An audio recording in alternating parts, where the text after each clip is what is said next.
Hey folks, rinimt here, and welcome to Pivot of Hearts. Thank you, developer, for the code.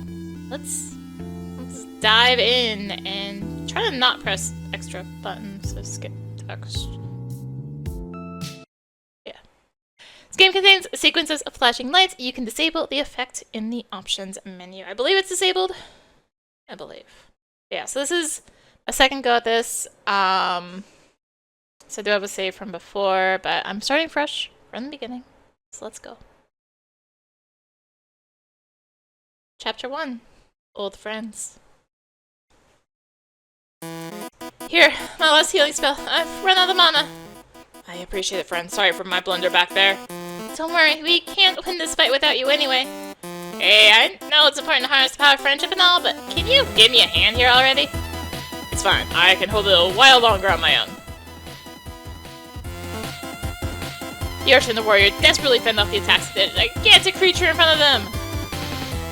Finally, back in formation. Come on, we have to use that before it starts attacking again. Indeed, it would be a waste not to use it here. Alright, let me start the ritual. Master, can't you see the size of that thing? Calm down, friend. I'm here to protect us. It's ready. Unleash it. Party gives the warrior some space. She raises her sword and fixes her stance. They all hold their breath. The magister circle shines and tower encircles the warrior.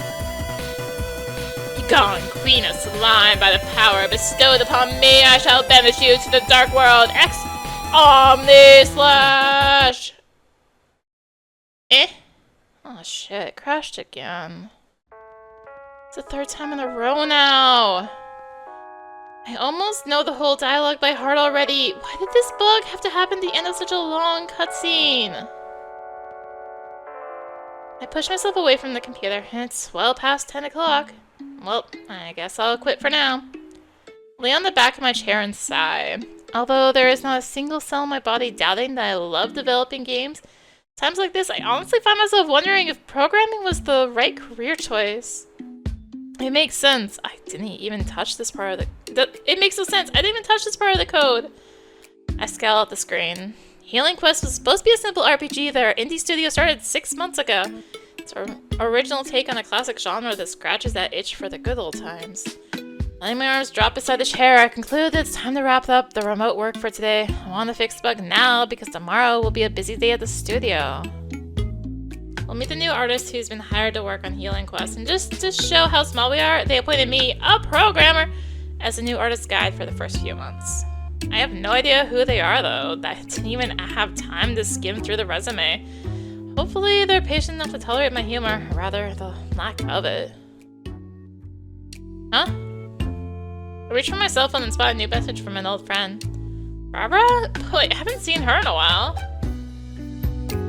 Excuse me. Hey Gwen, how's your lame ass doing? Very flat from sitting all day every day. And you? What color is your hair nowadays? Want to find out? I'm starting a new Castles and Champions campaign and was wondering if you wanted to play too. Castles and Champions? That sure brings me back. Been a while since I last played a tabletop RPG. Barbara is actually an excellent game master. I used to spend entire afternoons trying to escape her twisted plots. Good times. I'll start typing up an answer. Sure, sounds fun. Cool, the first session will be on Saturday, 3 p.m., my place. Awesome, got it. I set my phone down for a moment, but after some pondering, I pick it up again. So, what have you been up to? Oh, you want to know? I've been learning tarot. Tarot, huh? Figures. You've always been into mystic stuff. Did you find a mysterious book containing a deck of magic cards and accidentally unleash its power onto the world? How did you know? Anyway, shall I give you a rundown? Well... Barbara is recording a voice message. Once she gets going, there's no stopping her. Guess I have no choice but to press play. First of all, tarot reading is usually seen as a form of divination, a way of predicting the future, but actually it's more about looking deeply at the present in order to understand it. That sounds less occult than I expected. So there are 22 major arcana and 56 minor arcana, making a total of 78 cards. The minor arcana have 4 suits, just like a deck of playing cards. Actually, it seems like tarot cards were originally used to play games. By the way, do you want to know what the 4 suits mean? Enlighten me. Clubs. Very Very well. Let's talk about the suit of clubs. It's associated with the element of fire and with creative energy. So it's like that spark that initiates everything. Inspiration, passion, the sudden impulse that propels you forward. So I guess that means something like impetus. Diamonds. Alright, diamonds. As you may expect, it has to do with wealth, but it's not really about money per se. Think worldly, mundane. Humans can't just live off ideals, right? As such, its element is earth. You know how in order to harvest crops, you gotta work the field consistently every day? It's about that sort of steady effort. Got it. So steadiness, I guess. Hearts. Of course, there's the suit of hearts, which is also known as cups. A chalice filled with water, if you will, which is the element it represents. It's about those shapeless feelings that run as deep as the ocean, the bonds between peoples. Basically, the suit tells you to open your heart and face your emotions. Hearts equal emotion. You know, easy enough to remember. And spades. So there is spades, the coldest of the suits, the chilling blade of a sword. This one is associated with wind. It represents reason, knowledge, truth, and since you can't cross blades on your own, it's also about dialogue. Okay, spades, being sharp, using logic. Got it. I guess that's all of the tarot suits. For a moment, I wonder if Barbara's gonna send her a voicemail, but I see she's typing now. So now, ask the cards a question. Okay, how can I solve the Queen Slime Bug? Deep stuff, man, but fine. I'll draw a random card for you. Even though I don't believe in this stuff, my heart skips a beat in anticipation for an answer from beyond. And it's a Three of Cups. Interesting. Wow, okay. What does that mean? Good question. I haven't gone that far in my studies yet. I look away from the screen for a moment to stare at the imaginary camera that would capture my exasperated expression. I see. What? No biting comeback? You must be really tired. Why do you offer me a reading then, quack? Quack, quack. Despite how tired I am, I let a small chuckle even as I rub my forehead in pain at the lame pun. It's been a while since we had this sort of back and forth. I'll get back at you on Saturday. Be ready for some high-level comical exchanges. Roger, have a good night. Finally leave my phone on the desk and lean once more on the back of my chair. Magical card readings aside, playing an RPG would be a great change of pace. Been too focused on work. The last time I hung out with friends was months ago. In fact, how long has it been since Barbara and I became friends? 5, 7, 10 years now? I can't believe it was that long ago. I slide back to my computer and start browsing social networks for some long-forgotten high school pictures. It takes me a while, but soon a photo comes up on the screen. Yep, that's me, Barbara, and some other people from, apparently, a very long time ago. It's pretty funny how Barbara and I still talk to each other after all that time. I guess we kept sharing the same nerdy interests, such as tabletop RPGs. The other two, however... Yeah, there's some people I haven't talked to in a very, very long time. God, I'm getting old. Turn off the computer and proceed with my daily pre-bed routine of brushing my teeth, putting on pajamas, and contemplating the emptiness of life. 10 minutes later, I'm lying face down and trying really hard not to think about that damn bug and healing quest. Make an effort to think about the upcoming campaign instead. That's when I wonder, who else did she invite to the table? Could there be anyone I know? Nah, even if there were, it's been so long that we're probably different people altogether. We were just a bunch of stupid kids. And some things are better left in the past anyway. But I guess things could have also gone differently. Was there even a right choice back then? I was more exhausted than I am right now, as if all my mana had been running on the fumes for a long time. Head pounding, legs numbing, stomach growling, but I barely felt any of it. My thoughts kept going back and forth between solving the math problem in front of me and figuring out how much time I had left. Finish this worksheet, drop by the library, return the books that were due today, borrow the other one, and then rush to meet Nina. Shit, I'm already late. I have to get going. The worksheet will just have to remain incomplete. I ran my books and pencil case into my backpack and quickly zip it up. Ready to get up from my desk when the classroom door suddenly opens. When? I'm not really sure how exactly it happened. I guess my keychain got stuck on something as I tried to sling my backpack over my shoulder. Maybe I just lost my balance from being caught off guard. All I know is the next second I'm on the floor and my bag's contents have spilled all over. Worksheets, textbooks, binders, pencils, and a set of dice. Crap. In the days I leaned forward, began gathering my scattered items. Gwen, are you okay? I look up to see my friend's old friend's hand extended towards me. Considering how mad she got the last time we talked, this gesture is definitely a surprise. Yeah, of course, I just tripped. Hesitantly, I accept her hand, but the moment I put my weight on my left foot, I stagger and almost fall back down. Thankfully, she firmly gripped my elbows, keeping me steady. I forgot how strong she was. Oh, I guess my foot fell asleep. Sorry, I'll just... Jeez, Gwen. Her voice comes out startlingly loud, resounding through the empty classroom. You had to take care of yourself. And went to their words, but can't bring myself to say anything back. My head hurts, I'm hungry, it feels like 1,000 needles are pricking at my leg from every angle. Now my friend's strengthening grip on my elbows makes me aware of a new, unfamiliar pain spreading from my neck to the tips of my fingers. I'm doing my best. The voice comes out no more than a whisper, and I'm not sure if she even heard me. Perhaps that's for the best. Still, she pulls me up once again. Can you stand? I tap my foot on the floor a few times, making sure it responds to the stimulus. Sighing in relief, she lets go of me and crouches down to pick up some of my fallen books. I bend down and follow suit, gathering the worksheets that flew all over. After a few moments of awkward silence, she speaks up. By the way, I'm sorry I snapped at you yesterday. That was unexpected. It's okay, really, we're cool. The clock's ticking feels louder by the minute, and a new wave of anxiety reminds me to hurry to my after-school commitment. My friend moves farther away to pick up the dice that's scattered across the classroom. The dice. Another reminder of an unfulfilled promise. Wow, they sure landed far. If we were playing with Barbara, these rolls would all count as ones. I chuckle at that.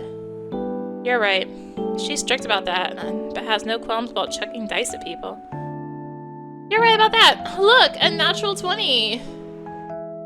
The atmosphere surrounding us suddenly feels a lot less heavy. Lucky me. She picks up the die and brings it back to me, a look of resolve on her face. It's been a while. Think you'll be able to make it today? I gulp. Try to look away from her steady gaze, and my eyes land on the clock. Ticking is so loud now, I can't even hear my thoughts. Take the die back and shut it in its box, effectively turning away from her as I answer. I don't think so. Really? Again? Yeah, sorry. Someone's waiting for me. I can't be late. Already late. I can't afford to waste any more time. Finally, I zip up my bag and lurch towards the door. But a hand grabs my wrist and holds me in place. I just wanted to know if there's anything wrong.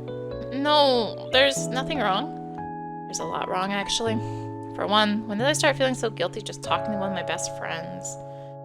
Are you sure? Because I've actually been trying to talk to you for weeks, you know? Ouch, she was right. I knew she was, but still. I guess...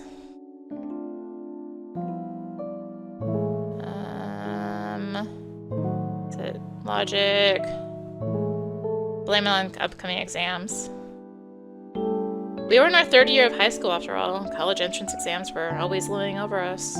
You know how it is. Finals are around the corner, not to mention all the admission tests. I really have to focus on studying right now. I was sure it would work. Logically speaking, this was the best answer. That's the same thing you told me the last 2 times. Or so I thought. I guess... I'll stand my ground. I know my priorities. I'm determined to stick with them. Dropping the ball was not an option. I was sure that my steady effort would eventually pay off. Look, today really is no good. She doesn't seem satisfied, so I add. We can talk tomorrow, okay? After classes? Tomorrow I have rehearsal, remember?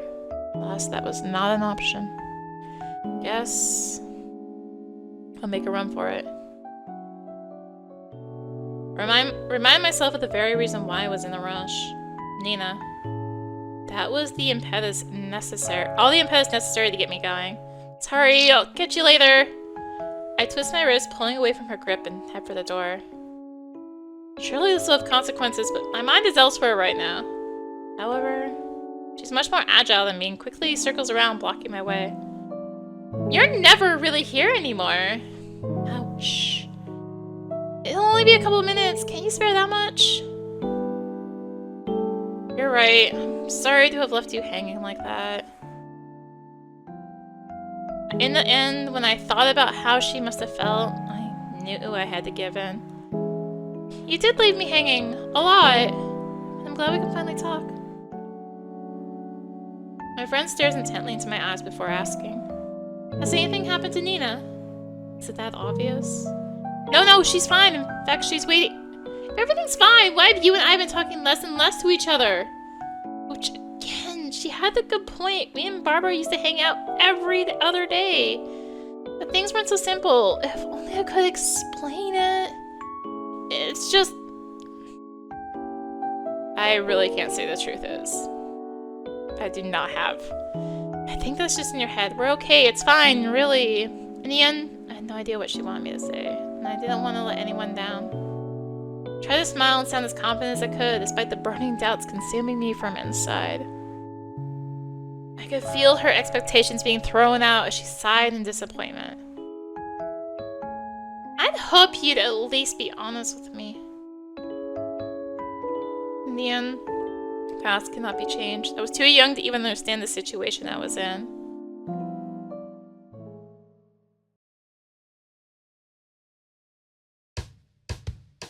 Another day at work. I've been feeling pretty burned out lately, but these home office days helped improve my mood. The news of a new tabletop RPG campaign starting this weekend. Anyway, our studio is quite small and young-lived. After a few attempts at making mobile games, we managed to release a successful one that keeps us running nowadays.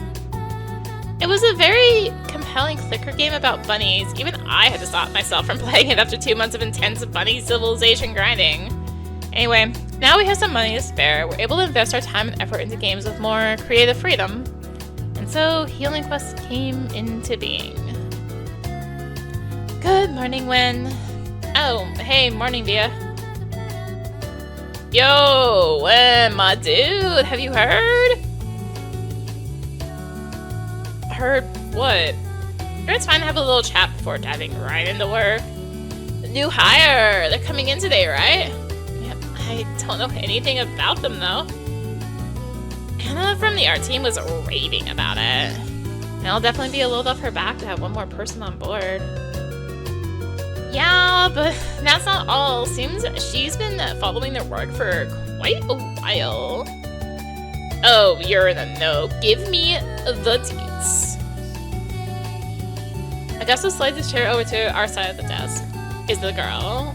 Is she cute? It gives him a knowing look and sighs. All I know is that their work is, and I quote, nostalgic but also so alive. Just what we need.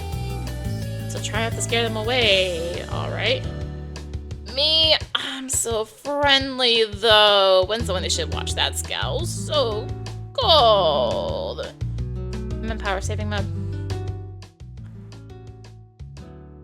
Aha, I have a 2 now.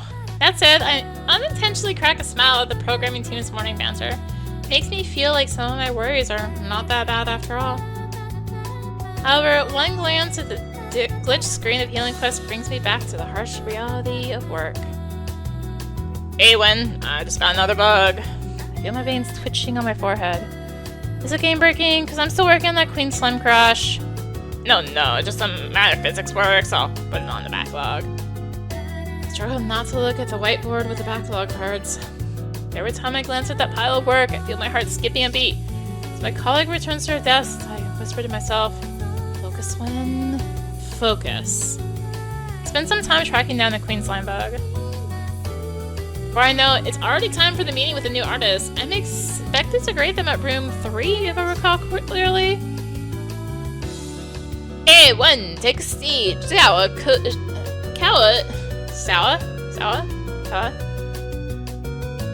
I feel like I had this debate before.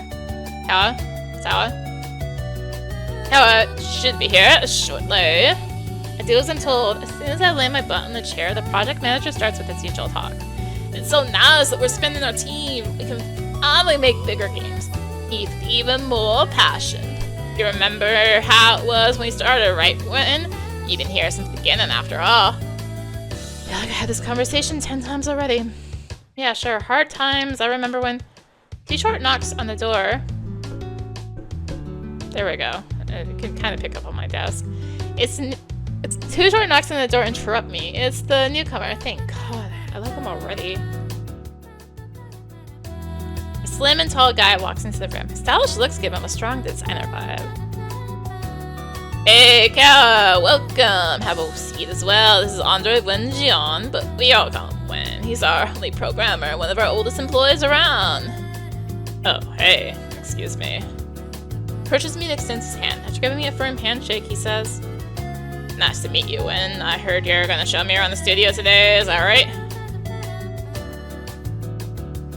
Sure, I'll show you around.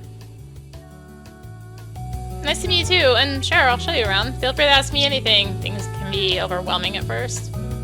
Oh, cool. Thank you. Here's some advice. The blue chairs are the oldest, so avoid them for your back's sake. Hey, all our chairs are top quality. Chico protests, and the sudden movement makes the back of his chair propel him forward. I'll keep an eye out. We talk about some boring office stuff, and then 10 minutes later I'm touring him around their workspace. And this here is your visual management board. I feel a piercing pain in my chest. I fail to avoid looking at the backlog task list.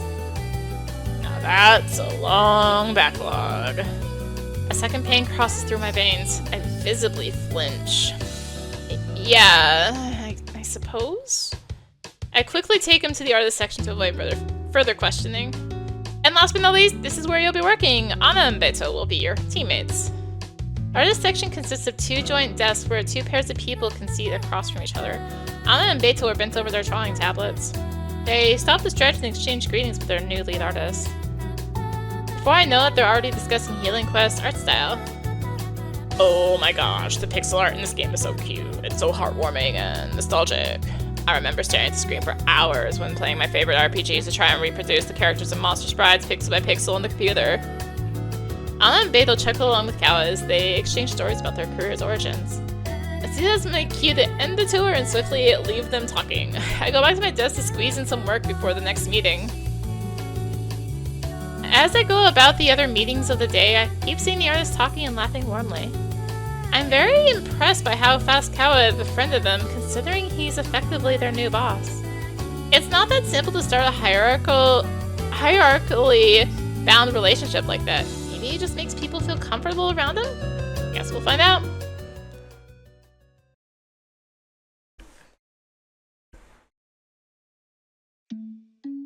Home sweet home, or something like that.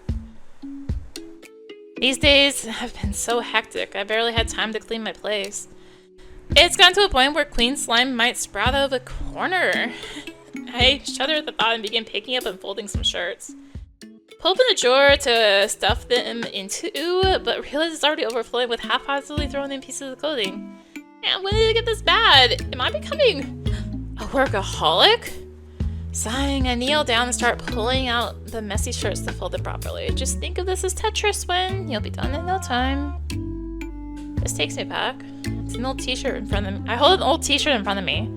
The washed-out image of the group of armor-clad heroes was from my favorite cartoon as a kid. It fills me with nostalgia. It was a birthday gift from my high school days.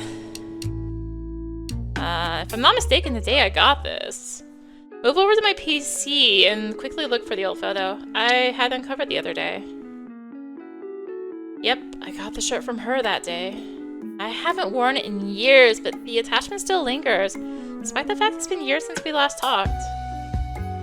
Rebra, who was trying really hard to put cat ears in my head back then, and on the other hand keeps popping up and dragging me into human interaction to this day. I suppose I'm grateful to her since I tend to not seek out other people too often. The kind of guy who stays in his lane. I'm told that's why I'm single now, but I did have a girlfriend back then. To this day, I'm not sure how it all started or why it ended. All I have left are a few fond memories and a nagging sense of failure. I was supposed to be cleaning my room and getting some sleep, so why am I taking a stroll down memory lane all of a sudden? Get up and start folding clothes again. There's no need to get all wistful now of all times. Besides, the RPG session is coming up. Sound like my days of hanging out with friends are in the past. Woohoo! 2 cards! That's right. I hope the new RPG campaign is just beginning. I miss having fun with people. Yesterday's cheerful chatter about game sprites echoes in my mind. I bet someone sociable like Caua has no problem keeping up with a bunch of people. I grumbled to myself as I shut the drawer, now only slightly less messy than before, and decide that is enough for today. Time to get some sleep.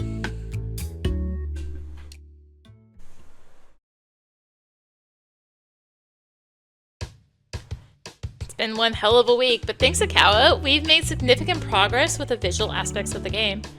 Well, it's finally Friday, time to go home and get some rest. I start packing my things. When? Where do you think you're going? Home? No way, it's Friday. We're gonna hit the bar. We gotta welcome Caua into the team, make him feel feel at home. Look around the office and there's an energetic group gathered around Caua. He seems to be getting along with everyone already. I don't think me being there will make any difference. Come on, Matt. We haven't had a drink in so long. I'll meet you there. I just gotta get my stuff. Okay, don't run away. Seems satisfied and I'm left alone. Let's finish shoving everything into my backpack. I realize I haven't washed my mug yet. Try to sneak past the group to get to the small office kitchen, but Caua notices. I smell sheepishly. See you at the bar. No escaping now? Yeah, sure. I'm just gonna wash this. Guess I'm going to the happy hour. I wish it could actually be nice to have a chat with Caua. He was a big help this week and had some cool ideas. But I doubt I get a moment of his time. Yep, as expected. As I sip on some beers, most of the team is hanging around Caua, asking him all sorts of questions, laughing, refilling his glass. He blends in just fine. Yo, Caua, you were the art director on Nap Time Scare, right? Yeah, team was amazing there too. The animations were so well done. I was impressed. Awesome. Do you know Zay? He's like my bro. Yeah, I remember he was super into that robots anime. Yeah, that guy never changes. They make you listen to all his theories. Charismatic people really are something else. I was one of the people who started building our studio, and despite the seniority, I have a hard time talking to a lot of people in the office. Even though I know the project and the show they're talking about, it doesn't feel right to join in. I'd love to get my mind off the endless backlog, though. So focused on today, I forgot about my afternoon snack. Reach for the plastic menu next to Augusto. Remember that game jam when Anna fell asleep on the keyboard and typed like 1,000 lines?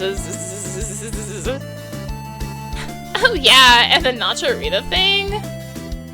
Oh my god, how could I forget that? I have an understanding of the inside jokes that they were mentioning, but Caua has no idea what they're talking about. I glance at him trying to learn how an extrovert deals with these situations. To my surprise, he's just holding his empty glass and awkwardly laughing a little. Everyone's too engrossed and reminiscing at the moment. I guess if even he can be at a loss, I'll go answer him. Waving the menu in the air slightly, I try to catch his attention. Hey, Caua, want some food? He brightens as soon as he hears that. Looking relieved, he sneaks out of his seat and joins my side of the table. The rest of the team is still fired up about whatever happened at the game jam 2 years ago. Thanks, man. I was getting hungry.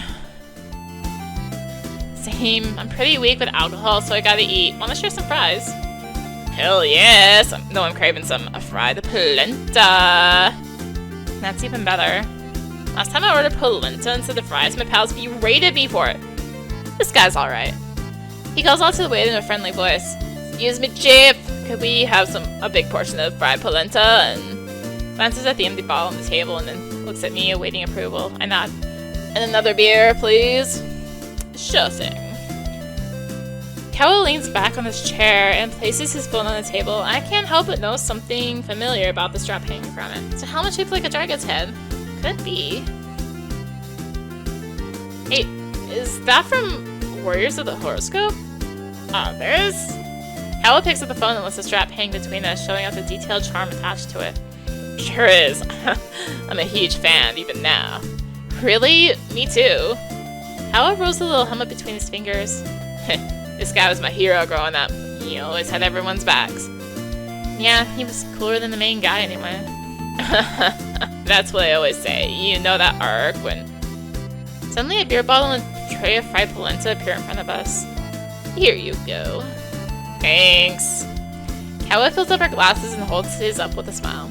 To childhood obsessions we can't outgrow. We make games after all. Gotta keep your inner kid alive. We clink our glasses together and cheers. Lightly hit them against the edge of the bottle and drink. Huh, this is the same cheap beer I was having before. Somehow it tastes nicer. We both reach for the sticks of polenta and shove them into our mouths, munching hungrily.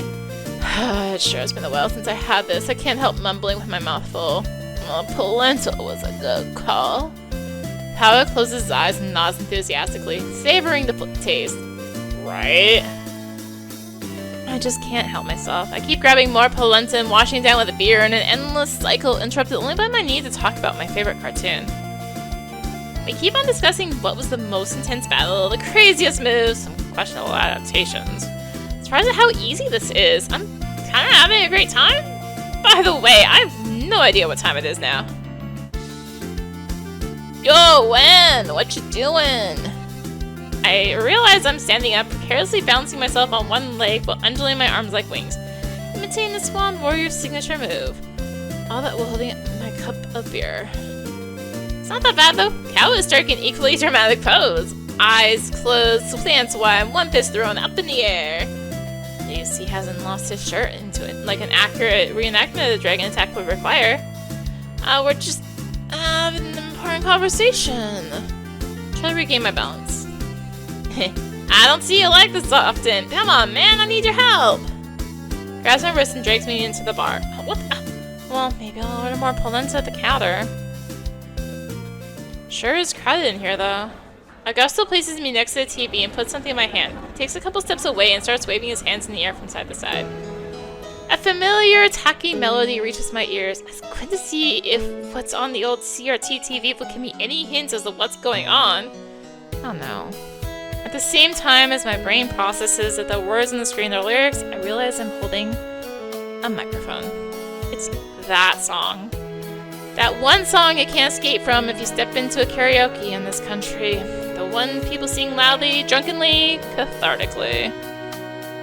Is it that relatable? The guy in the song talks about his fear of surrendering, his attempts to deny his love and hide it away, but knows it's all for nothing because in the end, he can't lie to his heart and all he wants is to be loved back. Yeah, that one. Pretty typical sertanejo stuff.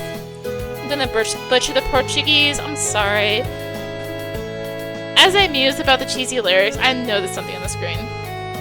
The words! They are changing color! The intros ended and the whole bar is staring at me, expecting a sincere performance. Shit. Look around like a deer in the headlights. I can't sing in public, let alone this lame song. I think about dashing off, but the bar is crowded and the mic is in my hands. I don't know what to do with it, and the lame melody keeps on playing, and I want to die. I feel a hand on my shoulder, and suddenly actual lyrics reach my ears. I'm afraid of giving you my heart. Well, this definitely isn't me singing. Just grab the other mic and take in the stage by my side. He struggles a little to join in partway through, but his voice still booms with enthusiasm. He glances at me with a strange smile, a bit embarrassed, but determined to see this through. Caua, to think you'd sacrifice yourself for me like this, I won't let it be in vain. Swallowing my fear, I join him in the chorus and sing with all my energy, regaining the strange confidence I found earlier while chatting with him. Feeling our enthusiasm, the crowd joins in wholeheartedly until the song reaches its long final note and the sound of clapping takes over everything. By then, I'm breathing heavily and sweating like hell. Caua is in a similar state. While still gasping for air, he extends a friendly fist towards me. Thanks. I bumped my fist against his. We hand the mics to the next people in line and squeeze through the bar, but not before I send Augusto a deadly glare and mouth my plan to destroy him later. I don't think he gets the message. Either way, I'm more eager to feel the outside air than to get my revenge now. Caua leans against the wall, panting a little. As soon as he catches his breath, he starts laughing. Such a light and honest laugh. That sound combined with the night breeze makes my flushed face go back to normal. I can breathe again. Next time, let's sing the opening theme, you know, unicorn illusion. My pre-programmed answer to this would obviously be no way, but something overrides this, and what comes out of my mouth is, sure.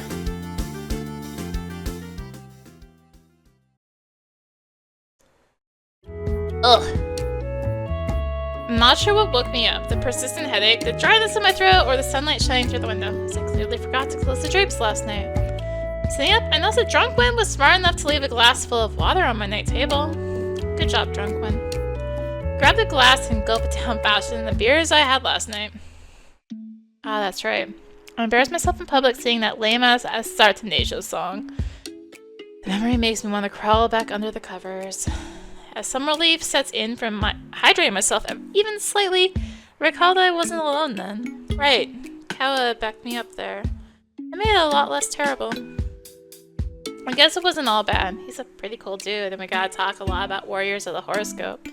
Wait, I didn't... Bring my hand to my forehead as a new pang of pain hits me along with the memories of reenacting that famous ice attack pose. Guess I really did get carried away. How did I even get home? I vaguely remember stumbling to the bus stop with Caua's help. Wait, are buses even running? What time was that? And wasn't I the one helping him keep his balance at that point? It's so fuzzy. It's a miracle I didn't miss my stop. As I mentally retraced my steps, I grabbed my phone to check the time. 10:15. And a few messages too. Let's see. Keyboard spam. Dang, he was doing worse than me. Next. I made it home alive, man. Alright, we exchanged numbers. He must have thought I died. Somehow, barely. Think for a moment and add. You? Okay, next. Morning, Ren! Rise and shine! Don't be late today! Or you will face my wrath. Like hell I would. I do need to get out of bed soon if I want to have enough time to eat, shower, and show up to the RPG session looking like a human being. You wish. Better have that fancy onion snack I love waiting for me. And sent. I drag myself out of bed and get ready to face the day. The day has finally come. Time to smack some evil creatures and eat lots of junk food. Today, I play Castles and Champions at Barbara's. Like every good millennial, she still lives with her parents. In her case, it's a very convenient apartment near the subway. It took me only half an hour to get here, which is a miracle in this city. I remember coming here when we were in high school. She often called us over to play some Super Blast Bros after class. Looking back, I wish I had spent more time playing with friends and studying. And here I am. Boy, this brings back memories. Step closer to the gates and type her apartment number into the electronic panel. Beep. Beep. A few seconds later, Barbara's familiar voice comes out of a small speaker on the panel. Hello? Is this the place where they're hiring adventurers? When your cringy attacks always look critical on me. Come up. Gate buzzes and unlocks, allowing me to push it open and walk into the building. I go straight to the elevator and eagerly await for my new adventure. Hey, long time no see. A green-haired Barbara greets me at the door. As expected, her hair color is always different from what you remember. Last time it was blue, I think? Green it is, huh? Not for too long, though. Enjoy while you can. I'm the first one to arrive. Yep, as always, the serious guy. But actually, the other two players arrived while you were coming up. They should be here soon. Oh, that's right. Anyone I know? Only one. Don't worry. It's not your ex. Barbara smirks, but that's such an old story that I don't even care anymore. Good call. For a moment, I feel like I'm being watched. From the corner of my eye, I spot a small, furry face cropping up behind a turn down the corner. It's a black cat. I didn't remember Barbara having any pets. Whoa, is that cat yours? Did you finally make a pact and become a magical girl? Luna! Oh, hey Luna! There you are! Don't worry, she's very shy. She probably won't come near us. I've always been a magical girl. She adds, winking at me. Oh, really? I could use a fluffy cat to warm my heart, though. Unfortunately, as soon as Luna notices me looking at her, she jolts back into hiding. So long, little friend. That's when another familiar voice calls out from behind me. Oi! Anyone home? Till my head, trying to remember, where do I know that voice from? Wait, is that? Turn around to face the person coming into the house.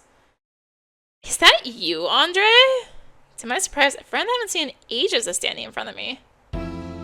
Oh my god, Etsuko? It's been so long! It has! I haven't heard from you since high school! I didn't have much time back then. Yeah, right! Oh, she knows. Her tone tells me so. Hey, don't lay me out of the loop here! Flashy guy is standing behind Etsuko. He has long, platinum blonde hair and edgy dark clothes. This is Sigurd. We're in the band together. He sings and I drum. Sigurd? Wow, that's an unusual name. It's a glorious name bestowed only upon those fated to unrivaled victory. Actually, his real name is Ronaldo, but he really likes to be called Sigurd. It is but a lesser name which falls short of my gracefulness. That's right. I remember Etsuko used to play in a band back in high school, too. So these two are playing Castles and Champions with us. Let me guess, Sigurd, you're gonna be the party's bard, aren't you? A bard? I can play a bard? Why didn't you tell me earlier, Etsuko? That's definitely the one I'm playing. Well, both Win and Etsuko are Castles and Champions veterans, so bear with me while I walk Sigurd through the basics. I'll leave through the character options in the meantime. Sigurd's a bard, though. I suppose a tank is a good choice. If we have a support and a tank, it will be... I'll be happy as a dumbest little weaver. Noticing my mouth is full of my favorite prize, Onionito snack is getting in the way. I quickly raise an apologetic hand and finish munching them down. Sorry, I meant a support and tank in the party already. I don't mind being a damage dealer. To me, you're still speaking in tongues, snack or no snack. What, Etsuko? Tone the gamer jargon down. Sorry. Can't help but glance at each other as we speak at the same time. Guess we were too excited.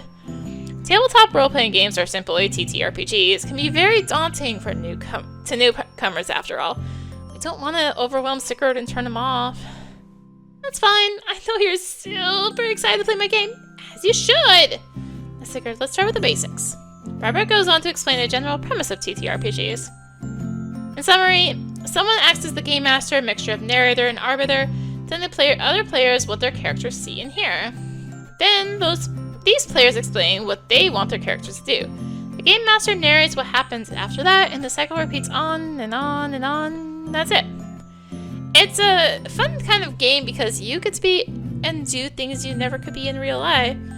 Explore worlds of fantasy and adventure as a gamer and game developer. I really dig this. Except, as I said, it's not that simple of a game. Wait, what do I need a perception skill for? Skill measures how good you are at noticing things around you. It comes up a lot with avoiding ambushes, for example. Oh, there are almost 20 of these skill things. I will remember which is used for what. Don't worry, most times you just need to tell me what you want to do, and I choose the skill you need. Q&A goes on for a while. Etsuko and I chip in to help Barbara from time to time as well. Being a singer in a powerful metal band, Sigurd is very familiar with fantasy tropes, which helps a lot. Okay, I think I've got the gist of it. Trust you guys will help me fill in the gaps. I'll probably understand better as we play. That's right, you can count on us. Great! Now before we move on to character building, which I know you two are too eager to do, let's discuss the setting and premise of the campaign. I'll let go of the already half-filled character sheet in front of me, showing my empty hands in the air to comply with the order to cease and desist. Glancing at Etsuko's character sheet, I realized she was indeed guilty of the same crime as me. Since Sigurd is a newcomer, I think we can hear what kind of game he would like to play. Sounds like a plan. Me? Well, there's this metal song I really like. It's about two kingdoms at war, and all the horrors left after each battle. Does that sound too heavy? Very straightforward and easy to remember. That's a good premise. We can discuss how gruesome we want the world to be. Give me an idea. Do you have anything you want to add? I want a world filled with magic everywhere. I want to achieve goals by... I want a world filled with magic everywhere. Definitely prefer high fantasy settings. I'd like magic not to be so rare and forgotten in the story, if that's okay. That's fine, as long as you don't start asking for magic items at every corner turn, like in that dragon-themed campaign we played. I learned my lesson, don't worry. Woohoo! I'm ready to get creative in this adventure. I can feel the inspiration surging inside me. As for me, I'm okay with a war between two rival kingdoms, but I think it would be more interesting if there was a twist to it. We don't need to know it from the start, though. A twist? I don't know, I just don't want to be stuck having to serve one side or the other, you know? I want to make my own decisions. So what kind of decision? I trust you to surprise me, Barbara.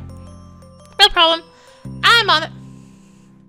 We discuss a few minor details of the setting and then finally get to pick our characters. Well, I have to admit, the concept I had for my character needed a couple of tweaks to fit into the campaign, but I like how it turned out. Same here. Since Sticker is set on being a bard, a support class, I'll go with a good old fighter, a frontline class. Perfect, because I feel like consuming chaos from afar. I'll be playing a warlock, an edgy spellcaster that made a pact with the patron to gain power and purpose. Great, so we have a flashy dude, big sword out, and edgelord magical boy. Hey, as you two have already filled most of your character sheets, you can help me explain the most important bard spells to Sigurd. We spend the last hour of our session finishing our character sheets and then reinforcing game rules with Sigurd whenever he's unsure. Same time, I try my best to lose the title of edgelord magical boy to no avail.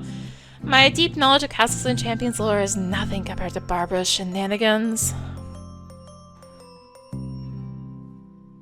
Phew, that was a lot to take in. No, that's... our characters are done. How do we start playing? Actually, we're not playing anymore today. That's what we call a session 0. Yeah, told you about this, remember? It's an important session where we agree on our expectations for the campaign. Oh, right. After all, we just told Barbara about the kind of campaign we want to play. She still has to prepare the first adventure. Makes sense. I guess preparing an adventure must take a lot of time. It does, but it's super worth it. We start gathering our things to go home. It's a shame though. I want to talk to Etsuko. I realized that after all these years, I don't have her number anymore. Should I ask for a phone number? Would that be too weird? Yeah, I should do it.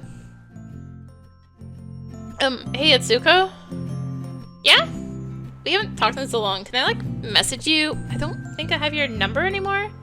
Of course! I want to chat with you, too. Get my phone and Etsuko recites her number. Let me add you. Yo. I quickly send her a little sticker to save her the trouble. That's a cute one. Hey. Before the sticker sharing goes on for too long, Barbara calls us to talk about something. Up until now, I've been talking to you individually, which is a pain in the ass. How do we start a group chat? Oh, nice going, Barbara. I'm in. Me too. Let's go. After exchanging numbers and creating the group chat, we go our separate ways. Tuesday. It's Tuesday again, but something feels different. If I had to put my finger on it, I'd say I'm lighter than usual. Usually getting up, walking through the street, and entering the studio takes a reasonable amount of effort. Today, I barely thought of it. Instead, I kept remembering the Castles and Champions session, how I met friends from so long ago. I mean, Barbara is always pestering me or flooding my chat apps with memes, but it's nice to see and hear her. But Etsuko's a different story. We barely talked in the last decade, which is a real shame since we used to hang out almost every other day back in high school. Forgot how tuned we always were. It's like not a single day passed and we just went back to talking and saying or rushing to create characters that complement each other. That was very refreshing. Guess I was kind of lonely these days. Or months. Or years. Anyway, back to work. What was I doing again? Whoa, what is that? Is that normal? What is? Look at my screen where Healing Quest is running to test a new monster. However, what was supposed to be a cute mushroom creature looks more like a convulsing mess of pixels. Alright, maybe I was feeling too late. How did this happen under my watch? Yeah, this is very much not okay. I assume that was supposed to be the new mushroom monster, right? It's a barely recognizable. You can see parts of the original sprite, but they are cut and shred in all the wrong places. Pretty much. I stared at it for a while, trying to understand if there was an underlying pattern or if it was just pure chaos. Think either the animation I scripted is wrong, or the sprite sheet is severely misaligned. And if this Caua is surprised. Exactly! You have a good eye for this. Nah, I just saw it happen before. Wait, look. When the glitch mushroom monster stops moving for a while and its animation suddenly looks normal again. What? Why? Only lasts for a few seconds and goes back to throwing a tantrum. Oh wait, I see. It's the attack animation! That's the only character action that's not glitching. The animation is working, but not the others. Walking, staggering, waiting. These are probably all broken except for the attacking frames. Yeah, which means it's a problem in the sprite sheet! We exchange quick glances and allows synchronous. Heh. Can you open it? Sure, just a sec. Close the game and rummage through the engine interface to find the newly added assets for the mushroom monster. After clicking on it and letting it fill the screen in front of us, the culprit behind the bug reveals itself. Caua, however, is confused. Oh, doesn't look normal. The frames seem aligned. They probably are, but that's not the issue. Being the one who programmed the animation used by all monsters, it was easy to see the problem here. It's not how each frame is done, but the fact that there are too many frames. Look, the attack animation is the shortest. What do you mean? Oh, I see. The game expects each animation to have a fixed number of frames, but only attack animation follows the restriction. Yep. Which means, as soon as I start that sentence, I realize that this is partly my fault. Actually, given I've been doing this for a handful of years, it is probably mostly my fault. Which means the artist who made this sprite sheet failed to follow the format you specified. I grimace and swallow my pride. Knowing when to admit your own shortcomings and lack of communication with the team is an important part of making games. No, they probably just didn't know about the restriction.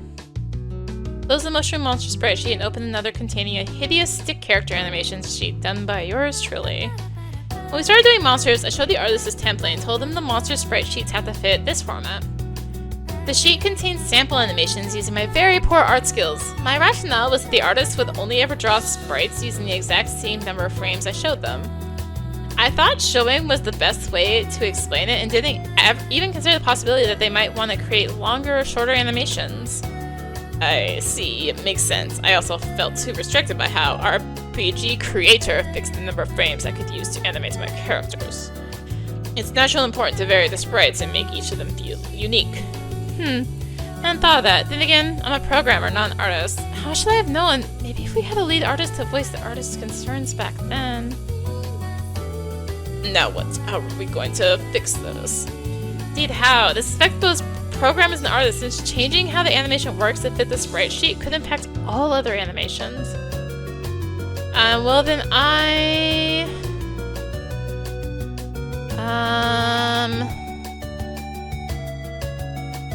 we will ask the programmers to make the animation system more flexible. I wish I had your insight back then, Caua. It might be a little late, but I'll ask the programmers to rework the animation system, even though I had to do most of it myself. Nice, man. This allows to make much richer sprites for the game. You won't regret it. And with that, the issue was closed. Thanks for the help, Caua. Spotting that the attack animation was the only one working would have taken a long time. No, it's nothing, man. See you around. Make sure to buy him a beer in this Friday's happy hour. Much as I'm tired of hearing the product manager go on and on about how expanding the studio is great, I have to admit that having solid people like Caua around is a great comfort. Around here, for a long time, I was the one people counted on. Now I finally get to have someone I can count on too. Man, thank God we figured out that bug today. Changing things now is a bit of a hassle, but God knows how much art and code would be redone if we only realized this later on. Feel reassured having Caua on my team. Being able to calmly handle sudden problems like that is a sign of experience.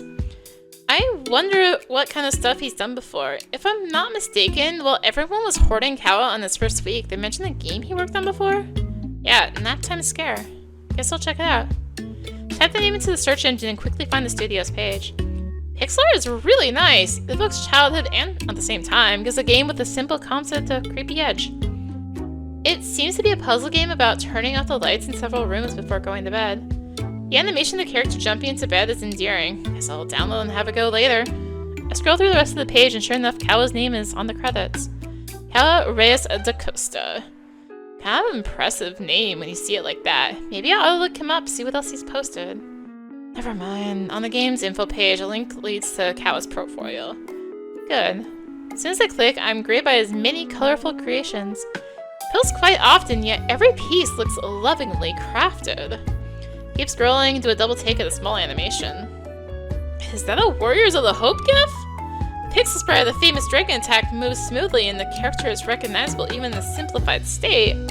No wonder Caua performed it so convincingly at the bar. I'm hypnotized for several moments. We really lucked out getting Caua into our studio. His art is great, he's good at teamwork, and he's an all-around cool dude. Keep scrolling around to something familiar again. Fan art of a cleric from Twilight of the Gods Online, an MMORPG that was pretty popular about a decade ago. I sure played it a lot in middle and high school. Wonder if the servers still work. Be fun to roam in those forests again, fight some monsters with a party. Maybe Caua would be cool with joining too. Seems like he played it back in the day. And again, it might be worth to ask him about that out of the blue. He'd know I looked through his portfolio. But it's just his art site. Isn't it fine? It's not like I look for his personal blog or anything. Does he even have one? The hell, Win, chill! I just thought of myself before going too far. Why am I getting carried away stalking my coworker anyway? Gather myself inside to just take a quick look around Caua's about page. There's a picture of a cute dog. So he's a dog person. I may not look it, but I really like animals. They're nice. Unfortunately, I never had pets. Hope I'll be able to at least get along with Luna if I keep going to those RPG sessions every week. Looking at the clock, I realize I spent way more time than I originally planned on this online investigation. I better sleep. Switch off the light and the pixel art from Naptime Scare springs into my sleepy brain. Work never seems to end. I frantically type lines and lines of code. No matter how many times I run the game, the same bug still happens. Run my eyes through the code once again and scratch my head. Should I just fix this part? As I edit the end of the command, I notice a strange activity on the other lines. Are my eyes playing tricks on me? I rub them and stare at the screen again. Sure enough, words are disappearing and being written all over the wall of text. Not only that, but the letters and numbers are joyfully dancing all over the screen. Drag my fingers down my face in desperation. What the fuck? Hey, Wen! Project Manager slams the door open and steps into my room. How's it going, Wen? Isn't it great to work on games we love? So, everything is set for the big launch tomorrow. The what? Tomorrow? Didn't you see the schedule? What's happening to your computer? I don't know, it's been acting since... Ah! Forget about self-editing code. There's slime coming out of the corners of my monitor. What kind of stuff you been downloading? Must have got a virus. What kind of virus? Apparently I can't even finish a single sentence because the slime has broken through my screen and invaded my room. Not just any slime, though. It's the fearsome queen, Slime, in all her glory, sliming up the whole room. Ah! Chico and I rush out the door and into the workroom. Wait, since when is my room connected to the office? No time to think about that, though. We have to contain the slime! I say we, but Chico's nowhere to be seen. I'm on my own, trying to hold the door closed and stop the queen from getting into the office. And she's freaking strong! Put all my weight against the door, but it's futile. Slime starts seeping through the gaps. Hey, boy! Have courage! Oh. I look up to see a familiar black cat sitting all prim and proper atop a desk. Luna! Where's your owner? No time for this. When only you can defeat the monster. How? You must access the power that resides within you. Can you be more specific? Yeah! Queen Slime is still pushing towards the door, and by the sizzling sound, she's starting to dissolve it with her acid. There's no time, so quick reading will have to suffice. Huh? I'm not sure how, but Luna produces a pile of playing cards and selects 3 of them, arranging them side by side. Turn the cards over. Still pressing against the door, I reach towards the cards and quickly flip them over. It looks strangely familiar. These cards represent from left to right, past, present, and future. Queen Slime is not giving up. I only have time to explain one. Which do you choose?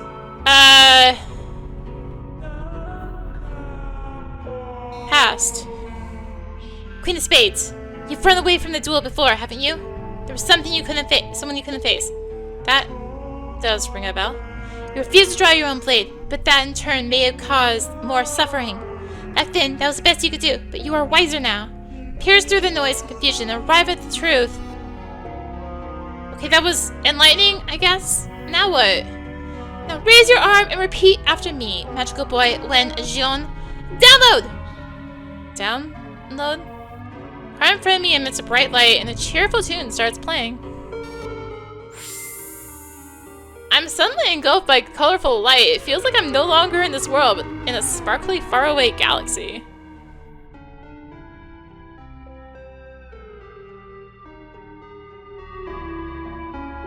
It's only lasts a few moments and I'm right back at the office trying to stop the Queen Slime from unleashing destruction. Not everything's the same though. I'm not sure what I was wearing before, but surely it was not these short shorts, thigh-high socks, and goofy hat. Crash. Okay, priorities. Queen Slime broke in. Gah! Luna and I step away from the enormous pile of goo that moves faster than one would expect. Queen Slime gives chase and I'm forced to run through the rows of desks. Luna, watch out! Watch out yourself! Queen Slime mercilessly shoots acid in my direction. I dodge it by less than a centimeter. Excuse me. Use your power. How am I supposed to do that? She won't stop attacking! Also, what power? Keep running and dodging as best I can, but the office isn't that big and I'm soon cornered by the queen. This is it, I guess. Backed up against the wall, all I can do is close my eyes as I feel the deadly goo drawing closer and closer. Slosh. Expecting this sweet embrace of death, I open my eyes to see that the slime has suffered a direct attack from none other than Caua. I don't know what's more impressive, how he paralyzed the enemy or the fact that he did it while dressed quite extravagantly. Caua! Come on, Win. I won't be able to hold it back for much longer. Seems to be struggling to use his own magical power to keep the Queen Slime in place.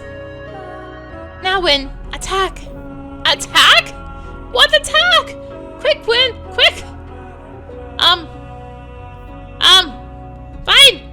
Diamond Dust! Curse the one attack that comes to mind straight out of Warriors of the Horoscope. Once again, I'm balancing myself on one leg and waving my arms about in front of Caua. Except this time, ice crystals are actually forming and fly towards the immobilized monster.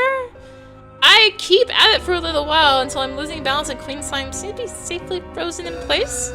Did it work? For now, yes. Nice one, Win. I knew we could do it together. He once again extends a friendly fist my way. Jeez, if you hadn't shown up, I'd send my hand to complete the fist bump, but can't help but notice the silky glove I'm wearing. I can feel the blood rushing to my face, despite Caua being similarly dressed and not seeming to give it a second thought. Luna, how do I change back to normal? Yeah? This outfit! I need to change! Where did my regular clothes go? This is your armor, this is your armor. Caua is also dressed for battle. He doesn't seem to mind it. Yeah, alright, but I don't want to be a magical boy! I blurt out and feel the childishness of my words sinking in. And a strong wind blows into the room from one of the open windows. I turn to look in that direction and see a strangely familiar silhouette climbing in. I hoped you'd at least be honest. Wait, you're... Beep, beep, beep. Laying in the back of my room, covered in cold sweat and tangled with my sheets. What the heck? That was quite a dream. I get a feeling that I'm close to remembering something important.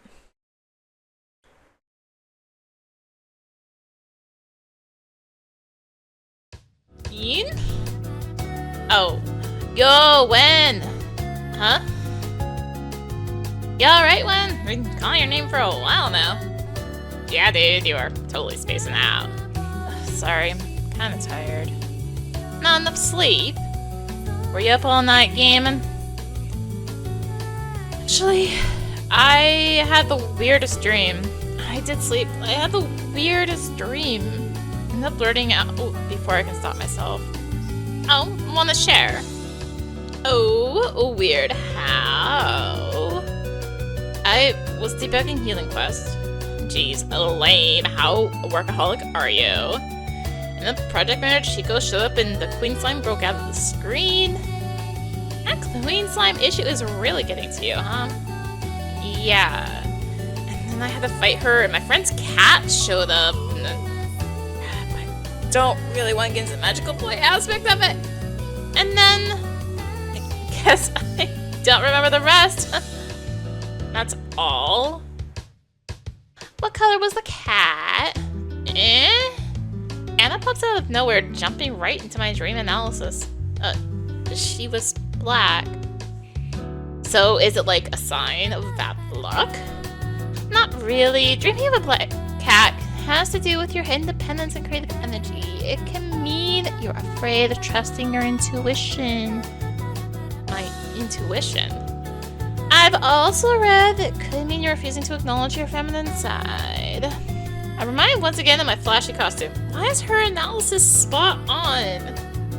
Oh. I wonder what that means. Hey guys, what's going on? Are we doing dream interpretations? Bad timing! Said, I'll remember the rest. Now let's get to work before Queen Slime breaks out. Okay. It's unlike me to just share stuff like this out of the blue. It's embarrassing, but I guess I got some insights out of it. But I could have asked Anna about those cards. And also, who's that familiar silhouette in the end? In spite of it all, the week flows normally as I count the days until the start of our RPG campaign. That's all I need to unwind. Saturday can't come soon enough. Well, apparently it can come soon enough, because it's right here. Whoa. Another round, Market. You sure you can pay for that? Not today. Today's all on Sir Etsuko. That's right, today night's on me, brothers and sisters. A table full of knights with half their armor taken off merrily celebrates in the tavern. Etsuko has just been promoted to captain, and this is her celebration night. On a dais to the side, the beautiful troubadour Seeger sings a song about her heroes of the glorious past, a specific request by the rowdy knights. As for me, I couldn't be happier with all the noise they were making. Desperately need to avoid attention after all. Sitting in a corner with a hood half covering my face, I keep looking at the door, wondering if they can find me here. Sure enough, my fears turn into reality. Half a dozen mercenaries burst into the tavern, blades and hatchets in hand. Is Waxy in here? Show yourself! As per the cliche, silence quickly spreads throughout the tavern as everyone stops to look at the newcomers. Guess they found me at last. Oi! I don't want any trouble here. Take your brawn elsewhere. One of the mercenaries raises his dagger and starts walking towards the counter. You shut your... He's forced to halt by the imposing figure of Etsuko, who rises from her chair to block his path. Is there a problem here? Damn, I didn't expect to find knights here.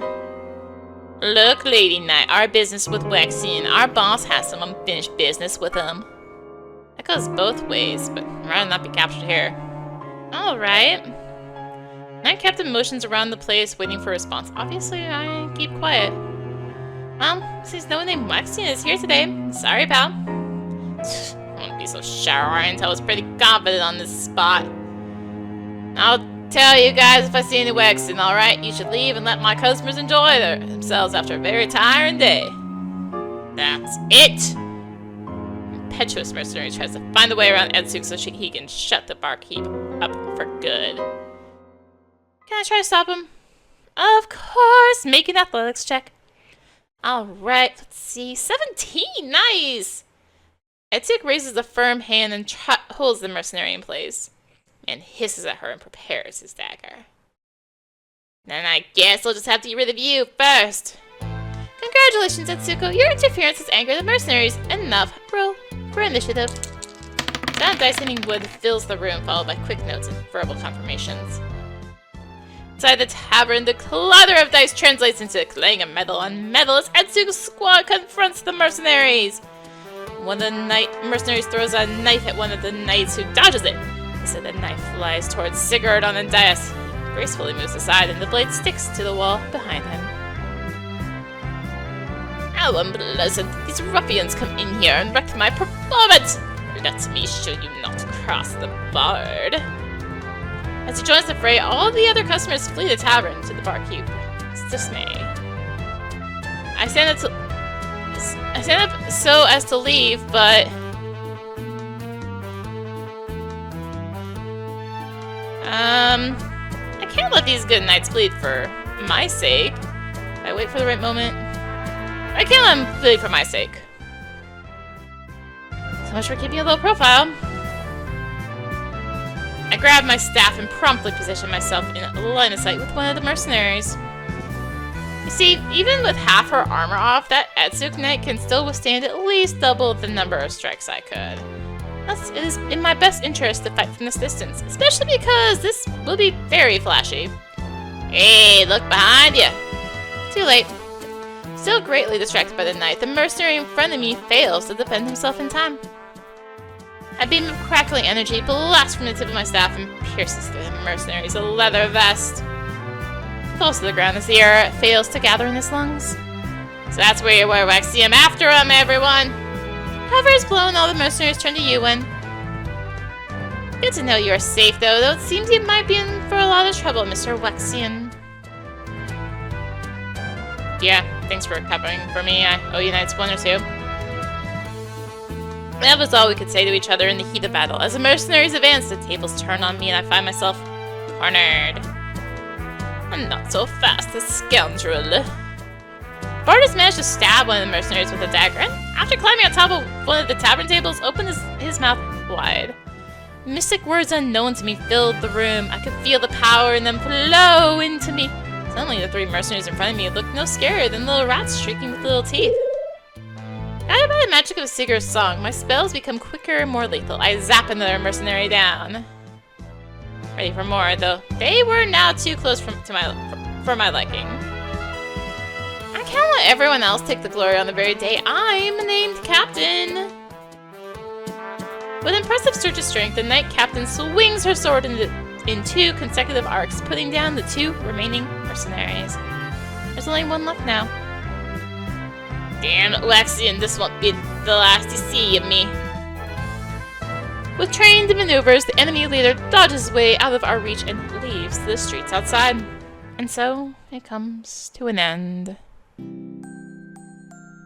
Congratulations! That was your first combat! Is this pace alright for you, Sigurd?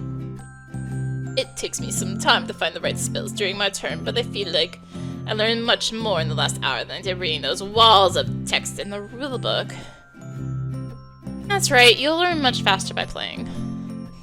As for the spells, I used to have cards for the ones I use most. I'll see if I can bring them next time, okay? Oh, I'd love that. Okay, enough chatting, back to the story! Yes, sir. Tavern is a complete wreck filled with the moans of the injured knights. While my magic is not able to heal, Sigurd's is. We both help Etsuko's comrades to their feet while also trying to clean up some of the mess.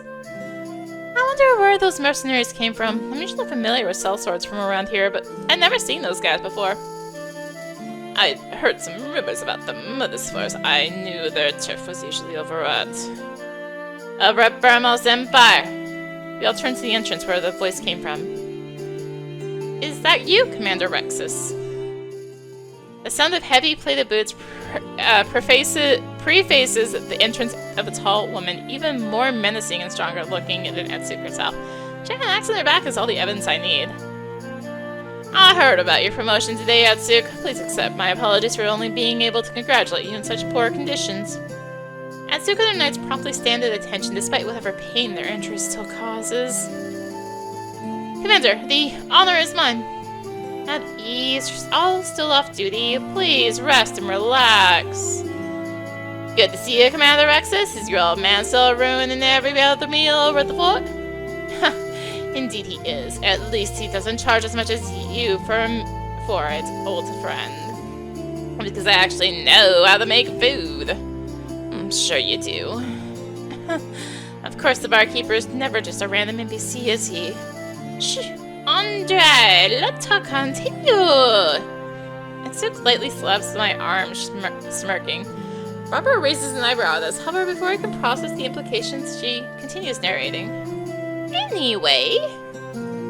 And what brings you here, Commander? We are now sitting around one of the few tables left standing. Barkeep serves us a free round of ales in appreciation for us getting rid of the troublemakers. Have you heard about the tension over the border with the Burmese Empire? Of course, every tavern in the 10-mile radius you'll hear the same song. The Empire has its sights on the lands of House Clant. I've heard it as well. It's part of the reason why I'm passing through this town. An old acquaintance of mine set me up in the past, and now I need to set things straight with them. These mercenaries sent after me from the Burmese Empire. That confirms the information I have that this acquaintance is there. It also confirms they haven't forgotten about me. Good. Commander takes a scroll out of her belongings and spreads it over the table. It's a map of the region containing the 3 states we were discussing. The rumors are right. My sources can confirm them. But then, Commander, is it true that our king will fight to protect them? Whether or not the king will declare war on the Burmese Empire is yet to be determined. Makes sense. House Clan's been an ally to the king's ancestors in the Arbol Kingdom for the last centuries. And this sudden interest in the lands of a neighboring ally by an expanding empire sounds like a direct threat. On the other hand, it's not like House Clan was ever an actual vassal to the Arbol Kingdom. They're just a neighboring state on friendly terms. House Clan is also the kingdom's main provider of Kajutama nuts, a key component for crafting magical instruments. I feel like the real reason behind all this might have something to do with that. For that matter, much of the king's decision will depend on how well you can perform the mission I have for you, Etsuko. Yes, sir. As for you two, Honorable Bard and prodigious Spellweaver, I see to it that you are handsomely compensated for helping us out. My, you've got my attention, and dear. As for me, I owe them for helping protect me. I don't need any payment. In fact, I'm in debt with these two. I'll gladly help in any way I can. Just like that saying, friends who slay together, stay together. Commander Rexus then details where we should go and what we should do. In short, she has a contact inside the Burmese Empire who might have the intel the king needs to make his final decision. Our mission is to find them and bring the intel to the commander here in Arbol's Kingdom capital. Nice and simple, just the way I like it, if only things weren't always been as planned, of course. The Castles and Champions session goes on for a little longer as we roleplay our stay for the night in preparation for the journey. Robert decides to call it a day as we take our first step towards the Burmese Empire 3 days later. Okay. Another week begins.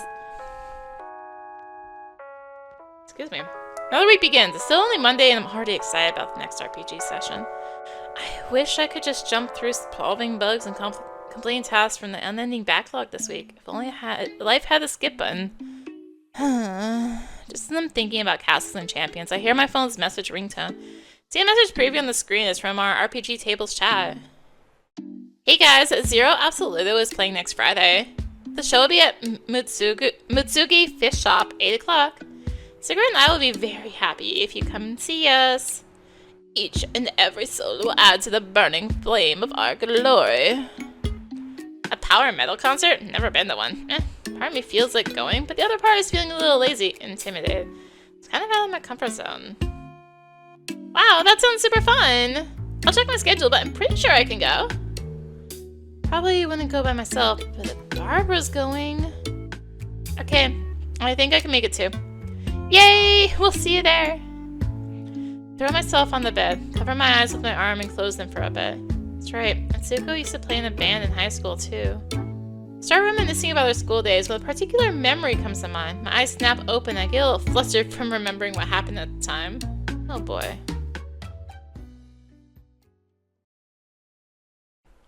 Hey, Win.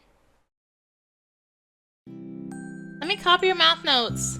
No way! You should pay attention in class. Oh my OMG! Stop being a nerd! She says that she proceeds to swiftly snatch my notebook from the desk. Hey, give that back! Santa tried to get my notebook back in vain while Barbara waves it out of my reach. She's quite taller than me. Damn, that's bullying! I'm keeping all of your perfect notes until I'm the queen of knowledge.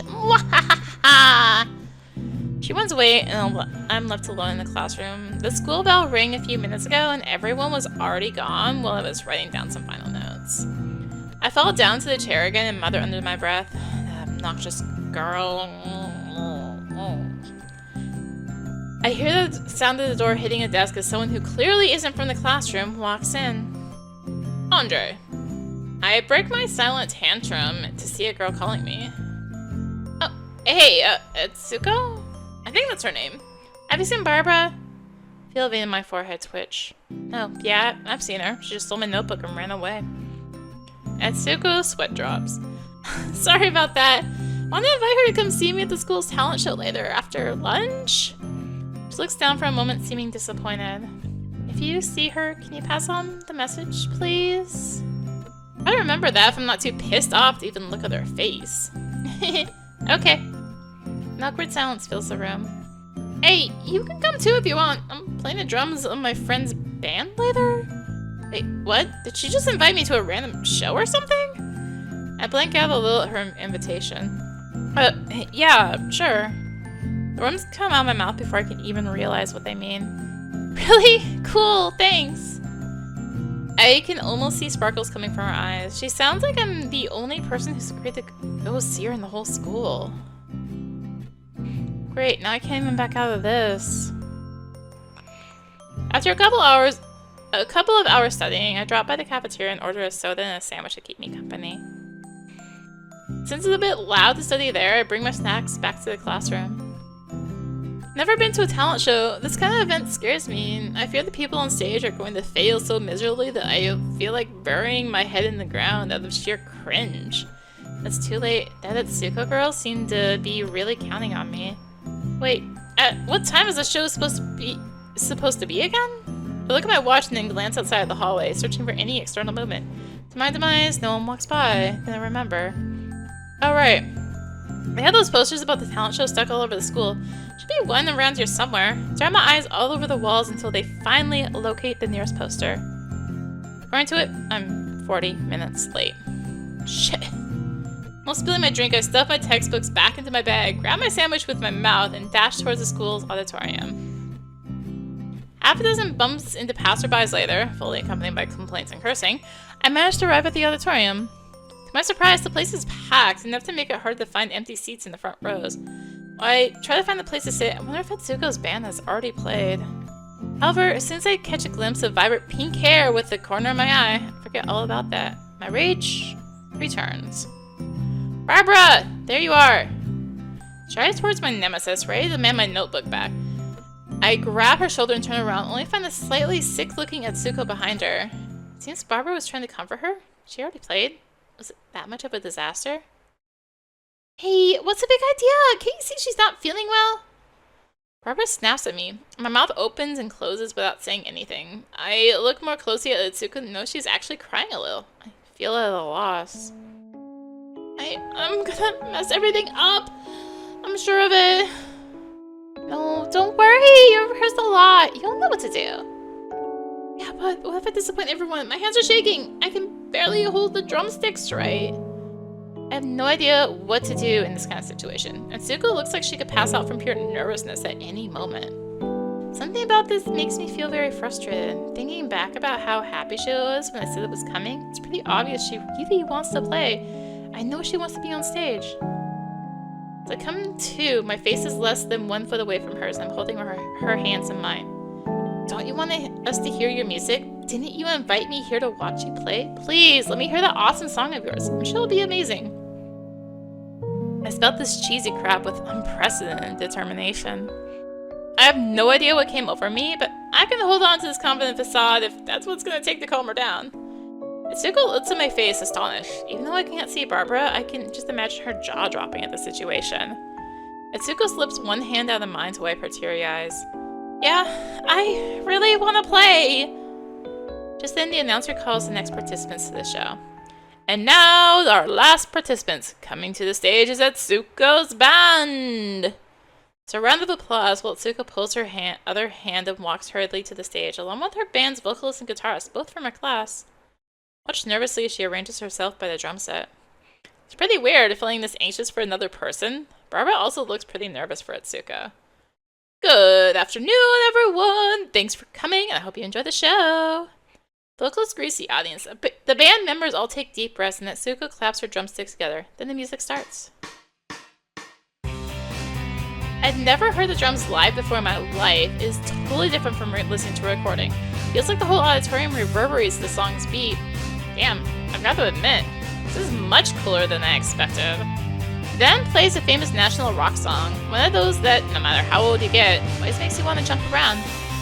I can't say if they're playing it right, but to me, it sounds pretty badass. Before I know it, the song's over and applause fills the auditorium. Seems like it was a success. I'm really glad for Etsuko.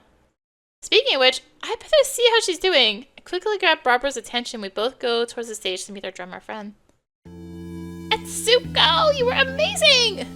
Oh, yeah, I just held her hands and said some really stupid stuff. How did I look her in the face? How do I look her in the face now?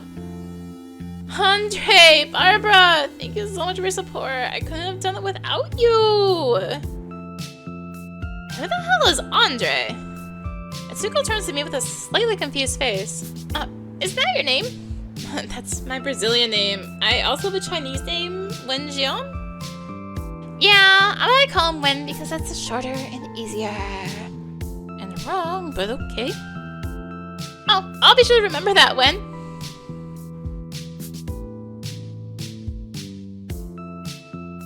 And that's what happened. I feel my cheeks warming up and hide my face behind my hands, even though no one's looking. I sure did a lot of cringy teenage shit back then. The book of my dark history never ceases to amaze me. Tuesday. And yet another day at work begins, back to the wondrous world of bug solving.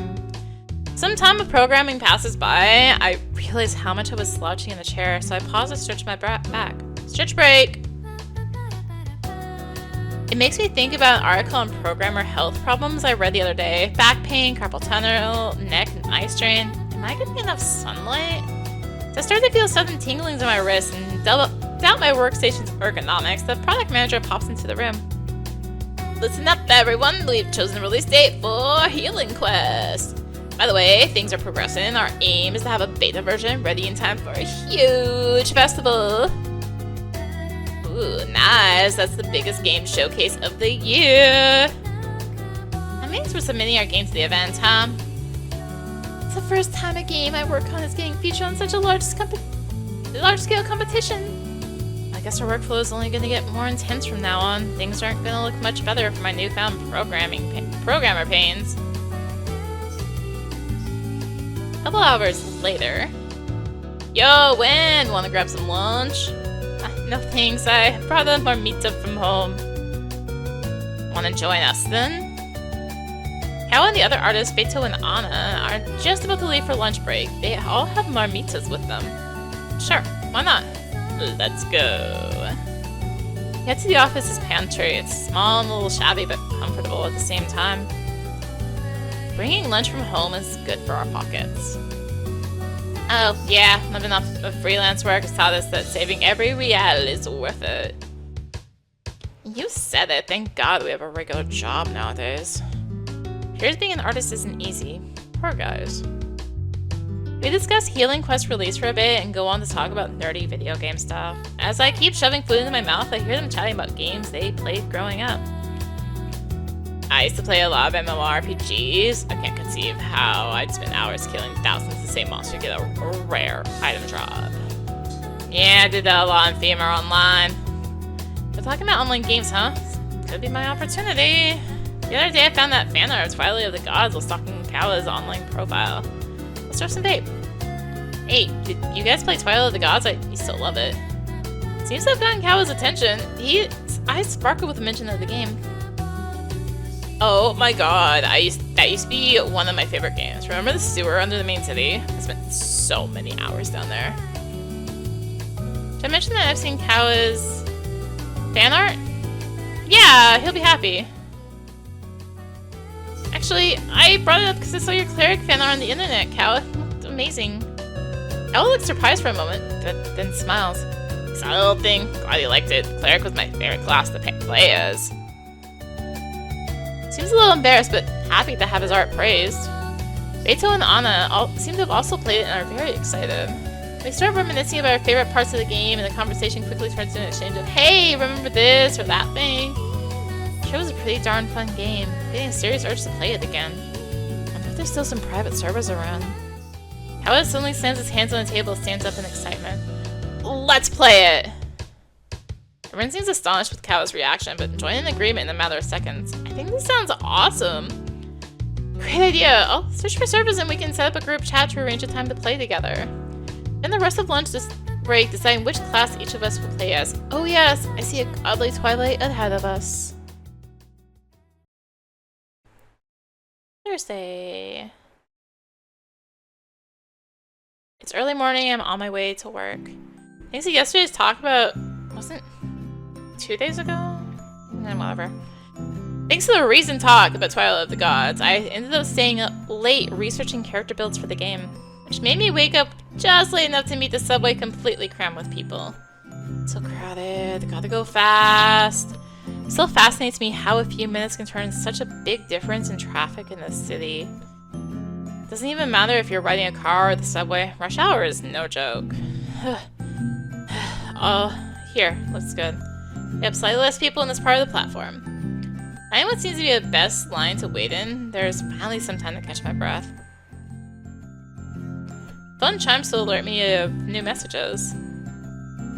Hey guys, where the hell do you even find those fancy dice we used last time?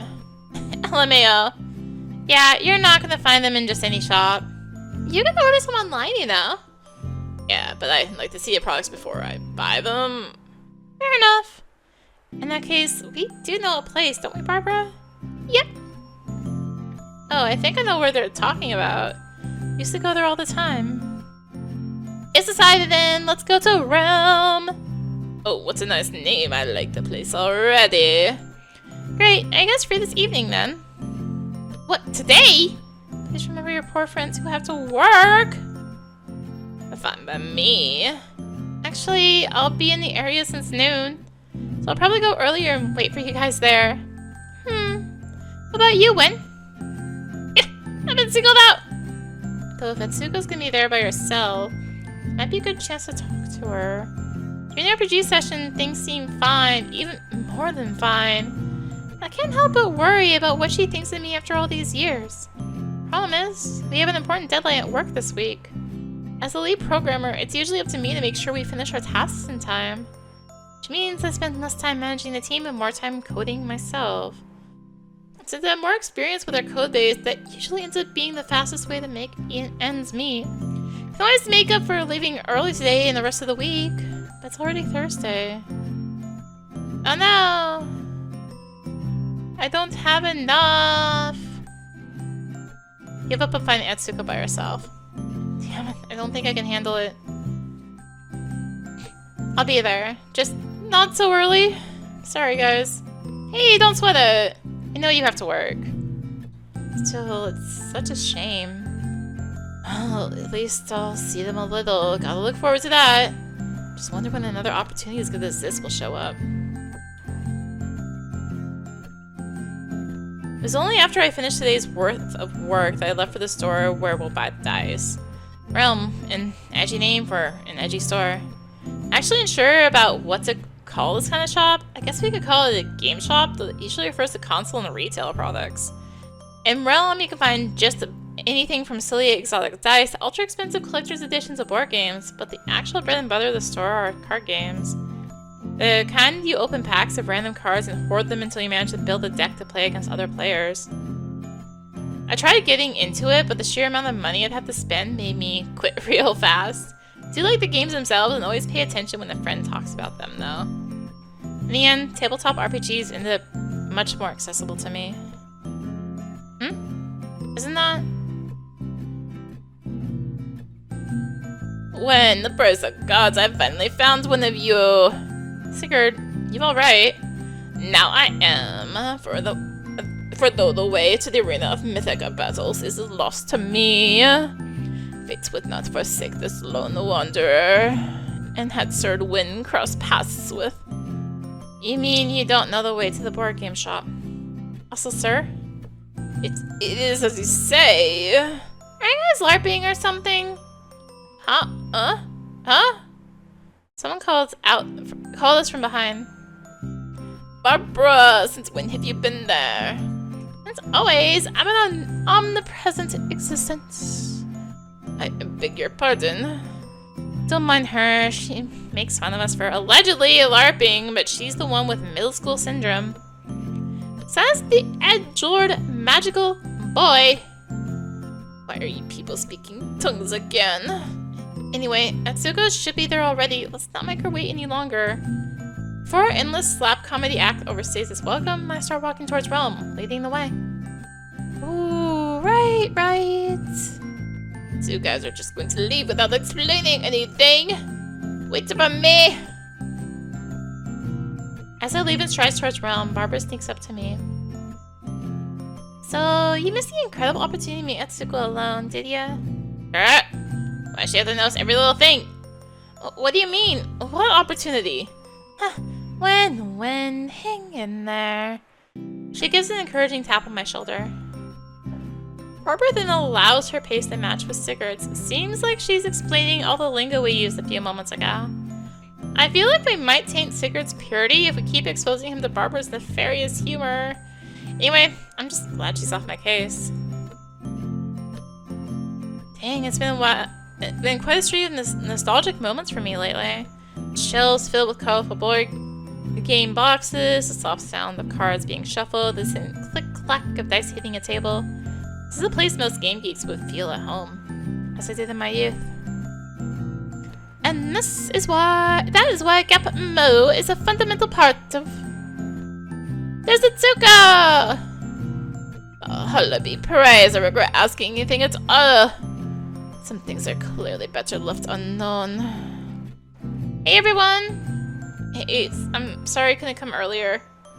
You are not the only one that failed our honored friend. I'm the one who asked for help and ended up lost on the way here. Don't worry guys, it was actually good. I could take my time looking through all these games we used to play. Nah, you guys are lame. Do better next time. You've just arrived too. Oh, that's the Sukomi thing, isn't it? Yep, it's Wynn's specialty. You are a fast learner, Sigurd. For some reason, I don't think it's something I should be proud of. Thus his descent. Thus begins his descent into darkness. And here are the dice. Knock yourself out. There are so many. There are people who like to collect tons of them. I can see why. There are so many interesting patterns and they come in matching the sets too. It's definitely one of the most common rabbit holes of the hobby. You know, Sigurd, for some reason, someone with such alternative and underground tastes, you seem to have had rather little contact with this part of geek culture. I'm wondering about that too. Isn't power metal full of fantasy tropes? You're right. Lots of power metal songs are about heroic warriors, dragons, and epic journeys. It was very hard to come by anything fantasy related where I come from.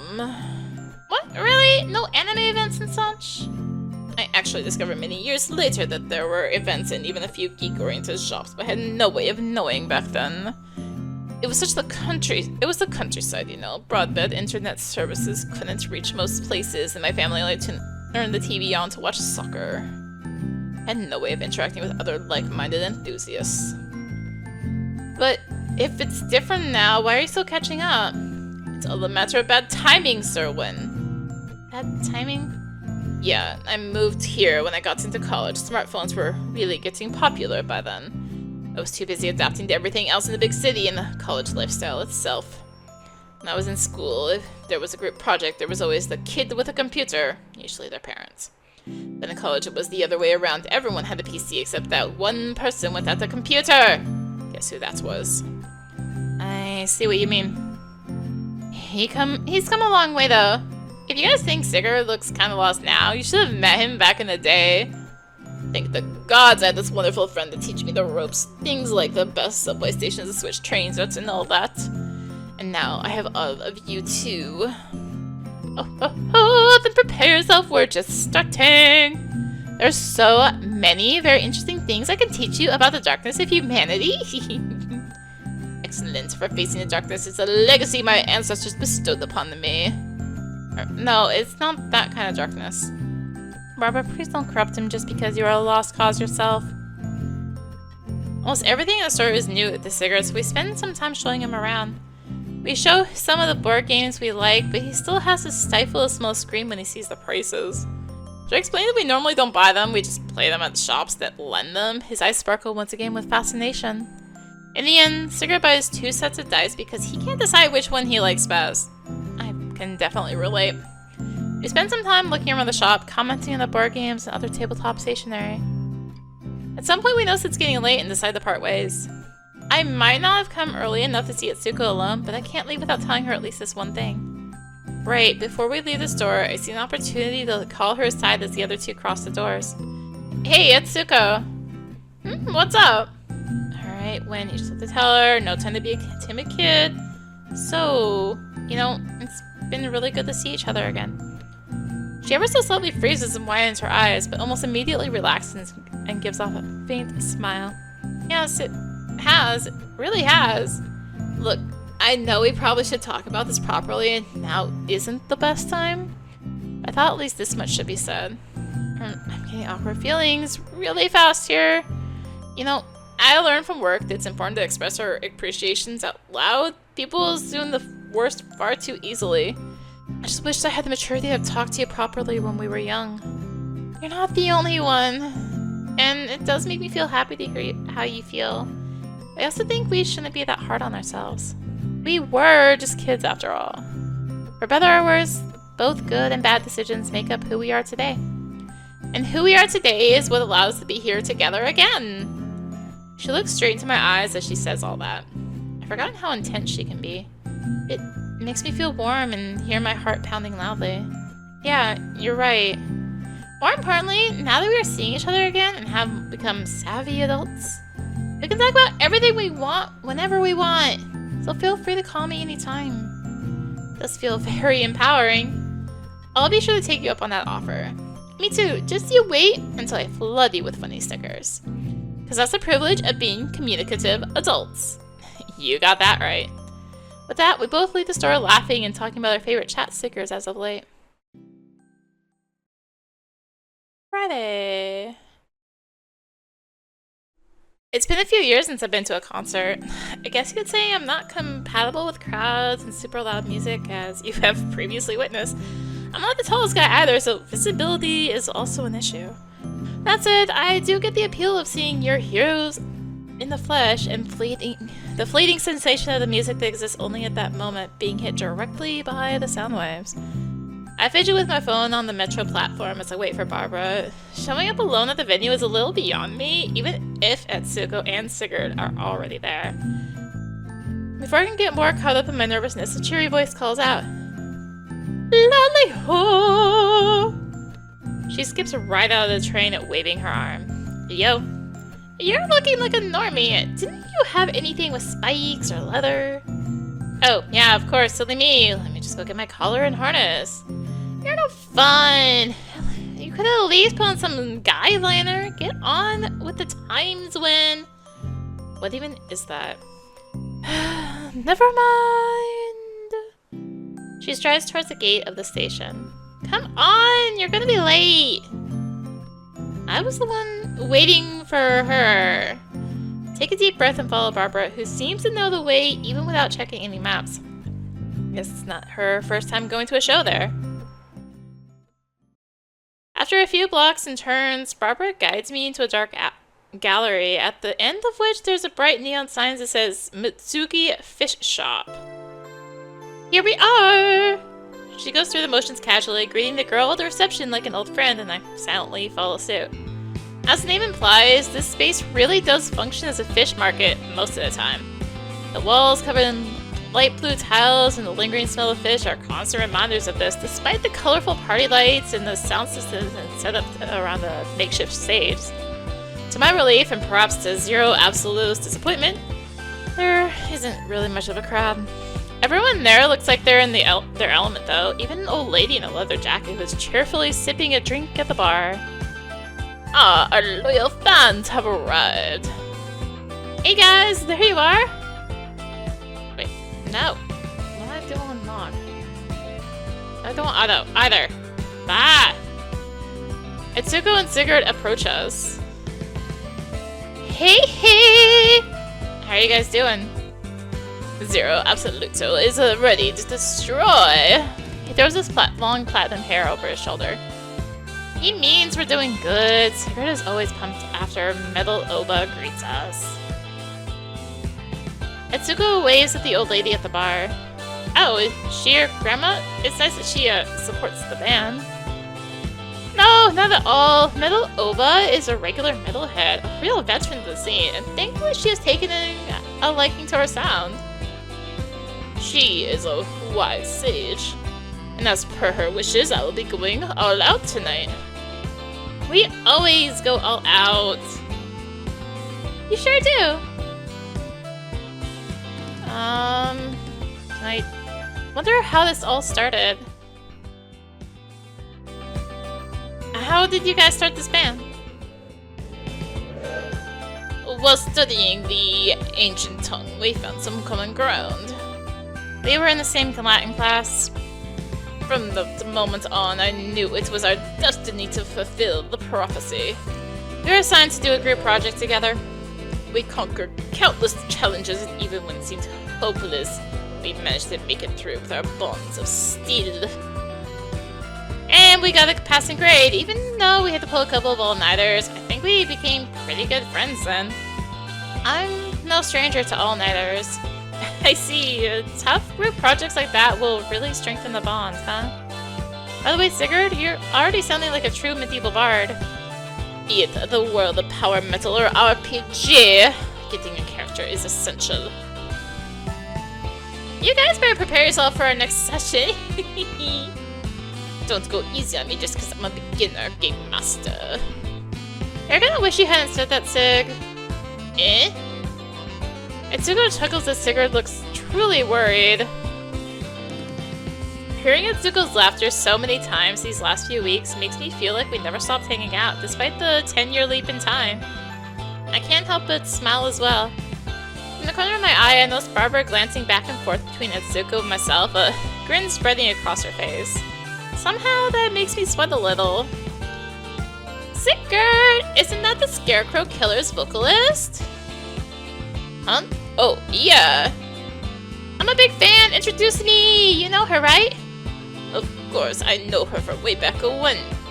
Before Sigurd can even finish the sentence, Barbara is dragging him towards a mohawk sporting girl. Etsuko and I are left alone. When are you guys up? We still have a little while before we have to go set up. I might as well have a drink before it's time. Want anything from the bar? Nah, I'm good, thanks. I'm not gonna risk drinking and embarrassing myself this time around. Flashes of my own recent musical performance at the karaoke bar go through my mind, and my admiration for her grows. Compared to high school, Etsuko seems much more at ease before a concert. You don't look nervous at all. As she speaks, Etsuko attempts to snap open the can in her hands, failing a couple times as her short nails slip from the pull tab. Is that how it seems? I'm trying to keep it cool, but... Before Etsuko can finish her sentence, the lid finally comes off her drink and its contents gush out without warning. Oh, crap!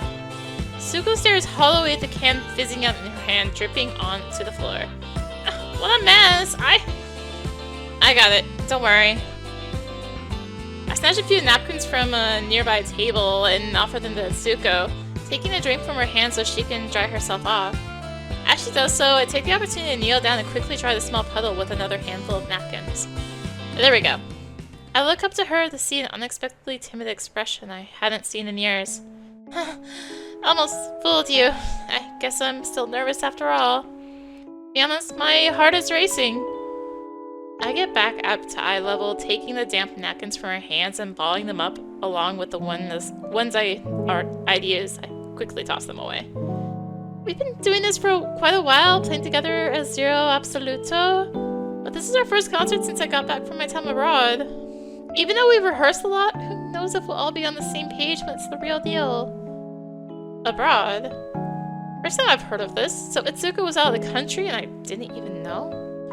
Guess that show how we disconnected completely in the past years. It's a bitter thought, but I shake it off and focus on the matter at hand. Etsuko was standing in front of me here and now. This time I won't run off. Even if there's just a few people who came to see us here, I can't let them down. We owe it to the audience to... Etsuko stiffened suddenly, as if she's noticed she dropped her guard in front of an enemy. Oops, I guess I'm rambling now. My bad. No, it's okay. Keep going. Etsuko hesitates, but finally speaks again. It's been a while since I got on stage. I keep thinking, how did I do this? Was it always this hard? Our bass player is the chill one, but she isn't here yet. My hands are shaking a little. Even though she seemed to laugh without a care moments ago, her smile is a bit strained as she stares at her palms. Caught up in the deja vu, I leap 10 years back in time and reach for her hands.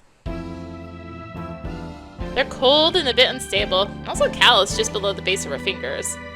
It's palpable how much effort she's put into this, and I get slightly lost in the soft and rough unevenness of her palms. They're not the same as they were back then, and that thought suddenly jolts me back to reality. My mind catches up to my body, and I can't look her in the eyes, but can't seem to let go of her hands either, so I start babbling. It'll be fine. I can see how much you've practiced, and I think you're really awesome for putting yourself out there, even though it's nerve-wracking. And, you won't let anyone down. No matter what, you'll reach the audience, just like in that talent show back then. You finally manage to face her, and she stares blankly for a couple seconds before chuckling once again. Thank you. I realize now that my hands are sweating, and I let go of her. Sorry, that was, No, my hands were really cold, and now they're all warmed up, and not shaking anymore either. I think maybe I transferred a bit of my nervousness to you, so... She grins at my flushed face. Thanks for that one. I suddenly realized that up until this point, Etsuko's been calling me by my first name, Andre. She used to call me like that before we became friends. Hearing the name Wen in her voice after so long makes a warm feeling blossom in my chest. I'm a bottomless pit of nerves, so I'm available anytime. I might take you up on that again. But really, I do feel better now. I mean, I've improved since high school, but that talent show was a good reminder. It's never easy and the adrenaline is part of it. And I'm excited. Six said he'll try something new tonight. Really? Yeah, we'll see how it goes. Etsuko! Base is here! Sigurd and Barbara suddenly appear, followed by a massive person wearing sunglasses. Oh, great! I was getting worried. Actually, she was already here, getting some stuff set up backstage. Ah, thanks, bass. No problem. Wen, Barbara, this is our bass player. Nice to meet you, bass? Yeah. She shakes my hand firmly. Is that your name? Barbara's eyes sparkle. I've heard so much about you! You're even stronger than they say! Thanks. Wasn't that friend of yours going to come too, Bass? Got caught up in some work. Oh, that's too bad. I was hoping he could come.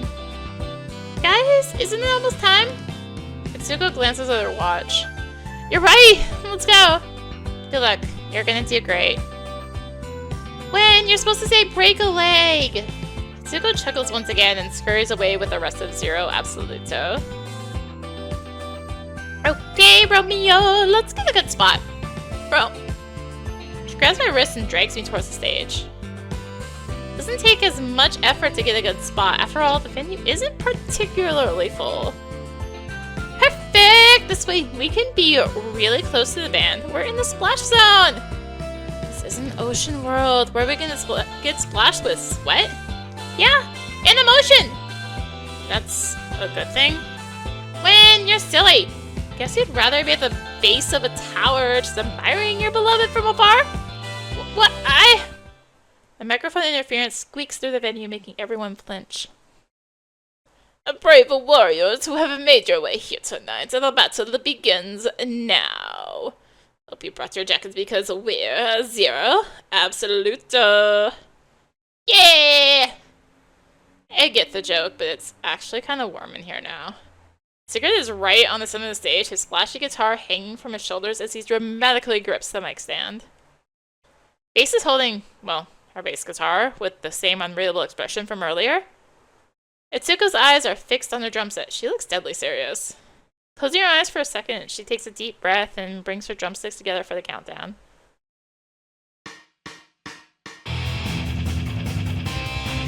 They start with a bang, attacking our senses with intense riffs right off the bat.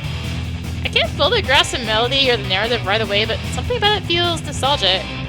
The sounds sure are powerful, but a few verses and something about it feels disjointed. Is this what power metal is supposed to be like? On one hand, Sigurd is looking like he might catch on fire at any moment, gasping between verses as he sings with over-the-top energy. On the other hand, bass and icy presence appears completely unaffected even as her fingers travel at top speed all over her instrument. Then there's Etsuko, who seems to be going into overdrive, desperately trying to bring them together to make a concise sound. I mean, I'm no expert, but that's what it feels like. She hits the drums energetically, but every few seconds she steals glances at her two partners who seem to be in different zones, and distress seems to permeate the combination of their sounds. Damn, it must be really hard to set a tempo connecting everyone with this much craziness going on. Chorus comes by and a fist grazes behind me. It's a metal oba, pumping her fist in the air in sync with Etsuko's beat. I immediately feel compelled to join her even if I don't know the song, and Barbara helps spread the movement. The fist pumping catches on a significant portion of the audience, and at the same time, a more confident smile spreads across Etsuko's face.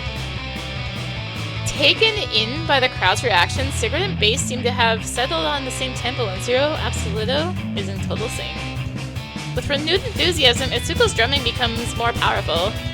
Sigurd lets out a scream in a tone of voice I did not at all expect to come out of his body, and lifts his hands in the air as Etsuko thunders into a solo. Crap, that's really freaking fast! I can barely see her hands in the blur of drumsticks and quivering cymbals. She's so in the zone, nothing can stop her now. Imagine Sigurd backing up with a mischievous shine in his eyes as he prepares to... No way, is he going to... Everything happens in slow motion. Sigurd takes leaping steps toward the edge of the modest stage. Even Bass's eyes widen as he simply jumps off. The audience was getting into it, sure, with the fist pumping and everything, but there were hardly enough people for a successful stage dive. Sigurd, however, doesn't seem to care at all. I'm horrified as I watch his long legs fly over our heads and the fearful audience members back away, except for one very loyal metal oba, whom I managed to grab and pull away from the epicenter of the disaster before it happens. I have no idea what's going through Sigurd's mind as his fall gets closer and closer.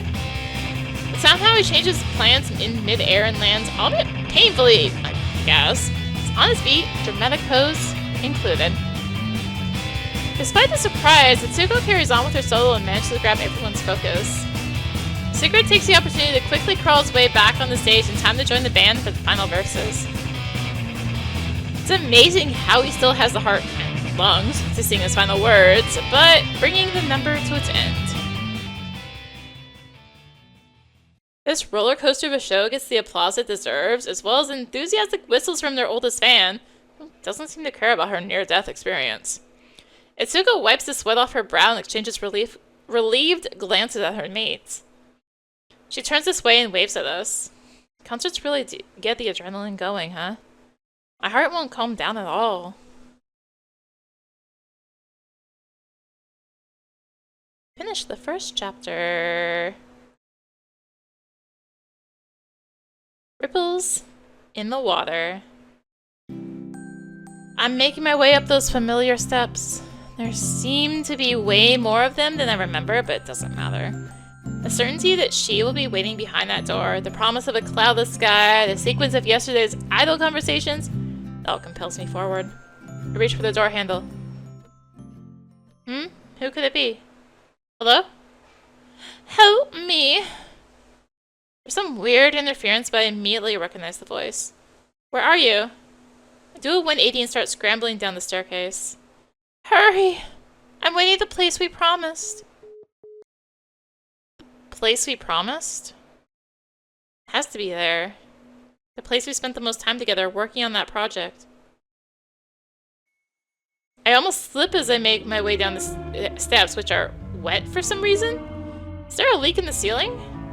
I reach the ground floor and realize the entire place is flooded and the water level is rising. Is there a burst pipe? With the water up to my knees, I splash through the hallways towards the exit of the school. Crap, is the whole city like this? Where's all the water coming from? The school gates take me directly to the ramps of the cultural center. I don't remember it being this convenient. What isn't convenient is the fact that the library is basically in the basement of this huge building. By the time I reach it, the water level is past my waist. Where are you? I'm wading through the shelves, and this indoor ocean is starting to become tempestuous. Waves are crashing onto me and making advancing nearly impossible. Shit, what if she's drowning? I'm pretty sure she doesn't know how to swim. Well, I'm no expert either. But I have to find her now. Reach my phone, which is miraculously still working, and return the latest incoming call. Mom, pick up! No one answers. Call continues ringing. I recognize a familiar melody echoing not too far away. Swimming with a single arm while holding the phone to my ear is quite a challenge, but I fight on and paddle towards the source of the music. In the farthest, darkest corner of the library, I finally spot her. Her back is facing me as she stands before a huge ice cocoon. The water gets colder and colder as I approach her. Nina! She glances at her ringing cell phone, then slowly turns toward me with a pained smile. You're late. I'm sorry, I came as fast as I could. We need to get out of here. Crack. Fissure spreads across the surface of the mysterious ice cocoon. I'm suddenly very aware of its true nature. It's a frozen queen slime, which I barely managed to trap last time. She seems pretty close to freeing herself. Nina, however, remains motionless. I'm tired. Tentacles emerge from the ice and encircle her. Even so, she doesn't move. I rush towards her with all my strength, getting scratched and cut by ice crystals forming all around the queen. As soon as she is within my reach, I wrap my arms around her and attempt to pull her away from the cocoon. Ouch! Shit, this tug of war with the queen slime's tentacles is obviously hurting her. And the clammy limbs are now wrapping around me as well. I glance around trying to think of a way out of this mess, and a silhouette catches my eye. Luna? This would be a good moment to transform into a magical boy again and save the day. Luna, I need one of those cards of yours. Andre? When I think of it, this is a little insane. There's no way Nina would just roll with it or wrap her head around that magical boy getup. She'd find it ridiculous. More than that, I'm sure she'd be disgusted. I'm supposed to be her knight in shining armor. No matter what, at the very least, I have to protect the image she has of me. Who were you talking to? No one. There's no one else, just you.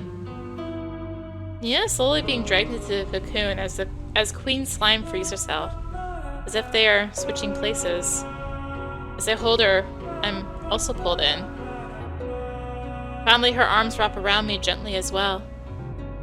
She seems conformed, or perhaps even willing to stay trapped here. Yes, she seems at peace.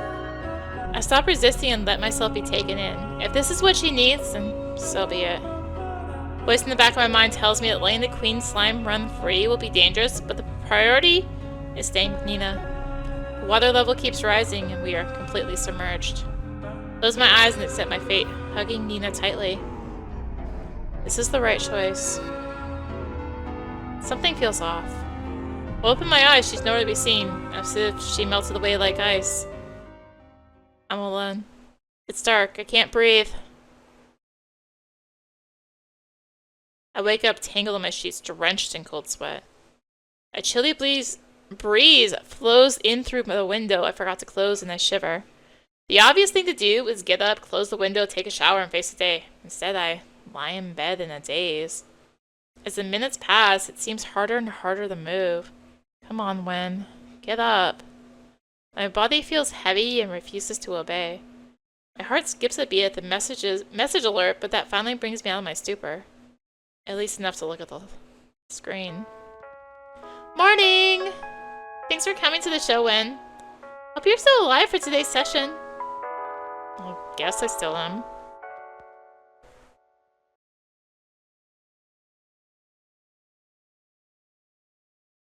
Before I can barely recover from last night's concert and the disturbing dream that followed it, it's already Saturday afternoon, which means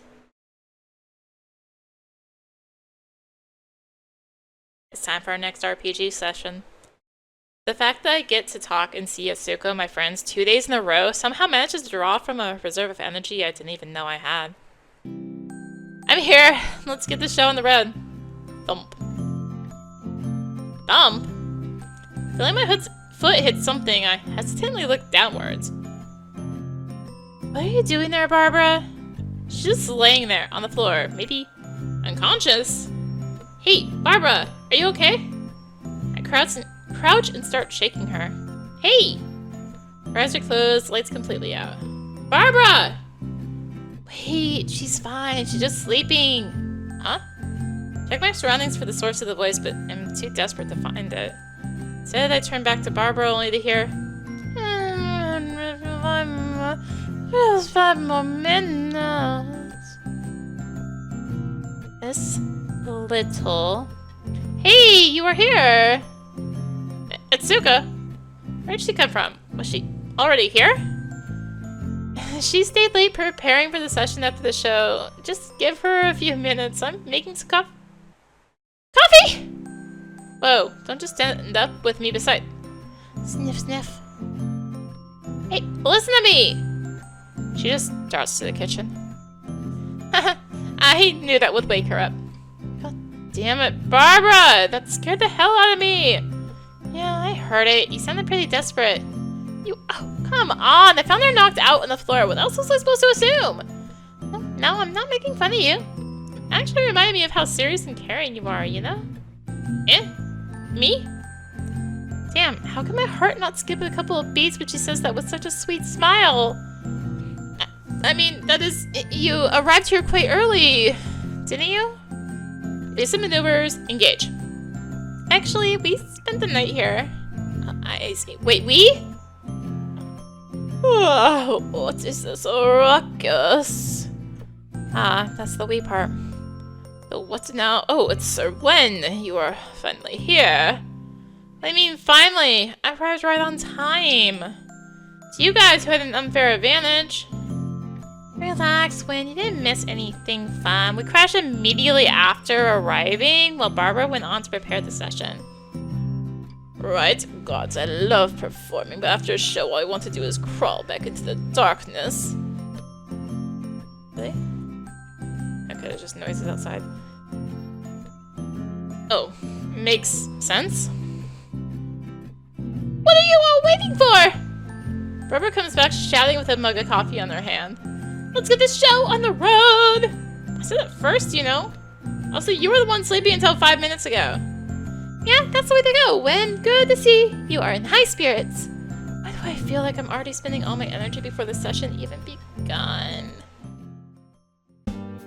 Alright, you. Let's begin by reviewing what happened last time.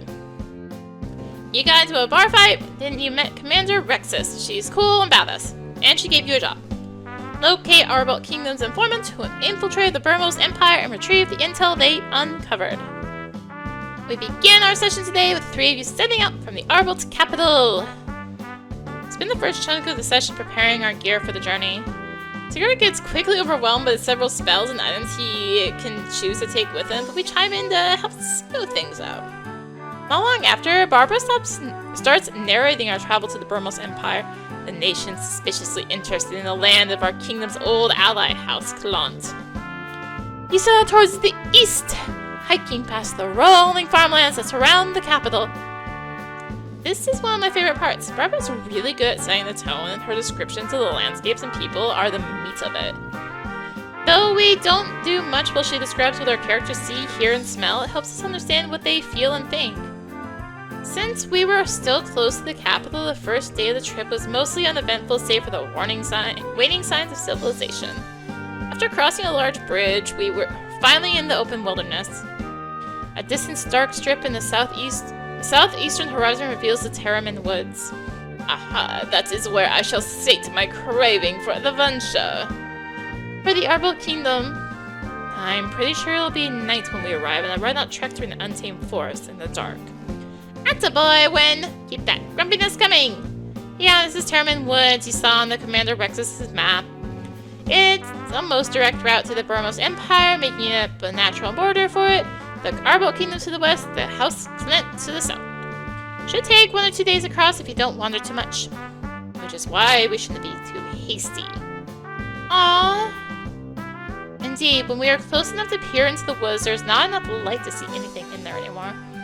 Barbara uses the opportunity to explain how resting works and why it's important in RPGs like Castles and Champions. Managing your resources is what keeps options on the table, and you really don't want to be cornered when Barbara is behind the Game Master screen.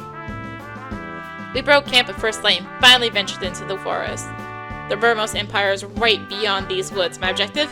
Vengeance against the one who set me up is close at hand. As soon as we finish the business Commander Rex has sent us there to do, I'll ask around for that person. Well, let's cross that bridge when we get there. Right now, the important thing is to come out of this forest in one piece. Now we are talking. This is what an adventure should be like. Dear Sigurd, please do walk behind me so I can take the brunt of the risk in case anything happens. Oh, I appreciate that. My tunes can bewilder anything that breathes. Alas, they still cannot protect me from a cold blade or a sharp fang. Just a shame none of us is particularly good at navigating trackless forests, but at least this way we are prepared for whatever comes our way.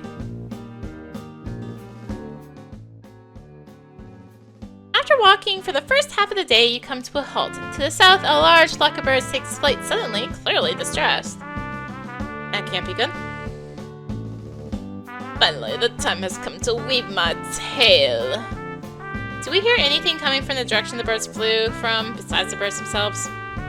Not at first. As you move tighter together in anticipation for any danger, you hear a subtle, low noise rising from the south, followed by a slight and slowly increasing tremor on the ground. That sounds like a worryingly big creature. A dragon. I knew it. Sure hope not. Barbara wouldn't. Would she? Hey, stay in character! I'll take that as meaning you spend those first few moments trying to make out what the sound comes from. The sound of dice hitting the table, then rolling for several inches, fills the room like the grinding of the wheels of fate. Wexian, used to looking out for danger, manages to discern the nature of the low, vibrating noise. It's a stampede. Of what? You have no idea. Alright, trying to outrun that is definitely not going to work. Instead, quick, we have to put something between us and whatever's rushing here from the south. Over there. Let's duck behind that fallen tree. Right away. As soon as you curl up and press yourselves against the forest ground and the dead, fallen trunk, the noise takes a clearer shape. Turns into a rumble, then a chaotic drum, then into a raging storm. The sounds of crushed wood, crumpled leaves, and creaking trees adds to the soundscape on the other side of your cover. You almost feel like your vision is shaking from the sheer force of the stomping. So suddenly, the storm is upon you. Bracing yourselves as much as possible, you alternate between closing your eyes to accept your doom and squinting just enough to glimpse at your final moments. One of the creatures laying stampede leaps over you and time freezes as it makes its first impression on your eyes. It is bark-shaded and four-legged, with a very short fur and the size of a large dog, much shorter legs and chunkier build. Though you can't make out its face, you can feel its weight as its robust body lands just a dash forward immediately after.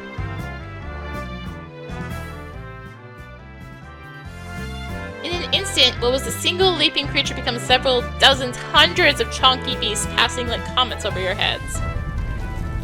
At this point, you were completely deafened by this strontious stampede. Barely managed to keep your eyes steadily open. Little by little, as uncountable specimens run by in front of you, you make out more details of their anatomy. They have very round bodies with short fur and a large but short snout decorated with a small pitch-black eyes on top of it. Capybara-ish. What draws your attention the most are the moss-like patches and spikes coming out from several places in their torsos. So they're like capybaras, but with moss and spikes. Particularly large and angry capybaras, but yeah, something like that. You're stuck cowering behind that trunk for several minutes until the stampede slows down. Soon enough, the bulk of the creatures is long gone and only a few stragglers keep hopping over you until the rumbling becomes a distant sound to the north. Finally. What was that? That came from the south. That's where House Clant is. Maybe something happened? Whatever it is, I don't want to find out. Let's get the heck out of here before... Wait, what is that? Thanks to the stampede, some trees are toppled over, and you can now see further away in the direction that they came from and rushed to. Half a mile north, you make out the silhouette of a stone structure hiding behind the logs and leaves of the forest. The building seems to rise above the canopy, and its shape suggests a temple of some kind? Okay, I really need a drink. Oh gosh.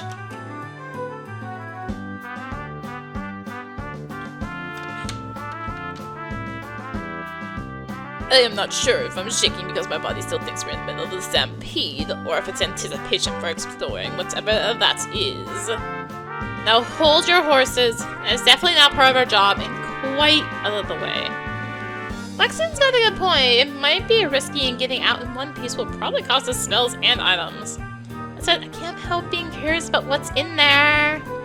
Come on, Lexington, it's right over there. It shouldn't take us long. Nothing bad is gonna happen.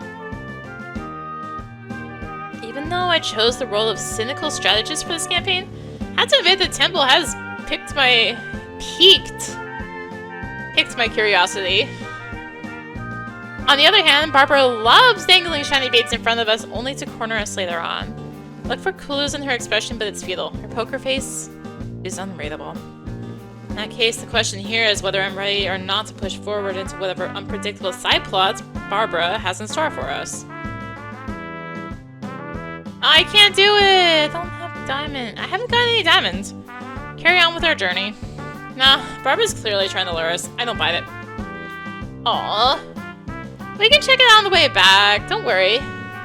Deciding to save our reserves for the meat of the adventure, we carry on through Terramin Woods. I do wonder, though. Barbara wouldn't just throw that stampede at us for no reason. Those plant capybaras will definitely come up again at some point. I better keep what happened here in mind. Maybe the Burmos Empire is behind this? Guess we'll find out next time.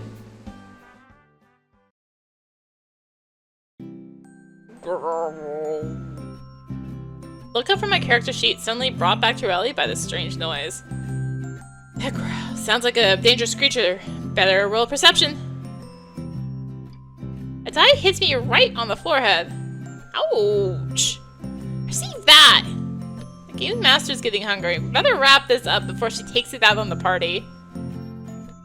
Time really flew by, huh? Onionitos aren't enough to get us through this journey. She pats the bag, making sure it's empty. Especially with Wen around, he just inhaled the whole bag in 5 seconds. That really was quite a feat.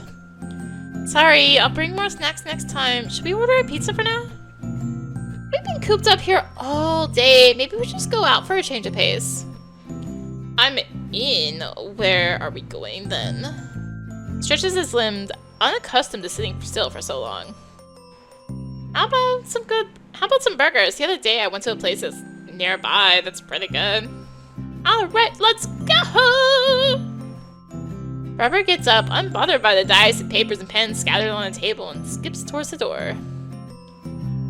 I at least gather up the character sheets and pick up the die that was thrown at me before following suit. However, I'm intercepted by Luna, who carelessly rubs against my calves before sprinting away. Guess she likes me a bit better now? Are you going to turn me into a magical boy? Whisper pensively, but Barbara rushes me further. Come on, man! Zuko's holding the elevator door for me and I step inside. I'm getting some deja vu. I shudder slightly at the karaoke sounds coming from inside the bar, but a familiar, not unpleasant feeling washes over me as well. There's a free table over there! Let's go! The bar is pretty full, so Sticker runs to claim seats for our group. Barbara takes a chair beside him, and Etsuko and I sit side by side across from them. Quick! I need food! Barbara's eyes run over the menu at top speed for a couple seconds before waving up in the air trying to get the waiter's attention. Hey buddy! Here, please! Let me have a look too. For starters, maybe we can all share something? How about some polenta? Polenta? I was thinking of rice, but that's fine too. There's that deja vu again. Oh well, I do like fried polenta. I vote for polenta. Sounds good, but I want a sandwich too, so let me see that menu. Just get a regular cheeseburger. I want to see the drinks. Beer! Jeez. Etsuko chuckles at the dispute and turns to me. Barbara really loses it when she's hungry, huh? Yes, we've seen time and again. Take a moment to roll the spot on my forehead that was mercilessly hit by the projectile die. She can be scary, so let's be careful on the next sessions too. I thought that angry barkeeper from the other session was Barbara trying to give each NPC a backstory and all. But I guess it was the lack of snack stocking. By the way, do you have any idea what the twist she came up with is? Not yet, but I think once we get to Burmos, we'll... You guys, have you decided? Barbara looks exasperated as a waiter stands sheepishly beside her, jotting down the orders. Order some burgers, fried polenta, and beers. Once the order's been placed, Barbara seems to calm down. Oh yeah, we didn't get to talk about this before, but the concert was really awesome. Aw, thanks. I'm glad you guys came. Thank goodness we pulled it off. You know what? Next time you should sell some merch, like a Zero Absolute t-shirt. A brilliant idea, Etsuko. Let's do it. The fans are asking for it. Eh? They are? Sure. If you come up with a cool design, we can make a few. I that one too. Sign me up. Okay, that's a Barbara, Etsuko, Barbara, Metal Oba, and Win. 3 shirts for the whole fan club. Come on, don't say it like that. Everyone at the fish shop loved it. You were amazing. Yeah, next time I'll definitely dive into the arms of our supporters. Sure hope the poor grandma won't be at risk getting squashed. I'll be there to make sure, though. Before I can voice my concerns, the familiar smell of fried goodness fills my nostrils. Here you go. They place a tray of fried polenta on the table and pops open a bottle of beer. The burgers soon follow and we are immediately stuffing our faces. After a few bites, Barbara starts filling everyone's cups with cold beer. A toast to Zero Absoluta, to the beginning of the hero's journey! Yeah. Cheers! We all raise our glasses and clink them together. Take a sip and remind myself not to overdo it this time. Etsuko happily chugs her own drink and then playfully slams her glass on the table. Another! Barbara refills Etsuko's glass with an uncharacteristically courteous gesture. Also, Etsuko! Yeah? I'm so glad I finally got to meet Bez! She's so cool! Sort of crazy you guys hadn't run into each other yet, huh? Right? I was so pissed I missed that birthday party last month! We could have hit it off back then, but no! Random last minute freelancing just had to pop up. Barbara sighs deeply. Guess the timing was finally right. Lady Luck smiled upon you and granted you another chance. Well put, Sig. Barbara pauses and her gaze catches my eye. You better cop DM too, Romeo. Don't let the second chance slip through your fingers. Barbara points a stick of polenta towards me and I nearly choke on my burger. What kind of segue is this? I start coughing uncontrollably. Wen, are you okay? Do you need some water? Etsuko gently pats my back. Keep flinching out of control, trying to breathe. Gosh, this feels awful and is embarrassing. Sir Wen, don't die. Quick, Etsuko, perform an abdominal thrust. What? Wait, Wait! Oh, got it! Not sure she's joking or taking him seriously, but Etsuko gets up, wraps her arms around my midriff, and pulls me to my feet. Here goes! Hup. Etsuko's hands are linked together at my abdomen, and she suddenly thrusts them sharply against my diaphragm, applying more pressure than I expected. Shit, she's really strong. Just a bit more! Hup. Once again squeezed, and whatever godforsaken piece of polenta that was lodged in my throat flies somewhere unseen. Hup. I'm fine, I can breathe now! Oh, good. She releases her iron grip, and I sink back into my chair. My head is still spinning a bit due to the near-death experience. I take a few deep breaths and turn towards my savior. Thanks for that. You're strong. Anytime. It's all the thanks to taiko practice. She jokingly pats her bicep. Ah! She seems to have realized something and leans down to rummage through her bag. Have some water. It's probably better than beer for now if your throat hurts. Thanks again. I gladly accept the thermos from her and take a sip. It's cooler than I expected. Despite being just regular water, at this point it feels like a healing elixir. I drink a few more sips. A battle for life right in front of my eyes. Etsuko, you saved him. Barbara nods but sneers at me a bit at me. Oh my, I guess you have grown wind. The old you would have probably gotten all shy, saying that drinking from someone with bottles, an indirect kiss. Nearly spit out the water in my mouth and feel another cough fit coming. What did I do to deserve this?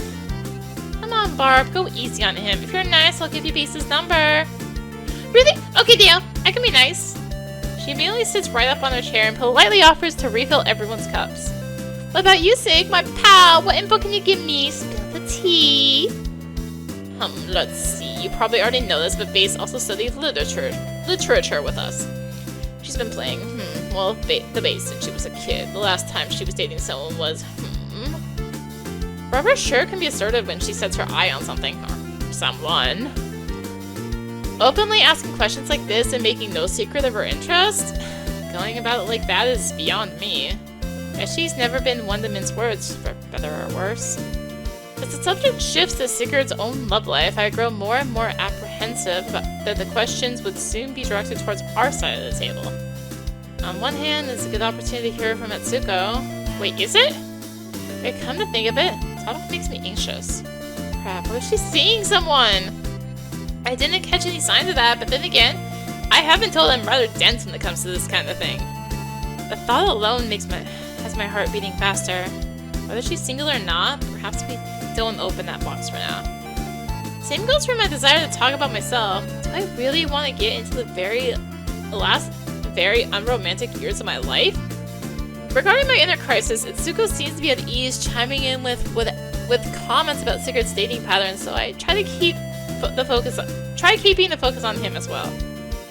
So yeah, I'm not really doing relationships right now, just meeting people and having a good time.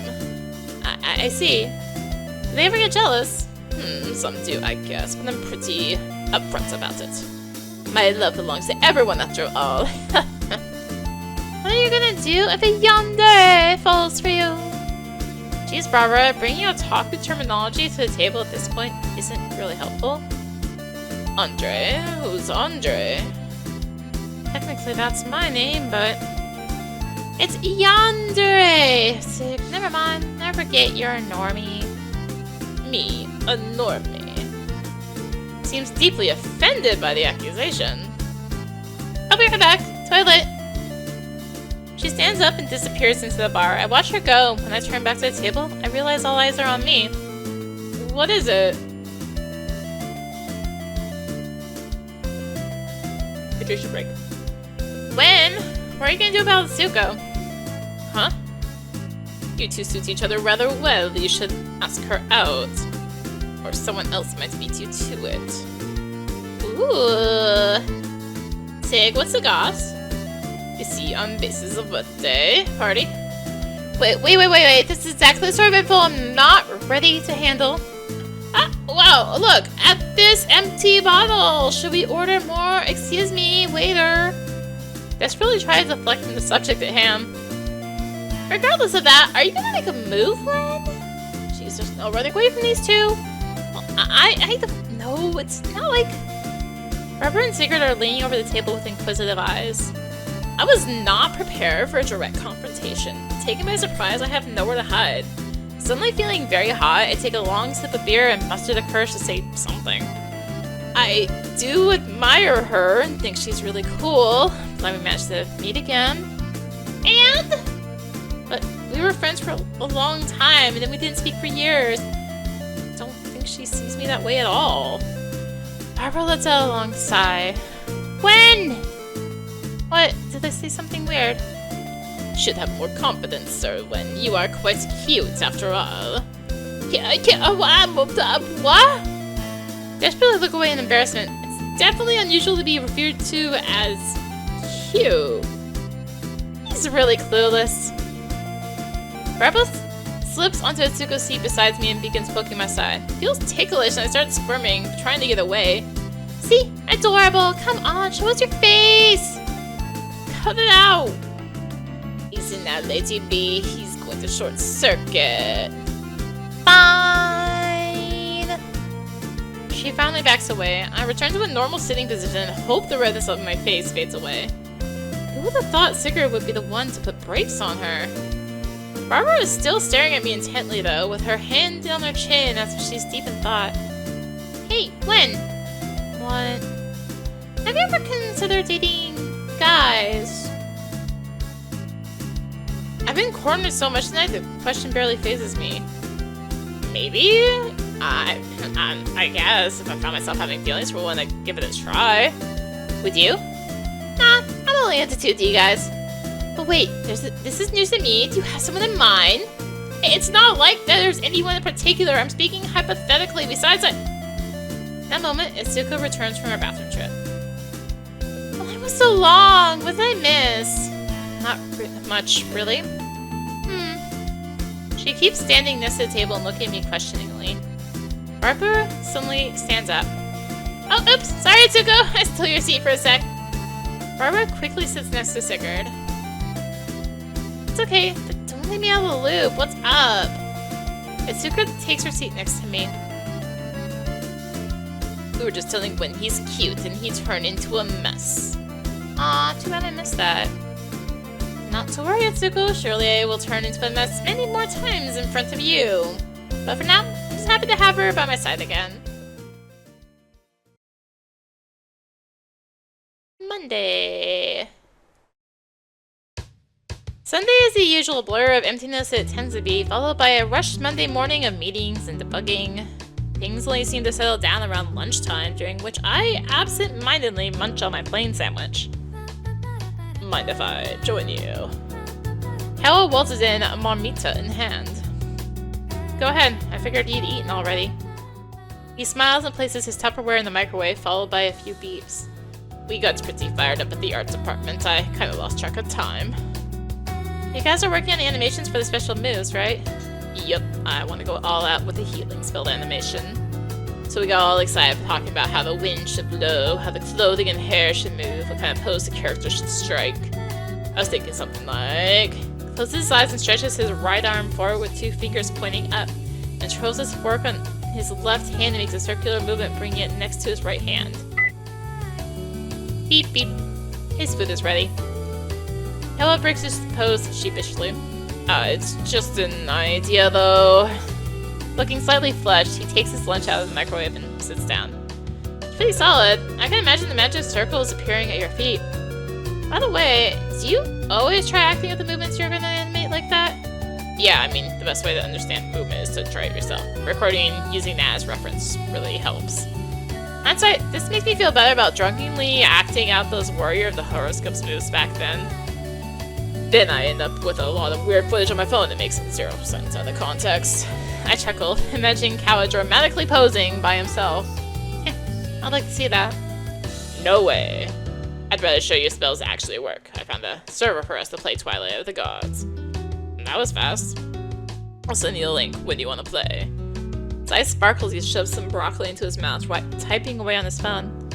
Well, I'm free most nights except on Saturdays. Wednesday then. Wednesday sounds good. Awesome, I'll check with the rest of the team. Caua types excitedly. I check my own messages. There's the one he just sent. URL here. Puppy. Thumbs up. Eh. There's also something from the RPG group. Hey guys! I have good news and bad news. Bad news first. Pull the band-aid. Just the good stuff, please! Is everything okay? Yeah, don't worry! Thing is, I'm gonna have to skip the RPG session this Saturday. What? We're canceling so soon? Our Taiko group is gonna have a presentation at the festival. It'd be great if you guys could come. Please. Taiko, huh? The fact that she's still practicing it brings me a sense of comfort. Like, not that much has changed since back then. That takes me back. Taiko? What's that? They're percussion instruments. Japanese drums, basically. The group I'm part of does Okinawan style. There's also a sort of dance involved. So it's different from the drums you played at the talent show. Duh! Pay attention! They're Okinawan! You just asked what Taiko was. It's a pretty different vibe, but she seems to be deep in thought for a moment. I like it just as much. So do you guys want to come see? Sure! Sounds awesome! Hey, what about you, Win? Can you make it next weekend? Let's see. Definitely curious about this traditional drumming and dancing performance, but I'd like to go. I'm gonna check with Nina, though. We usually hang out on weekends. Whipped! Invite her too. The more the merrier. Yeah, I'll ask her. Cool. I never did, though. I knew Nina wouldn't be interested. Even worse than me at dealing with crowds, she might get annoyed at the change of plans. I'd get all anxious. It would just be a lot of trouble. I was so sure of it, I didn't even bother bringing it up. The following week, when I ran into Etsuko and Barbara at school, I was slightly chastised by Barbara for bailing, and that was that. These memories flash through my mind, and I feel the need to reply immediately to the invitation. There was no reason to hesitate this time around. What time? I'll be there. That's an honorable reason to cancel. Count me in, Etsu. It's been a while since I've seen you hitting the taiko. Me too. Fired up. Cool. I'll send you guys the details in a bit. Yay! Something good happened. Caua grins, setting down his cutlery. Realized I've been smiling as well. I guess so. Put my phone down and bite the rest of my sandwich. I barely have time to check my phone after lunchtime. Even so, I see a light go out on my screen as soon as I sit down to read my messages on the way home. Damn planned obsolescence. I really need to buy a new battery.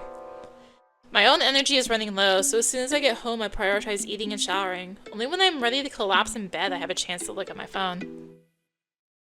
2 new messages. One from Etsuko and one from Caua. Well, obviously we're gonna read them. Check Etsuko's text. Not that tired. Spare a moment to read a message from Etsuko. Capybara. How'd you end up in the Terramint Forest? If the monsters there were as chill as these guys, our mission would be easy. Agreed. Those capybaras aren't letting any birds catch a ride on their backs. Right? The real ones are way friendlier. Seems like they got pretty close. I tried, but as soon as I took the picture, they ran away. They don't want to be friends with me. Sad crying. Well, they're lost. You sure do like capybaras, huh? I do! BTW, do you remember the Festa Junina back in our sophomore year? I do. That was quite an eventful day. I still have the capybara plushie you won! Shot straight through my heart. Wow, really? Yep, I can't say it's pristine, but, well, I guess it's better than the capybaras at Pinheiros River. I'm honored. Yay! I'm gonna send the flyer in the group chat, but the Taiko show is gonna be on Saturday at 2 p.m. Noted. I'll let you sleep in. Good night. Sleep well. Can't wait for the Taiko show. Thanks. Drop the phone on my chest and stare at the ceiling for a few moments. Ah, more hearts. A short while ago, I couldn't even imagine that we'd be back to talking like in the good old days. I catch myself smiling softly. Check Caua's text. You know what? Reading one text won't mess up my sleep. Hey, Wen, I wanted to hear your take on this idea I have for the builds in Twilight of the Gods. Oop, sorry for the late reply. What do you have in mind? I'm going for an acolyte, so if memory serves me right, it'd be good to split the points between vitality and intelligence. Yep, gotta be resilient and smart. Important qualities in gaming and in life. But I remember seeing people who did pretty well with unconventional builds. Like the shredded merchant who dealt damage by throwing money? Yeah, something like that. It's kind of boring to just follow the classic guides, right? Twilight of the Gods has infinite possibilities. So I was thinking of doing something kind of out there for a change. Like what? Like, I don't know, an exorcist priest? Have you been watching horror movies? Guilty. Sweat. But it's not a bad idea. You can exorcise the living dead and heal us at the same time. Yeah, I won't leave you guys hanging. I know you won't. Chuckle at the thought of Caua in that sinister role. He's right. Thinking outside the box is way more fun than just following the standard, supposedly easier road. Yay! Some gloves. Spades. Whatever. Not diamonds though! It gives me a few ideas for my own build, and it just might be a good way to tackle other problems that have got me staring at the code for hours. I might get experimental with my mage too. You gonna try being a bodybuilder sorcerer? That I can't guarantee. Follow your heart. Alright. Well, alright. Good talking to you, man. See you tomorrow. See ya. Good night. I'm a bit more awake than I was a few minutes ago, but I think I might be able to fall asleep fairly quickly after such a long Monday. Alright. It's pretty late now, so I better go to sleep. Wednesday. Wow. I get to work to find colorful little pennants hanging all over the studio. They had me baffled at first, but my perplexity is soon gone as I realize it's already June. So it's that time of the year. I passed by the coffee table and noticed it's chock full of pakokas and pide molik. Not really my favorites, but I'll have them if they're lying around just like that. The moment I decide to turn back to go grab some, I'm greeted by a cheerful Caua. Good morning. What's up? You look happy. I just like the Festa Junina vibes. I love this time of the year. It does sound bubblier than usual. Really, I guess it's neutral for me. And now he suddenly looks a little disappointed. But is it a lawful true or chaotic neutral? What? That's okay. I hope I can get some mess this year. I can't wait to eat a pamonha pastel popcorn and have some at Kintao. It's not like you can't have those throughout the year. Some mulled wine, also some cornmeal cake, some kanjika. Caua goes on with the list of foods. I'm fazed by my remark. Are you guys talking about Festa Junina foods? I love Festa Junina. Anna has joined the conversation, and they both go on to revel in the joys of St. Anthony's celebrations while I stand beside them with a poker face. And school Festas Juninas used to be so fun. I love playing games and dancing at Quidrilha. Really, kind of dislike the compulsory aspect of it. Yeah, I love dancing Quidrilha. Caua does sound very fond of the Quidrilha. I start getting the impression that I've already had a conversation like this before. I think I'm getting this weird feeling of deja vu. Oh, do you remember something related to that? Yeah, my second year of high school, it kind of went like this. I love me some Festa Junina! I can see colorful pennants hanging all over the place. The smell of boiled corn on the cob, pastel, barbecue, and mold of wine wafts through the air. Food and game stalls are set up throughout the whole school. Not to mention the hellish cacophony of people talking at the same time. Come on, let's play some games! The resigned sigh. At least Etsuko was pretty hyped. What do you want to play? There's so many fun options. There's fishing, target shooting, the hoops. What's your pick, Wen? Before I can answer that I don't really care, I'm interrupted by a sudden onslaught of crackling and snapping noises. Ha! Take that! My multi-firecracker attack! I turned my gaze towards Barbara, not impressed in the least. How old are you? 10? And you, 80? What, you should be thanking me. I'm only here to boost your chances of winning that damn video game. That's right, bow before me, servant. If I win, I might let you play. I clenched my fist at her audacity. I mean, hit that. Everyone who bought a ticket to our school's Festa Junina also got a raffle ticket for a chance to win a FunStation 3, the latest console. I'm only here in this crowded place because Barbara pestered me so much to come also that she could have 3 tickets to wager in the lottery. Hers, mine, and Etsuko's. While Barbara and I bicker, Etsuko seems deeply absorbed in her plans to enjoy the party to the fullest. First, I think I'm gonna get some popcorn, a barbecue skewer, and a cheese pastel. Then we could buy some sweets. I think I wanna go for tapioca, pomona, and some pacoquinas. Pasoquinas. There's mulled wine too. She seems overjoyed at every traditional dish she remembers.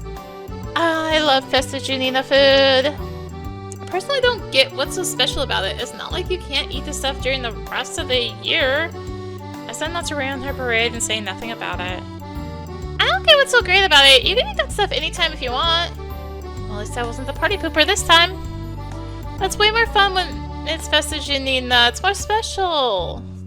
Etsuko seems unfazed by Barbara's comment. Not bad, Etsuko. I gotta give you props for your conviction. We decided to hit up the target shooting stall after Barbara convinces us it is important practice for an eventual zombie apocalypse. Get ready to witness the abilities of a pro firsthand. Bracing the bottom part of the toy shotgun on her shoulder and grasping it with both hands, Barbara looks very focused as she aims at the most challenging prize. Etsuko is watching her attentively. Barbara seems to be taking it so seriously, I start believing she actually knows what she's doing. Pop. She didn't hit anything. What? That's impossible! This thing's gotta be messed up. Barbara is indignantly poking the barrel of the toy gun. Better luck next time, buddy. You still got 2 shots. It's my turn. Barbara sighs and hands the gun over to Etsuko begrudgingly. Etsuko marches up to the counter and positions herself just like Barbara to shoot her shot. Her gaze is full of determination. After aiming carefully, Etsuko pulls the trigger. Pop! Kirk hits a little plastic box, but the force of the impact isn't enough to make it topple over. That was a close one. Crap, I'm so close! A little frustrated, Etsuko seems to be a much better sport than Barbara, who holds the game in contempt now. Well, it's 3 shots. I guess the last one's yours, Win. Huh? Etsuko hands me the shotgun. I wasn't really planning on playing. You can go again. Truth be told, I'm awful at shooting games. I always get my ass handed to me in FPSs, so I imagine it won't be too different in real life. No way! You have to face the same humiliation as I did! It's fine if you don't win. It's just for fun. I sigh, but decide to give it a shot. I lean over the counter and try to mimic what the 2 of them did before me. Hold the shotgun with both hands, place the bottom part against my shoulder, pick a target. I think Etsuko was aiming for that little blue box. It seems to indicate a stuffed animal is surprised. Wonder if she wants that. Without much ado, I pull the trigger. Pop! Bam! Bullseye! I got it? Still skeptical, I scanned the stall and spot the little blue box on the ground. You did it! No way! Turn to the side and see Etsuko with sparkling eyes and Barbara incredulous, her jaw on the floor. Realize the look on my face must be beyond shook and compose myself. But of course. Congrats, boy. Here's your prize. The guy working on the stall hands me my hard-earned prize. It seems to be a stuffed capybara? Aw, it's so cute. I love capybaras. plushie really had her eye on this. You can have it. I extend the plushie towards Etsuko with a serious expression. She looks at it, then at me, as I try to hide my embarrassment. Ugh, come on, just accept it and let's get this over with. A huge smile spreads across her face. Thank you! It's nothing. Before I realize what's going on, I'm involved in a warm embrace. I can feel my face suddenly burning up. Meanwhile, I see Barbara over at Etsuko's shoulder trying to contain her laughter and silently mocking the whole situation. Ugh, that girl! I shoot her a furious look as a signal my equally silent retaliation. Attention! It's almost time for the quadrilla! Whoever wants to dance, please come to the multi-sports court. Hello, quadrilla. You guys want to go? Ew, quadrilla. Hate it. I'm not a fan either, but we can escort you there. Managed to finish my sentence before all the light drains from Etsuko's eyes. When we arrive at the court, I see a long line of couples getting in position. They're about to start the typical dance associated with the country's rural culture. Many of them are dressed in character for the occasion. Horrible memories from teachers in preschool trying to draw a mustache on my face as part of the costume come to mind. Oh, that sucked. It was messed up that they made us dance and grade us on in PE when we were kids. Even now, I don't get why anyone would do it out of their own free will. But I think it's fun. I agree that the compulsory aspect of it sucked, that the dancing in front of everybody was really embarrassing, but Etsuko is starting to get a little upset at our bitterness. Spot a senior student holding a microphone in charge of organizing the activity. Hi, excuse me, my friend Etsuko wants to participate. Oh, cool. You guys can get in line right over there.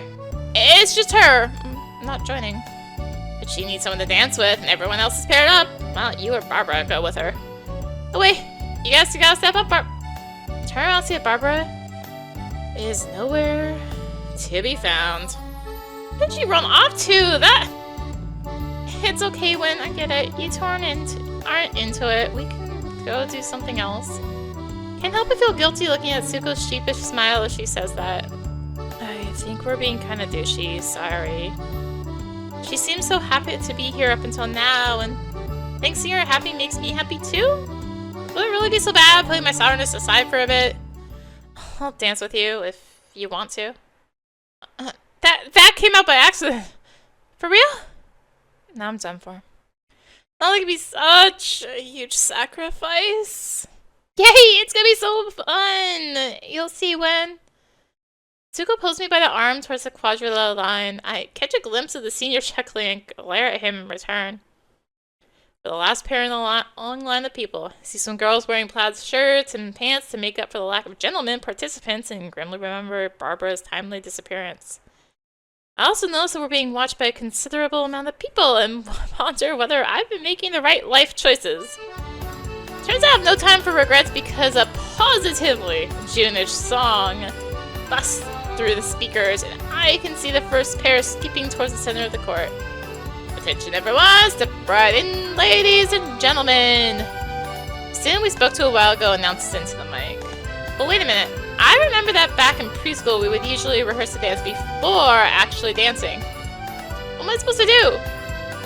In that moment, Etsuko locks her arm with mine and I feel a pull that prompts me to follow the way led by the couples ahead of us. Just go with the flow until we stop, face each other, and start stepping away to form two rows of ladies and gentlemen across from each other. Etsuko, how am I supposed to know the steps? I have to shout because of the positively loud music. Just follow everyone else. She yells back while clapping to the beat of the song. I reply with a puzzled look and mimic her clapping. Ladies, greet the gentlemen. Etsuko approaches and performs a curtsy, lifting aside to the imaginary skirt while I get down on one knee like a medieval knight getting ordained, mirroring the boys on my row. Gentlemen, greet your ladies. Now it's my turn to approach and take off an imaginary straw hat to Etsuko. We're soon twirling around with interlocked arms, doing double spins, forming a big circle that alternates directions and eventually becomes a spiral, all according to the commands announced by the senior on the mic. Now it's time for the tunnel! We're once again lined up in 2 rows facing one another. Everyone raises joined hands with their respective pair, forming a sort of human tunnel through which the couples pass one by one. All of these classic quadrilla steps are gradually unearthed from the depths of my memories. I managed to execute them rather haphazardly while tripping, stumbling, and bumping into Etsuko, who, at least, seems to be having fun all the while. And now let's get started with the country road! Once again trotting with arms locked together in line. Watch out for the rain! Everyone lets out a desolated ah! And I once again take off my imaginary hat, this time to shield Etsuko's head from the also imaginary drops of rain. It stopped! Everyone celebrates. The bridge collapsed! Aww! They fixed it! Hooray! Watch out for the snake! Yeah! Just kidding!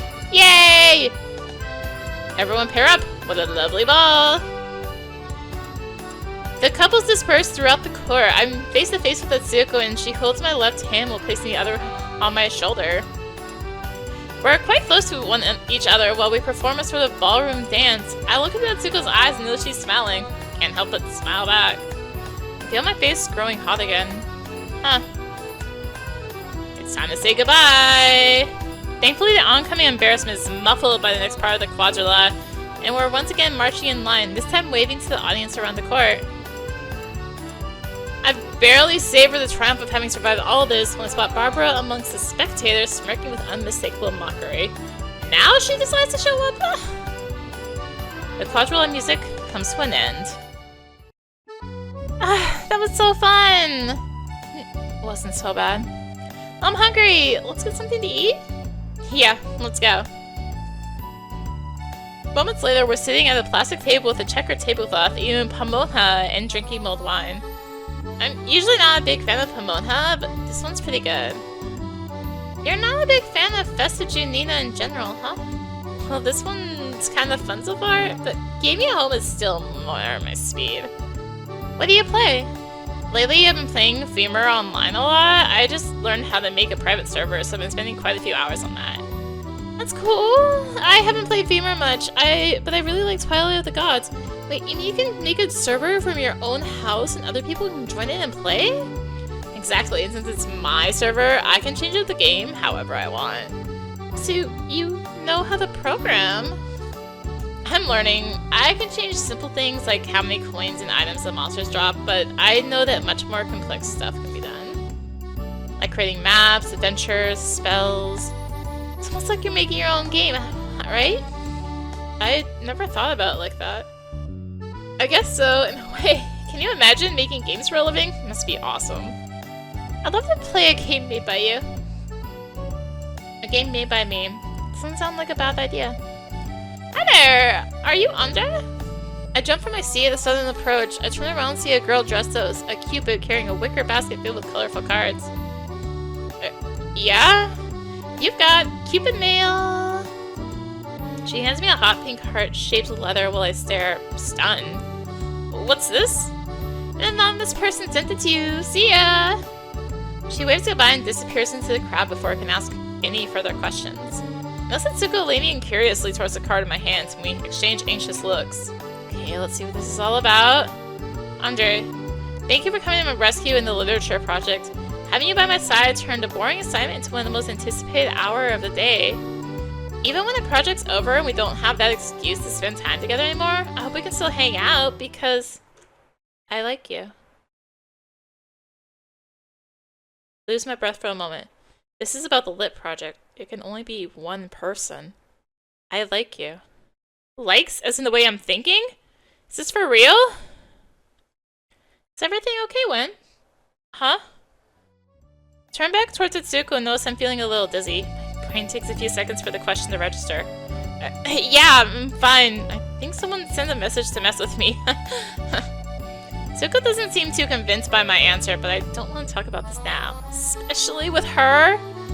So, did the hoedown live up to his name? Suddenly Barbara decides to show up, with a dirty joke at that. For once in my life, I'm glad she's here though. Where the hell have you been? Attention y'all! It's time to draw the winning ticket for the Fun Station 3 raffle! Ooh, here it is! The most important moment of the party! Pay attention, guys! Right the raffle. Our numbers are 109, 110, and 111. They're gonna draw one of those. I just know it. That's right, and then we're gonna play all the time at your place. 2 of them are excited for the prize draw now. I'm grateful for the misdirection from the previous topic. And here it is! Etsuko and Barbara seem to double down on their concentration. 109, 110, or 111. And the winning ticket is 112! Number 112, come get your prize! No way! It can't be! Stop! After reliving so many memories, I found myself back to the studio once more. Hello! Earth to win? I snapped back to reality, slightly disorientated. Sorry, I got lost in thought. Caua chuckles a little. Hey, about the type of neutral I feel regarding Festa Junina, think I might actually be neutral good? Spend the rest of the afternoon diligently working on Healing Quest. My phone buzzes a few times, and from the corner of my eye, I notice Chico's name flashing on the screen. Wonder what's up?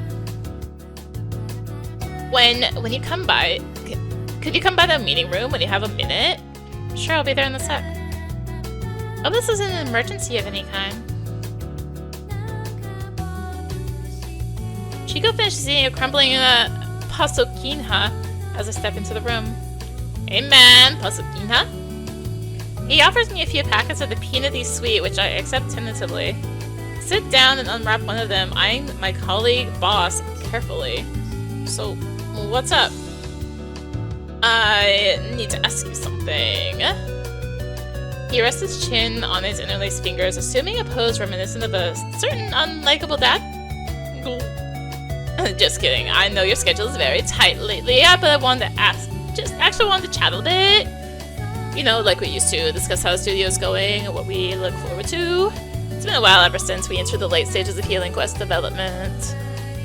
Says he's kidding, but keeps a menacing pose. If I didn't know him, I'd probably feel intimidated by my boss asking for a talk. He's more likely awkwardly stuck like that, anxious about my answer. Being Chico, he probably really wants to just chat. But sure, I could use a change of pace. Alright, sounds good to me. How have things been lately for you, Chico? Accounting has been a bit hectic, let me tell you. Spend some time sharing our latest complaints about our daily company struggles. At some point, the conversation shifts towards our expectations for the studio beyond our current project. In particular, we dig up some old ideas we have for making the workplace more welcoming and pleasant to be in. Yeah, we could definitely use one of those fancy French presses for coffee. Sure, it's quite the small investment, but I'm sure just the smell of freshly ground coffee will lift the spirits of everyone the first thing in the morning. Chico pauses, while still leaning his chin on his interlaced fingers. I can see him stiffening a bit. Do you think everyone liked the June decorations as snacks? Did I go overboard? Oh, I guess that must have been on his mind for a while. I left the notes in the back like boy, but no one really came just for the occasion, so...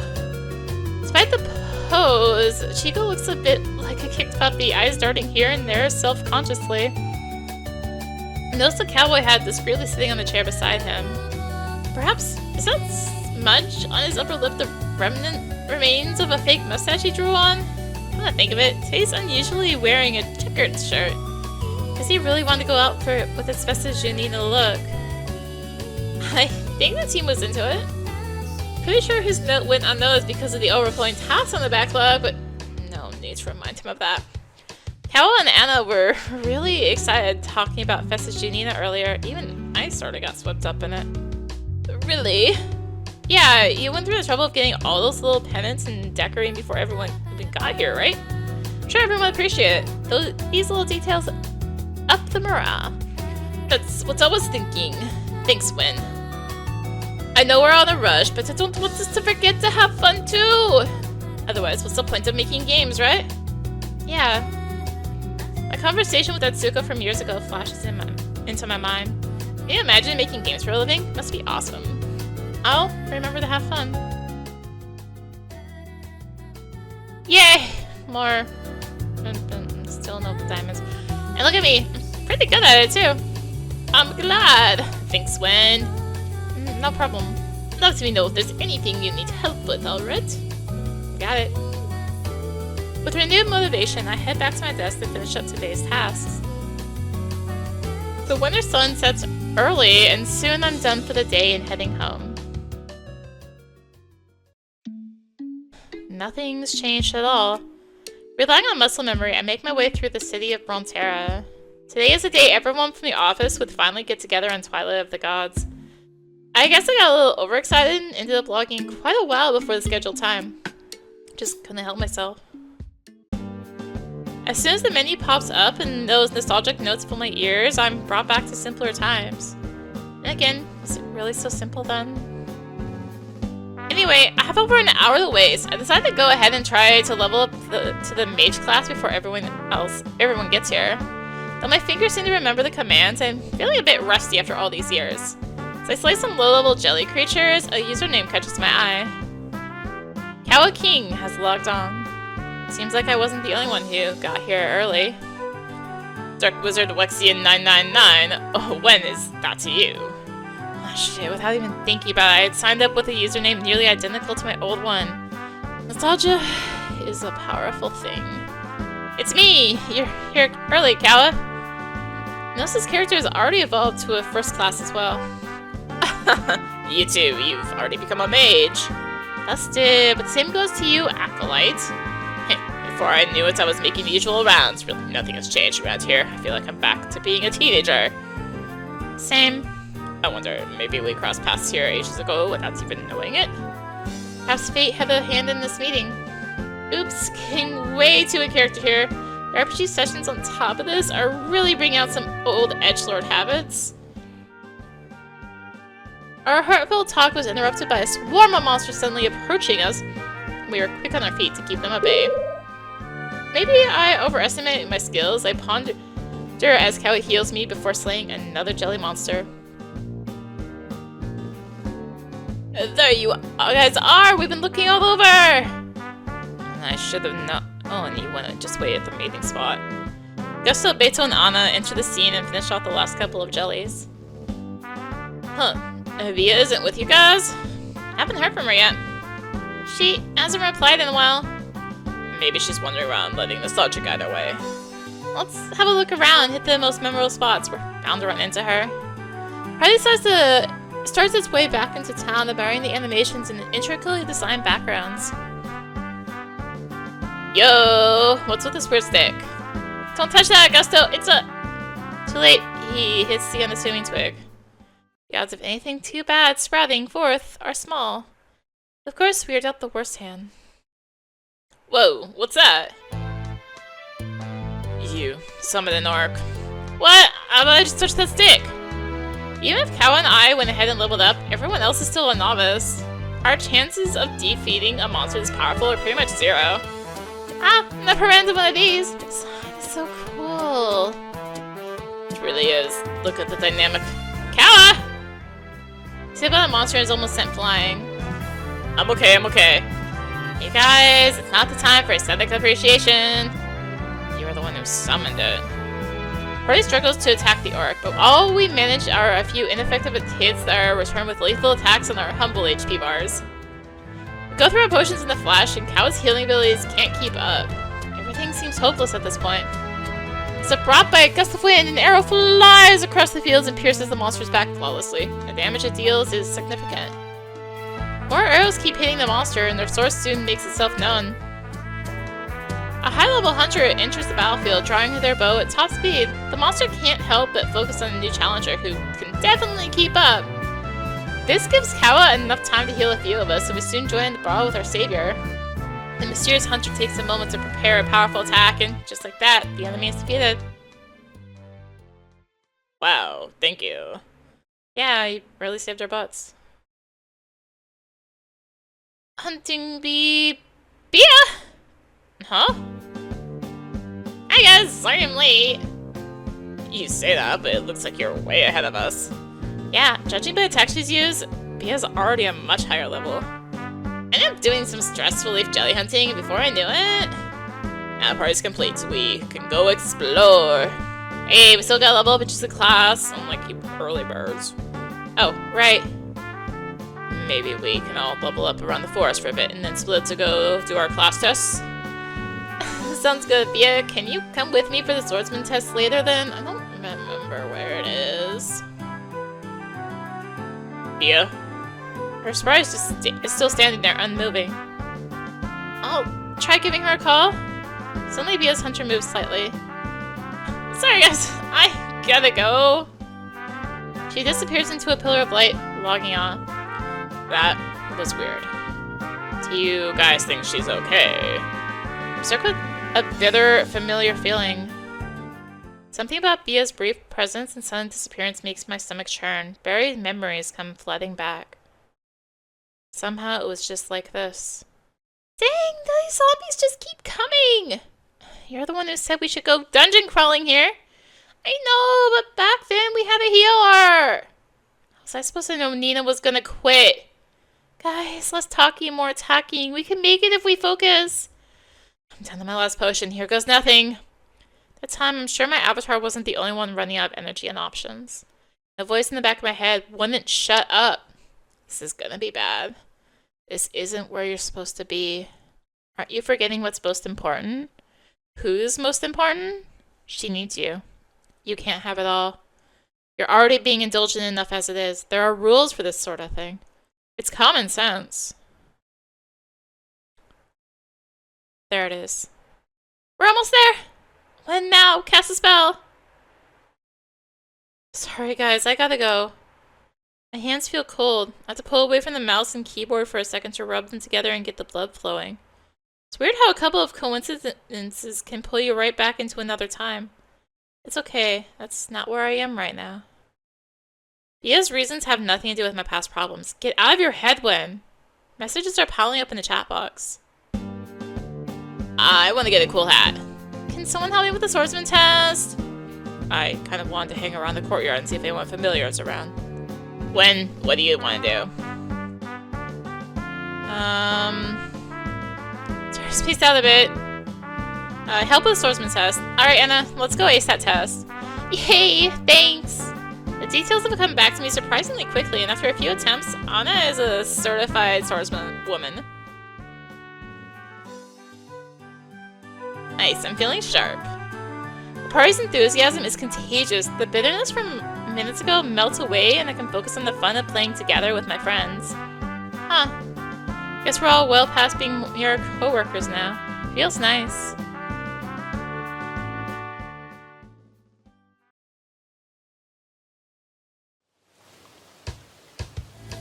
It's back to real life now. Time is flowing quickly today, and I feel like I'm on a roll, programming and fixing bugs. Everything is going smoothly. Rain pours outside as I type quickly and confidently, my thoughts hardly straying from the never-ending lines of code in front of me, and my screen goes completely dark. I stare at it for a few moments in disbelief. Keep tapping at the keys, but it's futile.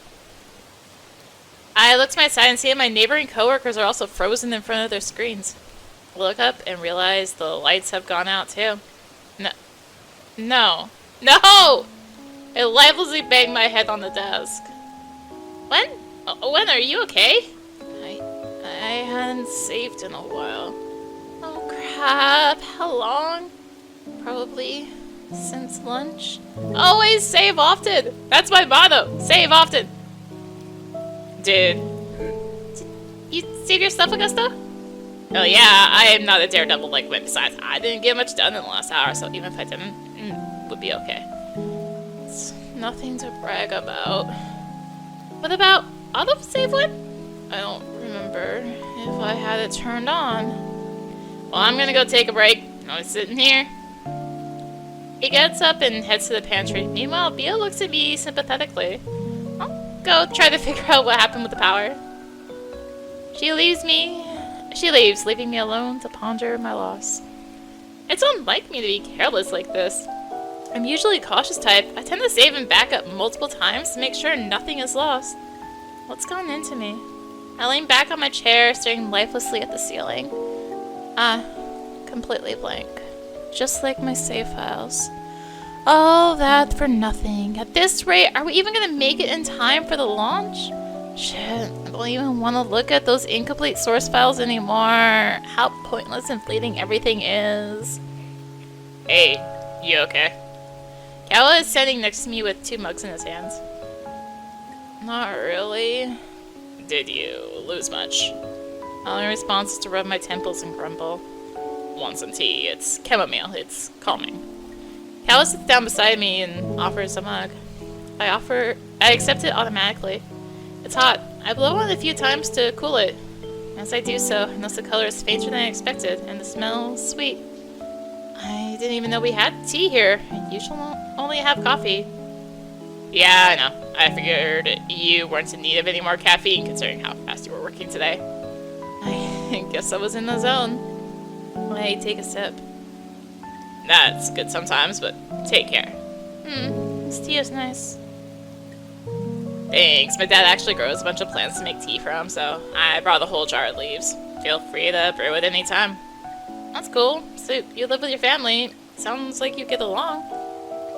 Caua stares at his mug for a couple of seconds, looking wistful. Yeah, I live with him now. I moved out a couple of years ago, but I came back. Why'd you move back? I wouldn't want to go back to my mom's house anytime soon. My mom would nag the hell out of me. He smiles almost too softly. A lot of stuff happened. You lived by yourself, didn't win? Yeah, it's a miracle I could afford a place, but I guess it's worth it. I don't think I could handle having a bunch of roommates. You need your space, huh? Doesn't it get lonely, though? Question catches me off guard. Lonely. I guess I'm sort of used to it. Having people around has its downfalls, too. You could never please everyone. Sounds like you've been through stuff. Caua leans back on his chair, steam rising up from his mug and fogging up his glasses. Nothing too big, I guess.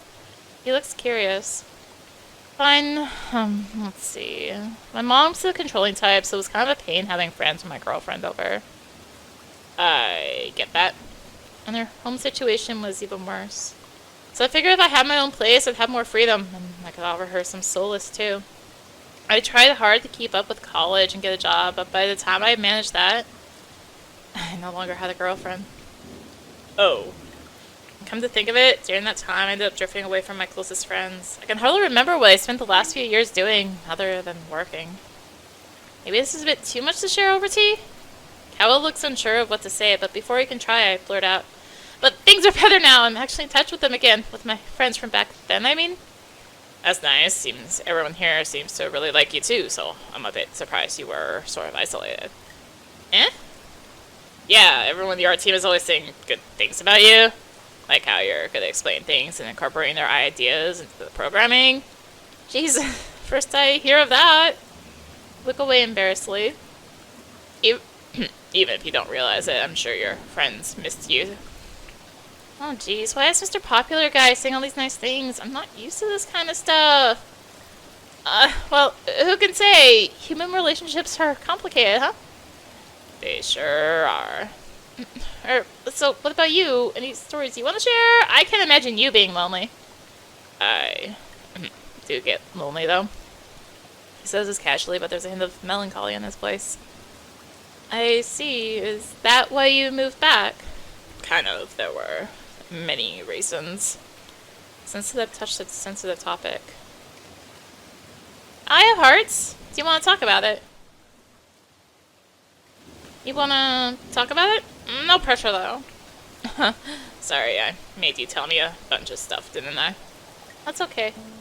It's no big deal, but originally I was actually sort of kicked out. Huh? No way. Up until then we were all pretty close. I guess there was a part of me that couldn't accept at that time. Without thinking, I blurted out. And now? I wonder. Things are better, but I think they're relieved I ended up breaking up with that guy. I guess this stuff takes time. I'm going to clear my throat because I'm doing trying to do such a low voice. My throat's like, ah! I guess it does. Wait, what? Barbara's question from the bar pops into my head suddenly. Have you ever considered dating guys? So, you, date guys? Very smooth one. Ella blinks a few times, holding back a chuckle. Well, yeah. I see. In a bit of a daze, I stare at the leftover tea on my mug. Knowing my own blank expression staring back at me, I snap out of it and look up at Caua. I'm sorry, it sounds like you went through some hard times. I don't really know what to say. You can count on me, okay? Thanks, man. Like I said, things are better. My family did reach out and invited me to come back, so it's cool now. Caua casually pats my shoulder a few times before standing up. His hand feels warm. Hope your family gets it. Me too. Caua flashes a genuine smile and stretches his arms. He waves his neck to his sides, producing a couple of soft cracking noises, and sits back down. Gentle silence takes over the office. By the way, thanks for yesterday. I really miss playing Twilight of the Gods. It was very nostalgic. The MMO session had been a blast. Slaying those jelly monsters alongside with Caua and the rest of the party was refreshing. It really made me wonder if perhaps years ago we might have crossed paths in the world of Twilight of the Gods. Hey, Caua? Whoa. That moment the lights turned back on. My computer sounds like it's starting up again, and we both stare at the screen anxiously. Let's see. Once it's back on, I quickly reopen my files to see how much damage was done. Huh. Looking at the timestamp, doesn't seem that bad. You've stared at the lines of code in front of me for a few moments. Not only that, I just noticed a mistake right here. I haven't seen it before. Oh. Dang, this is in a lot of trouble later. Whew. Okay, this wasn't so bad. I'm glad. Bia and Augusto were, as well as the other workers that had gone for a break during the power outage, come back into the workroom. Well, see ya. Before I can protest, Caua takes hold of my empty mug and strides towards the pantry to wash them. By the time I finish my work for the day, my stomach is already growling in anticipation for dinner. I bid the nearly empty office farewell and step out into the night, taking note of the clear skies. One would barely believe this afternoon's downpour if not for the puddles scattered all over the concrete. While avoiding them the best I can, I think back to the exchange with Caua earlier. Funny how the blackout gave us a weird opportunity to connect. I suppose some things are easier said in the comfort of darkness. I myself even ended up mentioning a series of events I don't remember touching upon in a long time. Before I realized it, I blurted out a summary of the last few years of my life. Had I ever talked about this with anyone before? Splash! Oh crap, I stepped in the deep one! Feeling my sock grow wet, I start reminiscing about another rainy day. It's probably around this time of year as well. Well, it is technically winter, not exactly a rainy season. Okay guys, now pair up. When I say pairs, I mean pairs! No trios! Literature teacher shouted over the sound of the pouring rain. A few groans are heard here and there, but a few excited giggles are also exchanged between those happy to work together. This is how it always is. Getting paired up with someone uncooperative and doing all the work is exhausting. On the other hand, having to discuss every decision with a partner is even more tiring. That's why we have a deal. Barbara and I always team up. Our workflows and styles are so different, one of us always takes over. I'm in charge of science projects, she's the history expert, and so on. In the long run, each of us only has to do half the project, so it works out fine. This being literature class, I'm pretty sure she'll take care of the heavy load and I can get away with just reading a summary of the book online. Is what I'm thinking, but as my eyes dart towards Barbara's seat in order to silently seal our agreement, I know she's not looking this way. You're in the drama club? That's awesome. That's going to earn us a few points on the presentation. Barbara's excitedly chatting up her desk neighbor, a girl whose name I haven't memorized yet. I make a shocked face at the betrayal, and somehow she notices. Barbara quickly glances my way and offers a mildly apologetic look, as if saying, "See, you're on your own this time, buddy." Ah! It's like she's mocking me for not having other potential partners. It's not like she's wrong, though. I guess I haven't really done a great job at socializing, even though the school year is already halfway through. If Etsuko was in our class, we could have paired up. That might have worked out as well. Well, that is if Barbara didn't snatch her up first. The teacher's already rejected the possibility of trios due to the even number of students. Dang, having a small circle sucks at times like these. Shakespearean references aside, but it's not my best subject either, so I'm definitely in trouble. My eyes scan the classroom and I see duos forming here and there, anxiety starting to bubble in the pit of my stomach. It's a time with my growing panic, thunder rumbles outside. Kaboom. I shudder. My gaze suddenly falls upon one girl sitting not too far from me. Her shoulders hunched up and eyes tightly shut, and her hands trying to shield her ears from the clap of thunder. Someone who's having an even harder time than me. Like a sort of trigger, it's at times like this when I can manage to muster up some courage. Shit, I don't remember her name either. I think we talked before, though. Come on, when? Think. Was that something with an M? Marina? It was Carolina as well. No, it was definitely had an N. Nina! My voice comes out louder than I expected, considering how unsure I was. She jumps in her seat and immediately turns my way, startled to say the least. Yeah? Andre? The way she pronounces my name hesitantly is cute, and also makes me feel a bit better about almost forgetting hers. Do you want to pair up? Yes! Nina's face lights up immediately, and the answer also spills from her mouth more enthusiastically than she anticipated. Blushing her own little outburst, she averts her eyes and explains. My friend paired up with someone else this time, so I was worried I'd end up by myself. Come to think of it, the girl that teamed up with Barbara is the one Nina's always hanging around. Same here, that Barbara just went on ahead without me. You two always work together, huh? You must get along. We've been friends for a long time. I guess we're just stuck with each other at this point. Well, not anymore, I guess. Sorry, I guess you're stuck with me this time. I'm better off now. Let's show them how a group project is done. Okay. She pumps her fist up ever so slightly. Do you have the book already? I do. As she says this, Nina pulls out a copy of Casimiro from her desk. I guess everyone's supposed to read in high school, so my sister already had it.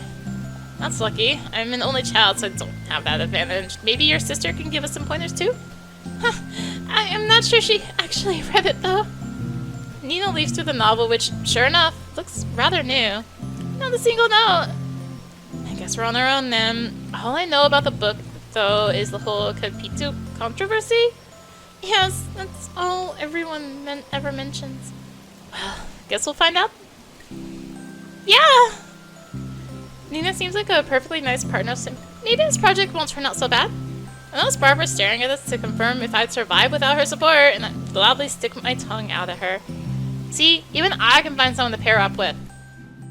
Splash. Damn it! Caught off guard. Mid-recollection of the step, another puddle. That's what I get for spacing out. Thinking about it now, Nina has actually come up a few times in my mind in recent days. Vaguely recall even dreaming about her. Or did I? Now that I'm getting closer to Etsuko again, I realize how much past Win could learn from present Win. How much present Win still has to learn. Working as a team, trusting people, finding comfort in people. I don't want things to go the same way again. I hurry down the stairs to the subway platform before I miss my train.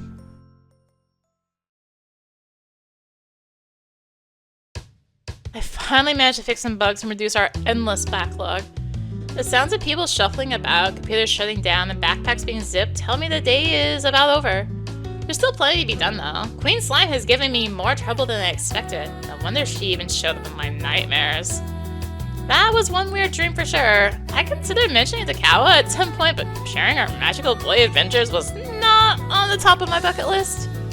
What was Anna's analysis of it? If I remember correctly, she said, "Hey, everybody! I have so much energy at the end of the day. As is tradition in our studio, today instead of the usual happy hour, we'll be having our super special night all out blast bros bonanza." Oh yeah, that's today. Caua approaches our desk looking a bit lost. What's that? I almost forgot you're new here. Every month we boot up the play cube and have a bit of tournament at the office. Oh, is that what the projectors over there is for? Yep, there's also free beer. Chico says all night, but he's usually the first one to fall asleep on the couch. Yeah, it doesn't usually last all night, but sometimes it goes on for a while so people can sleep over if they miss the trains. Sounds fun. It is fun, but who wants to sleep on the chairs ever again? And once remembering the back pain and Augusta's snoring last time that happened. I'll walk home if it comes to that. Oh, don't worry. I'll make sure to destroy everyone before midnight rolls around. Scary. Hey, programmers, Caua, you're all staying, right? Sure, I wouldn't miss a good battle. Glances at Bia, expecting a playful challenge, but now she seems to be tapping furiously at her phone. Awesome, there's a special prize tonight, so do your best. Please tell me your prize is an extended deadline. When? You crack me up! He pats my back a little too hard. I'll go get the coolers. We'll start in 15 minutes. I'll go help you with the beers then. And they're gone. Guess I'll help set up. Yeah, let's go. I'll show you where the tables are. You coming, Bia? She's staring at her phone. Yeah, go ahead, guys. We'll save you a seat.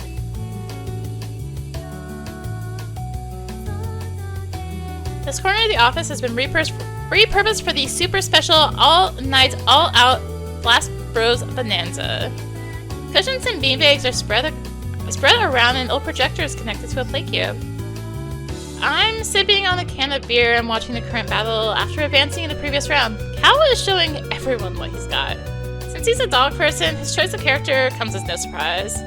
A friendly-looking puppy in uniform can cause quite a bit of damage in the right hands, which seems to be the case here. I'm used as Caua applies careful long-range attacks on his enemies. So he plays it safe. Sending an opponent, are we? I said that out loud. That's right, Wen. Focusing on Caua is a good idea, but since second place is your best bet. She cracks her knuckles menacingly. I'm not the same as I was last month, Bia. Despite her friendly disposition, Bia is quite the fierce player.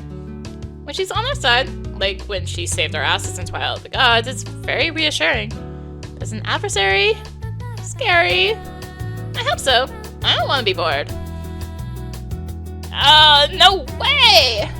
They both turn towards the screen to see Caua's character doing her victory pose, and Augusta falling to his knees dramatically. No way, dude. I can't believe you pushed me off. That was a jerk move. It's dangerous to hang around the edges like that. Caua's friendly grin gives off a chilling aura. The heck happened while I was looking away? I really can't let my guard down. Here, I thought you were a nice guy. He looks devastated. Have a beer and relax. Caua pats Augusto on the shoulder and crouches down by the cooler to dig through the ice for some drinks. Okay, next round. Bia, you're up. Yo, Bia, make sure you avenge me in the finals. Augusto waits for a reply from his defeated position on the floor, but Bia says nothing. In fact, it doesn't even seem like their voices reach her. She's once again hypnotized by a small screen that keeps lighting up in her hands. Augusto grins mischievously. Takes the 2 icy cans from Caua and promptly presses one against Bia's cheek. Eek! Earth to Bia, what's up? Jeez, I'm in the middle of something! Sorry, but come on, it's your turn! Oh, your fights are over already? Don't rub salt in my wind! There, guys, let's toast and have a good battle. Bia takes one of the beers from Augusto and we all clink our cans together. Cheers! She takes a quick sip while sliding her phone into her pocket. I guess I better go guarantee my spot in the finals before my drink gets lukewarm. Alright, we'll be waiting for you at the top. Yeah. You guys go on without me. You have to keep fighting. Augusto plays dead on a beanbag, throwing his head to the side. Right. Bia chuckles, taking a step over his limp body and heads towards the gamepads. She suddenly stops in her tracks and turns around. Wen, watch my phone, will you? It's distracting me, but if I leave it lying around, I'm sure someone who doesn't know the meaning of privacy will take a peek. She glances towards Augusto, who is still playing dead. Sure. Bia hands me the phone, which I slip into my pocket. Thanks. With that, she skips away to battle. I wonder if she's alright. Hope so. They sit to watch the fight go down. Bia starts knocking the other players out one by one and trying to examine her strategy, hoping to find an opening. My thoughts are interrupted by her phone vibrating in my pocket. once, twice, 3 times. Really is hard to ignore. Try to concentrate on the battle, but the buzzing noise keeps pulling me away. As if I'm falling into a trance, I can feel my surroundings blur slowly and all other sounds become indecipherable. All that's left is the insistent roaring coming from my pocket and memories from another time and place. Are you coming over? You're not gonna hang out with them again, right? Why can't it just be us? Why do you need more? You said you were gonna help me. Please don't leave me alone. Or else I don't know what I'll do. When? Hey, when? Huh? I brought back to rally by Caua's hand on my shoulder. Did you see that? It was amazing. But I spaced out. Something on your mind? No, not really. That was weird. I shook my head as to drive the intrusive thoughts away. Yeah, that was a nice warm-up. Bia, after having won her round, comes back to join us on the beanbags. She sinks into one and finishes her drink. Good going. Bia's phone vibrates in my pocket a couple of times again. Guess I should return it. Bia, do you want this back? She squeezes the can in her hand, furrowing her brows. Still buzzing away, is it? Sure, I'm just projecting my own crap onto her, yet I can't help asking. Yeah, is everything okay? I stretch my hand towards her, offering the phone back. She pauses before reaching out and taking it. Oh, it's no big deal, just having a bit of an argument, I guess, with my boyfriend. Not one to share much of her personal life in the office, she blushes a little as she pronounces the word. Did something happen? He's just kind of mad that I'm staying late here instead of hanging out with him. He's always texting me, asking me where I am, who I'm with. First, I thought it was kind of cute that he seemed jealous, but it's going overboard. Nah, it's going overboard now. Is it? I don't really get it. If I knew it was gonna be such a big deal, I would have just gone to see him instead. I feel guilty just being here. Maybe I should go? Guess it's come to this. Personally, I'm always looking forward to Bia's display of skills during a Blast Bros nights. But who am I to meddle in other people's relationships, right? Bia starts picking up her things hesitantly. Should I try to convince her to stay? Well, I don't have diamonds still. Of course, I know just the thing to convince her. Wait, Bia. Won't be an all-night, all-out Blast Bros bonanza without you. This has always been your place. What could be wrong about that?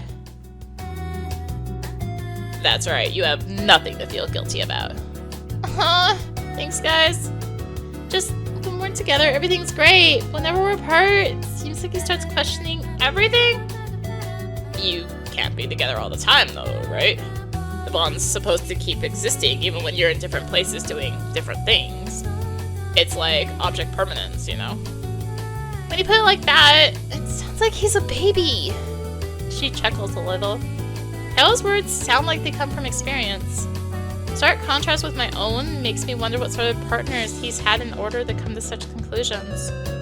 Surely someone independent and free-spirited? Yeah, maybe he's still learning. Do you guys often have this sort of argument? Have you talked about it? Actually, yeah, it happened a couple of times. The other day when we had our happy hour, it almost turned into a fight. I ended up leaving early. I've been missed your guys' karaoke performance. Oh, don't remind me.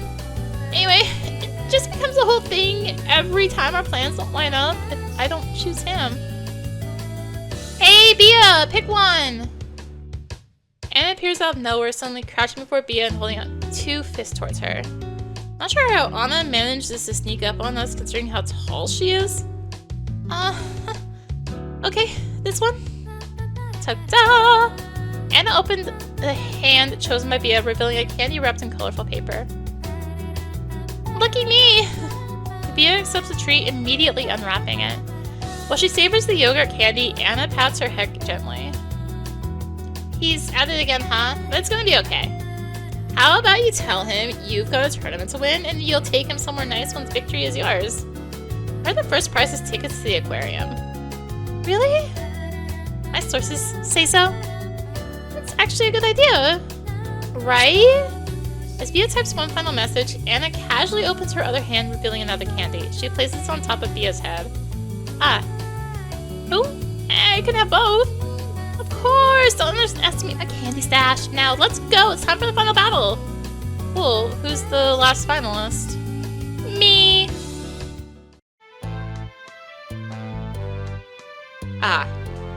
Caua and I take our places, as do our fellow competitors. Bia looks so focused it makes me gulp. I pick my usual character, because I can't blame Barbara for calling me Edgelord Magic Boy, come to think of it. What can I say? This guy works well with my playstyle. Caua casually goes with his usual main, and Anna, whose fighting style I've never observed closely, chooses that pink orb of chaos. Game begins and I jump towards Caua, hoping not to get KO'd by Bia right off the bat. There, now take this! Considering his cautious approach in the previous battle, I think I know how to trap him. Then flying in the air by an unexpected close-range attack. Crap, so he goes for this sword attacker too! Oh no you don't! See, in this case and all... Crap! What? Ah. Right. I was so focused on Caua, Anna's character managed to sneak up on me and swallows me whole. While I'm detained, Kaua's getting a serious beating from Bia. The second I'm barfed out, I'm hit by Bia. Blink of an eye, her character's right beside me, playing a combo of powerful attacks I can't escape from! Are you boys done goofing around? I'm always serious. While she's busy kicking my butt, Caua attempts to attack from behind with a long-range attack. But Bia sends a projectile right back to him before finishing me off. I can barely understand what's going on. All I know is Caua and I are both KO'd. What even happened? You guys still have a long way to go. Bia says, eyes glued to the screen. Dumbfounded, he watches the battle rages on between the remaining fighters. Anna's character keeps inhaling the projectiles Bia shoots at her and throwing them right back. When Bia tries to blast Anna off the arena, she floats back like a bubble every time. Finally risking a closer attack, Bia draws near and Anna mercilessly absorbs her. Anna, you're not thinking of... Anna keeps her usual calm smile. We don't have any lives left! It's too risky! No way, is she gonna... Self-destruct. We watch in horror as the inflated pink ball skips towards the edge of the arena. Everyone present in the office watches intently. I can't watch! In the last moment, Anna spits out her opponent, hoping to take advantage of the commotion to deal a final hit. But Bia is quick on her feet and times her attack with deadly precision. Bam! Anna's defeated. Battle is over. Bia is the champion. Wow, that was intense. It was a good battle, everyone. Anna smiles sweetly and high-fives Bia.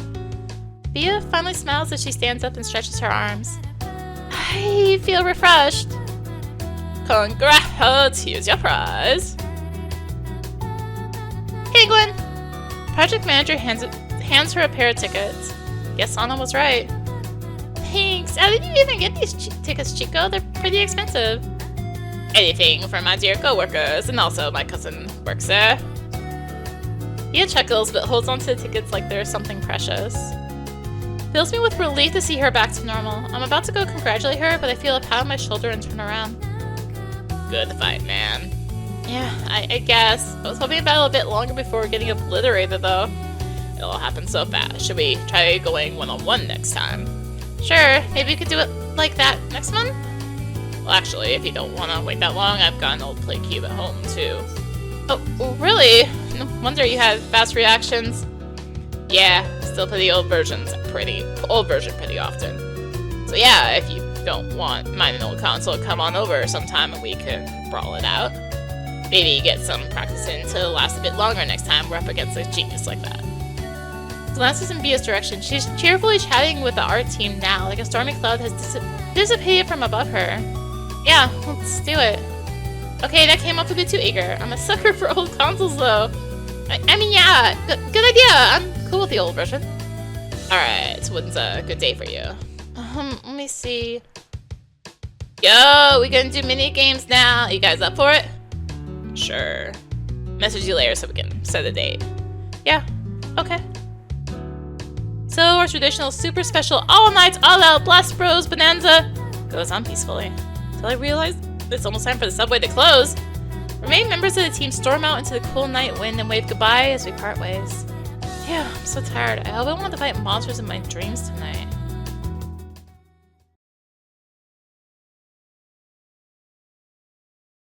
Etsuko's so busy and packed with eventful days. Almost doesn't seem like Etsuko invited us to her taiko presentation just this Monday. In the new June decorations, our new adventures into the old twilight of the gods, followed by a blackout in the Blast Bros Bonanza yesterday. Proud of my adult self's ability to keep to my schedule despite all that. All that to say, today is Etsuko's taiko presentation. I made sure I would attend it this time around. But I still have a few hours until then, so I stopped by the usual Daisukiyo, my go-to Japanese bowl fast food restaurant on the way. I'm about to order my usual beef bowl with extra scallion when the brand new limited edition spicy kimchi bowl catches my eye. Doesn't sound half bad. I place my order and take a seat by the window.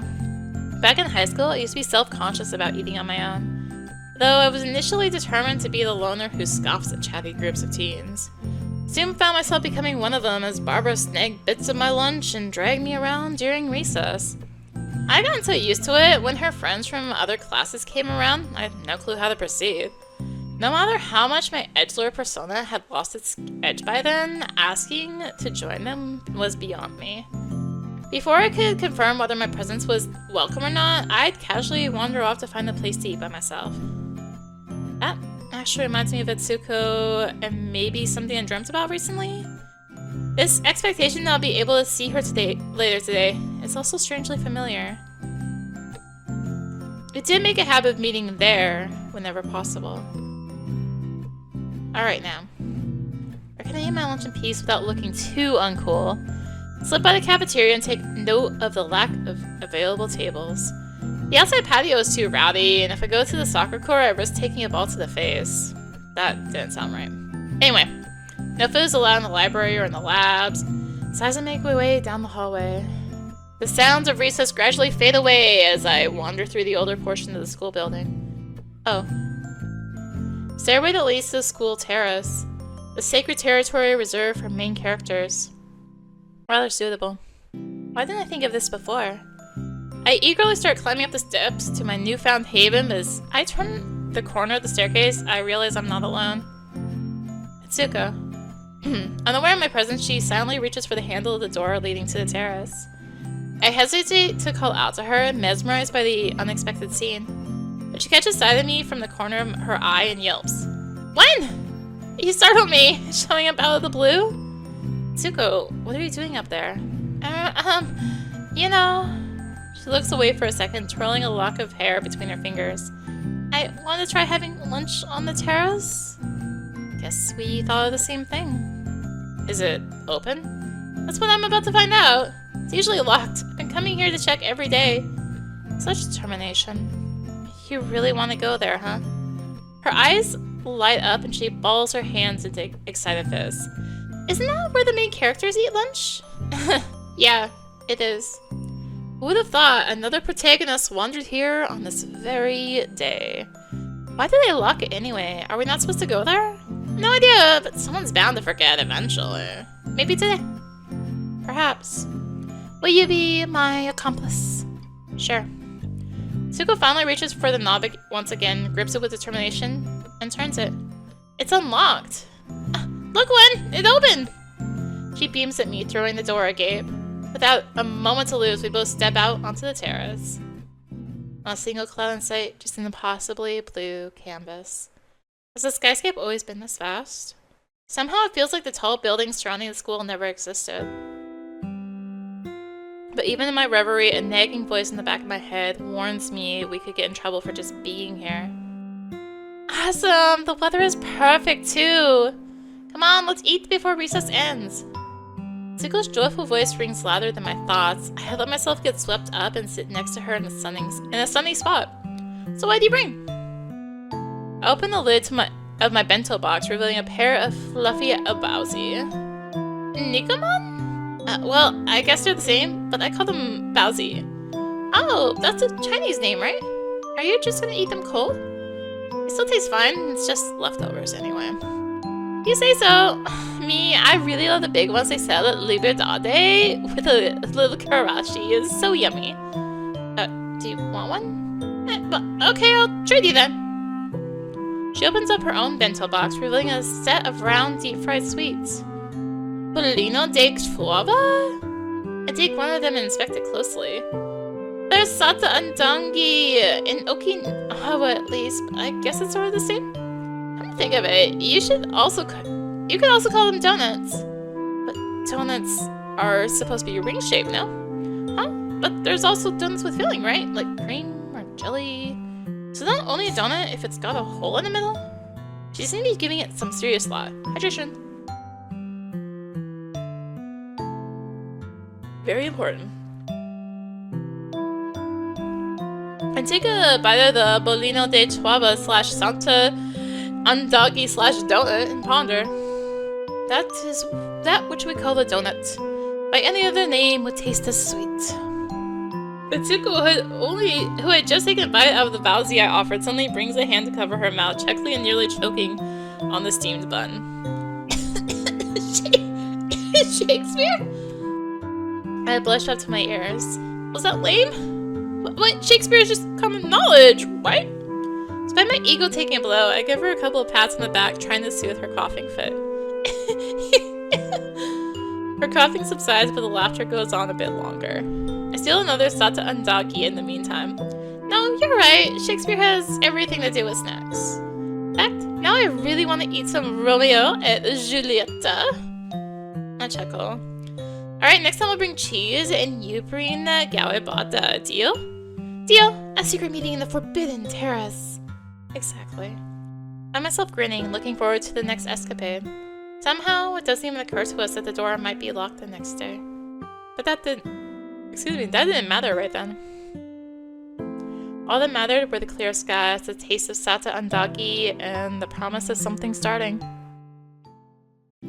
The memory of that day was suddenly so vivid, my taste buds were slightly confused by the present flavor of spicy cabbage. This is not the best place for that kind of fried snack, but since I'm going to Liberdade anyway, might as well grab a dessert along the way. It's almost time for Etsuko's taiko show. As soon as I step out of the snack-filled cafe, I'm greeted by the warm rays of the early afternoon sun. It's unusually hot for early June. Liberdade Square, an already busy place, is more crowded than usual. The food stalls have multiplied and lines have increased, not to mention the stage has been set up. Before diving into the sea of people to make my way there, I check my phone hoping for updates from Barbara and Sigurd. I could use some backup right now. Etsu! I'm so sorry! Luna's puking some weird stuff. I don't know if I'll make it on time for your show. Nah. No way, me too. You're puking weird stuff too? No. I'll explain later, but I don't think I'll make it either. Please forgive me, Etsuko. When? Make sure you record it! Great, the whole town seems to be here, but my friends bail on me. That's too bad. I hope Luna's okay. I'm up in a couple of minutes, so gotta go.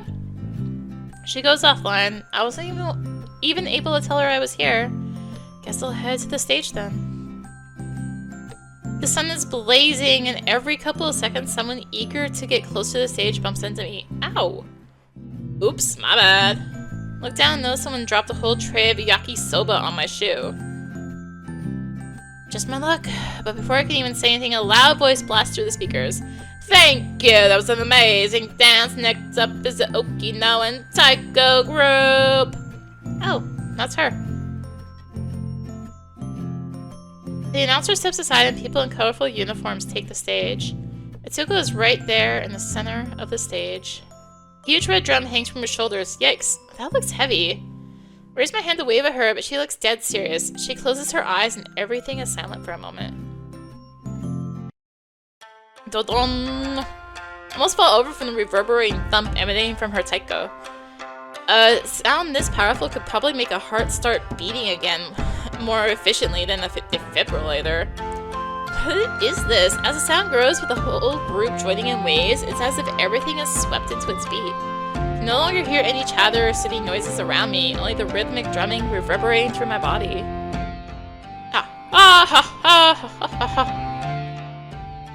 Iyasasa? So immersed in the performance, my world quivers when a particularly intense yell reaches my ears.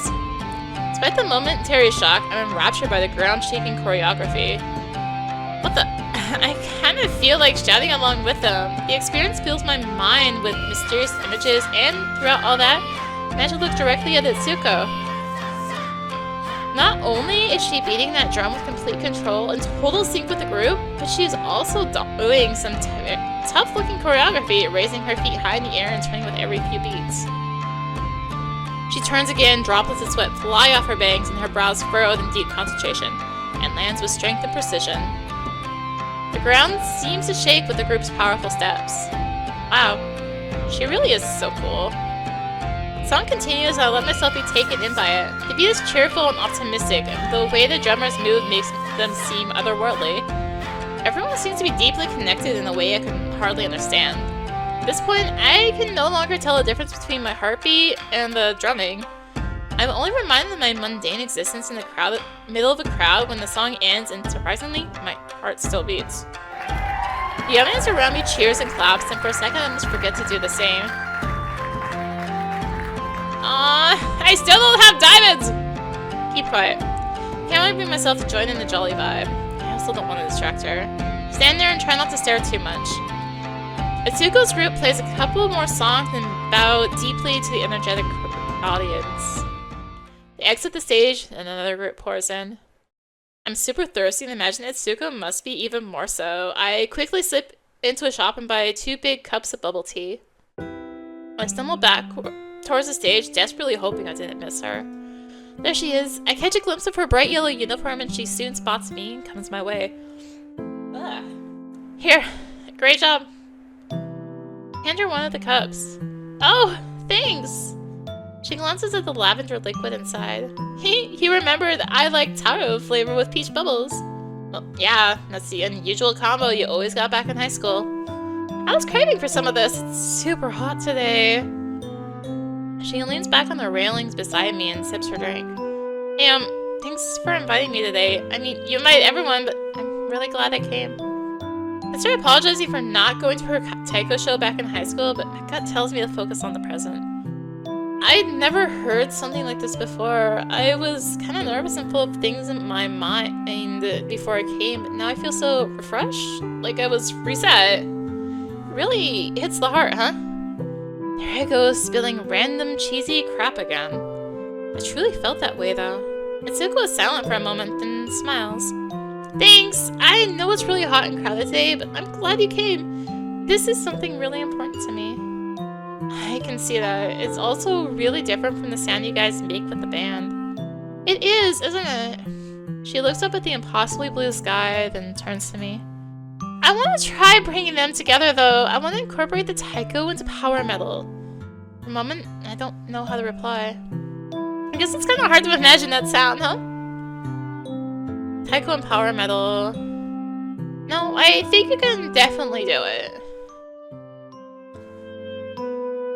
I've seen you on the drum set and the taiko, and you're amazing at both of them. What's more, I can tell how much you enjoy playing, so I'd love to hear that fusion. She flashes a smile at me. I'll show it to you for sure. There's no reason we can't have the best of both worlds, right?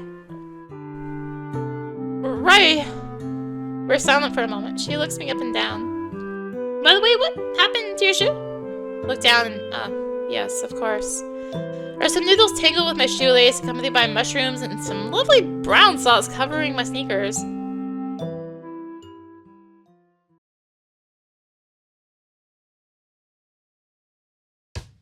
Another usual day of work at the office. Except instead of everyone doing their thing quietly, just pulling up a thing.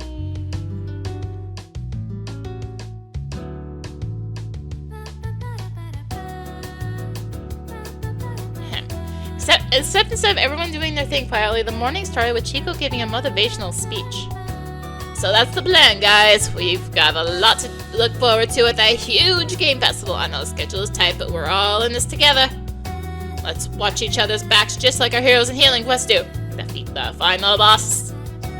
Everyone in the office stares at Chico awkwardly. Are we supposed to defeat you?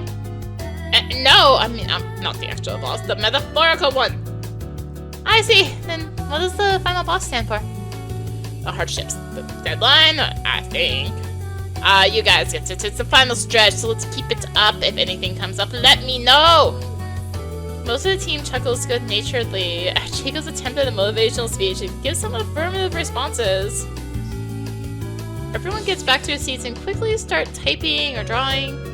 The rhythmic clacking sound makes a comfortable background noise, like the whole room is absorbed in this Greek percussive performance. Gusto is grinning at me. I realize that I'm bobbing my head back and forth to the pace of a song, playing only in my mind, and smile inexplicably. I awkwardly fix my posture. Posture check! Someone's in a good mood. Guess I am.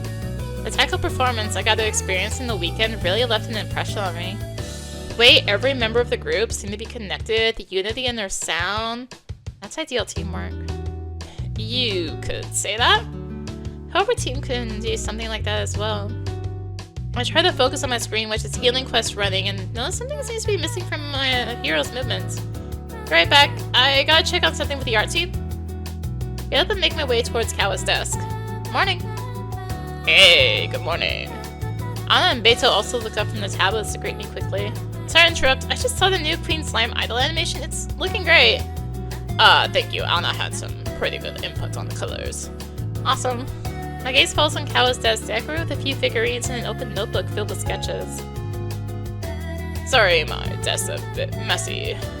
Begins tidying up despite it being in a way better state than my own. Last night, I was just thinking you've really settled in. Yeah, everyone's really been really welcoming. It's like I've been part of the team since forever. It does feel that way. Curious to see what his creative process is like. I leaned over to get a better look at his sketchbook. What are you working on, by the way? Those are just doodles, so... Caua uncharacteristically flails a bit and flips the notebook closed. Seemed pretty cool, though. Having someone see my unfinished drafts is a bit tough. The usually open Caua being bashful is kind of endearing. Anna suddenly pops up from behind her screen. Caua is really fussy about his WIPs. He'll show us a fully rendered picture and say, sorry, it's so rough. Because my first drafts are a real mess, I can barely make sense of them myself. I understand, Caua. Show me some of your sketchbook. It's like bearing your heart. The way she says that with such a straight face makes me hold back a chuckle. That's right, so, Like Caua has a pure heart. I wish he'd let us see it. See, we're not worthy yet worthy. That's not it, it's just embarrassing. Just when I was starting to get the hang of this teasing thing I'm so often subject to, a rare voice pipes up. Caua, ask Gwen about that thing. Caua's suddenly back in business mode, the blush quickly fading from his cheeks. We wanted to confirm something about the heroes combo. Oh yeah, in fact, I wanted to check on that. The animation's done, but I don't think it's been implemented yet. Really? I'm pretty sure that should be in the game by now. I'll go check. Excusing myself, I head back towards my desk and quickly scroll through the task list. Seems like Vio was in charge of this one. She's always fast with her delivery, so this is unusual. Go check on her. Make my way towards her workspace and stand beside her desk, but she seems unaware of my presence. Hesitantly, I pat her on the shoulder. Hey, Vio— Wah! Wah! Jumped back, just as surprised as she was. Sorry, I didn't sense your presence at all. I guess I'm a bit on edge today. My bad. I should have tried calling you. We both take a few moments to calm down as Augusta chuckles at our mutual scare. Any updates on the hero's combo? Her gaze turns a bit more tense. Looking closely, I notice dark circles around her eyes. Oh, it's a little late. Sorry. What happened? You see, for the combo, I gotta process the user's input, right? So I have to run the game on my own phone? Yeah, sorry about that. Chico mentioned we didn't have the budget for any extra smartphones for testing. No, I get it! The thing is, my phone has sort of been going off a lot.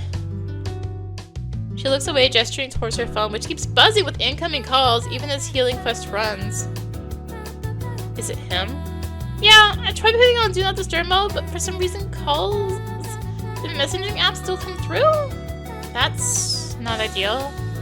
Oh, how about using airplane mode and turning off the Wi-Fi? That would stop incoming calls, but I still need internet to run the Healing Quest. Oh, duh, you're right.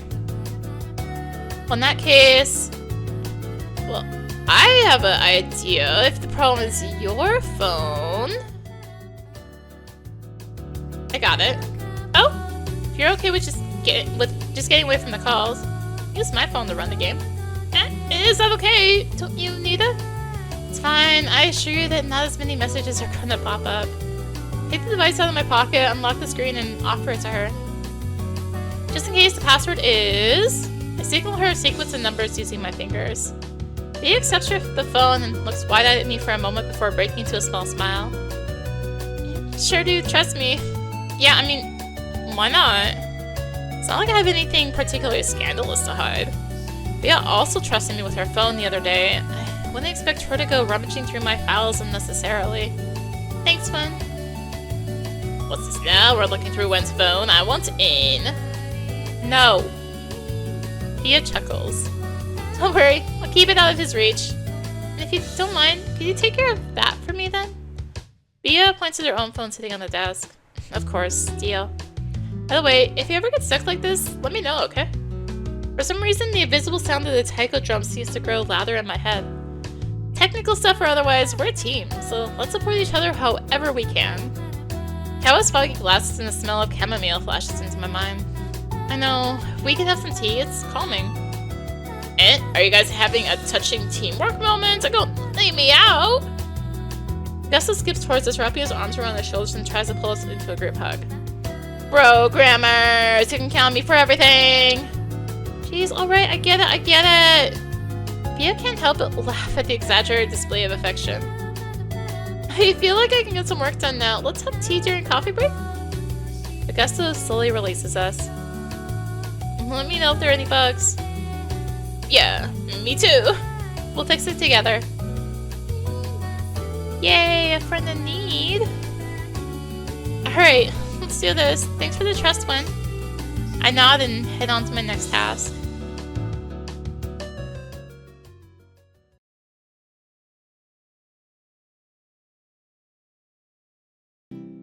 Subway doors closed behind me by a thread. Phew, made it. It's well past rush hour, so the train is not too crowded. I managed to find an empty seat and settle down. I hug my backpack and lean against the window. I keep thinking about what's been happening to Bea these last couple of weeks. Though for once, I seem to have made a good choice. After I handed Bea my phone that day, she seemed to be in high spirits and finished the task surprisingly fast. Guessing that moment when she needed most was someone's trust in her and in their work. And somehow I gave her just that. I don't know how things are with her boyfriend. As per her wishes, I kept her phone turned off while acting as its guardian. I suppose setting boundaries like this is a good thing. Lesson in teamwork, I guess? If I had this knowledge a few years ago, group projects in school wouldn't have been such a struggle. That really wasn't my strong suit back then. Anyway, I'm so tired, I could probably fall asleep despite the shaking of the train. Let's take a nap. It's no use. I let a huge yawn and let my heavy eyelids fall close. Next stop, Swade. Exit through the doors on the left. My eyes dart open. I find myself double-checking if my phone is still safely in my pocket and scramble out the train. Diamonds! Just a short 15-minute nap, but I feel positively refreshed. As I stride through the station, I ponder. Though I'm always feeling tired lately and the Bea thing worries me, somehow there seem to be lots of little moments that keep me fueled. It's been a while since I felt this hopeful. Feeling refreshed after a good shower and a reasonably filling meal, my thoughts start taking a clearer shape. Sometimes when we see a couple fighting, it's hard to imagine they actually get along the rest of the time. What I mean is, a part of me thinks Bea deserves better, but that is because all I got to see was one of their bad sides. And if there is one thing I know is that a relationship that can be summed up as either good or bad is definitely on the rarer side of things. My relationship with Nina may have left a bad aftertaste, but that does not mean it was bad. Not always, and not completely. Sometimes I forget how it all felt, but maybe it is okay to treasure some memories after all. Like that afternoon in June 10 years ago. June was nearing its end, but winter vacation still seemed far away. Before finals, we still had to face the hurdle of the Dom Casimiro group project, which was proving to be more challenging than I initially thought. Not only was the book wordy as hell, my brain was in the whirlwind since Festa Junina. So, did you manage to finish reading? Almost. I'm close to the end. What happened to the chapter I read last night again? Bentinho's jealousy or Caputo's alleged betrayal were far from my mind then. What kept popping up was the hot pink heart-shaped card I had received. Had to have been from Nina. The only alternative would be a prank. But I suspect I'm a bit too low profile in school to warrant those sorts of hijinks. Either way, that one letter opened the whole world before me. Nina, a cute, gentle girl, was interested in me. Enough to write that message despite being incredibly shy. Somehow that made her even more adorable. I had laid in bed for longer than I would care to admit, my copy of Dom Casimiro tossed aside in favor of staring at the ceiling, imagining the possible outcomes of the situation. My heart thumped in my chest. How would I face her tomorrow? Yeah, so, about Escobar's funeral? Escobar's what? Oh my god, sorry, I spoiled it! Well, it's a book from 1899, which is supposed to have finished reading already, so I can hardly blame her. I really wasn't paying attention to a single word I read yesterday. Come to think of it, I vaguely remember something about him going for a swim or something. I guess he drowned. Too bad, seemed like an alright guy. I think I did get to the part where he died. Sorry, I guess I was spacing out. Thinking about you. Am I the only one who's super nervous right now? Try to examine Nina's expression. As usual, her gaze is fixated downwards, her bangs falling over her eyes. Her hands filled with the hem of her sweater or the pages of her notebook. Can't really tell from her usual mannerisms whether she's more nervous than usual or not. It's okay, we still have some time until the project is due. And most of it we can still do even without knowing the end of the story. Right, we just gotta think, what would we do in Bentinho's shoes? I have no idea though. I can relate to the grumpy side of his, but other than that... What do you think? Me? I think it's kind of suspicious. Oh? Nina brings her hand to her chin and tilts her head to the side. Hydration.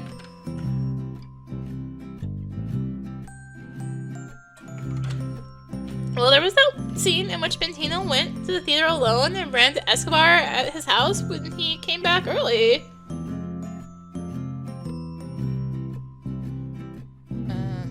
There we go. His excuse to be there didn't really make a lot of sense and could be to kind of lie about being sick. When you put it like that, it does sound kind of suspicious. Sorry, these subtleties tend to fly by me.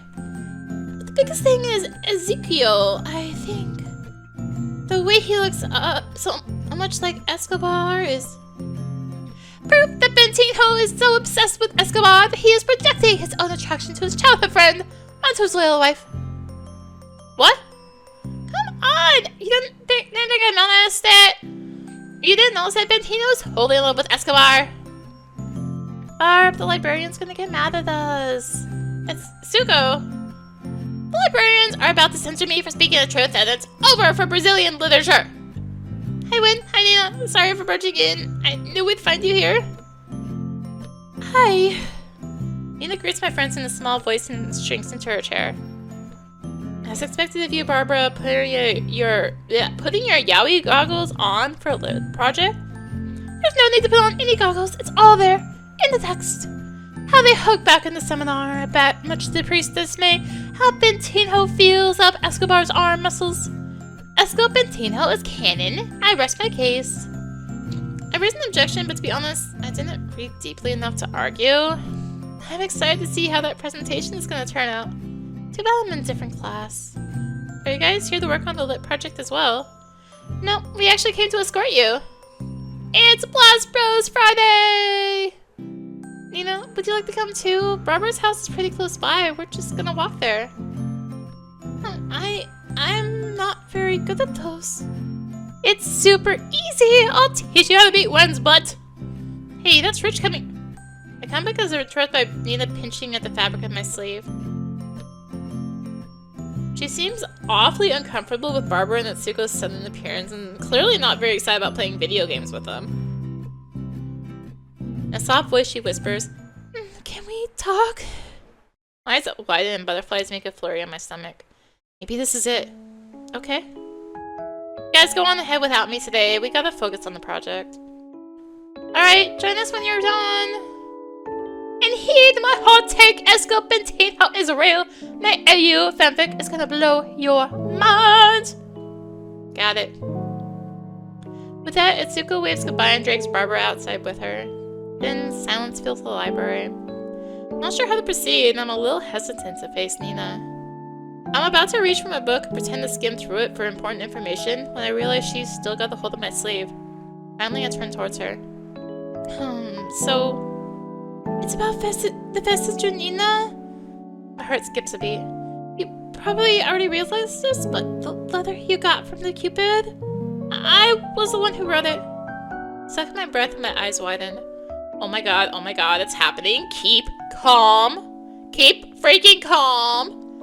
Well, it mentioned the lit project, so I figured. Managed to say, blinking rapidly and averting my eyes in nervousness. Though I had imagined this scene hundreds of times in the past few days, now that it's finally happening in real life, I can't remember any line I picture myself saying. But suddenly, I feel her gaze on me for the first time and have to look back at her. Her brow is furrowed and she's biting her lips, struggling to find what words to say next. It made me really happy reading that message from you. I finally blurt out. Her expression immediately softens with relief. Really? Yeah, I really like spending time with you too. Her face quivers ever so slightly. No, not just that. What I mean is, I like you too. Corners of Nina's mouth form a smile I'd never seen before. Come to think of it, maybe she's never bared her teeth openly in front of me. The view doesn't last too long, as Nina soon looks away again, but she's still smiling. I realize this is the longest we've held eye contact so far. So, what do we do now? I've never dated anyone. I mean, not that we have to date. She seems to be shrinking again. I've never dated anyone either. Guess the next step is we date and figure out what that is together. Sort of amazed at myself for being able to say it without stammering. Nina looks up at me again, face beaming red. Okay. We sit there in silence for a few moments. How are we supposed to get back to work with this sort of atmosphere? Alright. I say, clapping my copy of Dom Casimiro shut. How about we leave Bentino and Capito aside for today and go have some ice cream? Yes! I know a place nearby. They always get to with Etsuko and Barbara, but she doesn't need to know that. It's got a great Paso Quina flavor to celebrate the Festa Junina vibes. That sounds great. Nina also starts packing her stuff. In a few minutes, we're out of the cultural center and joyfully making our way down the street towards the ice cream shop. My heart was full of childish excitement. Back then, I had no idea what path this relationship would take. But even now, the fact that some good memories still linger only makes it more confusing. What did it all even mean? What did I do all that for? Into Chapter 2. Chapter 3. Collision Course. We're finally here at the Burmos border. It's time to complete our mission. Thank goodness we can finally have someone decent to arrest. Those damn giant spiders had to attack us right when we were sleeping. Told you to save up those spells. But now we've leveled up, so it was more than worth it. There was some nice loot among the spiders' victims too, so I guess I can't really complain. At the 4th day travel, we arrived at Belig, a town at the western frontier of the Burmos Empire. We were meant to find a contact sent by Commander Rexus to investigate into whether the Empire is really trying to invade House Clan. As representatives of the Arbol Kingdom, an old ally to House Clan, we need to find out if war is really the only way to solve this. And I, as someone looking to settle a score, need to find the person who screwed me over. My sources said that person was seen near the border as well, so here we go. First things first, though, we find an inn to rest for the day and get up to speed with the local situation.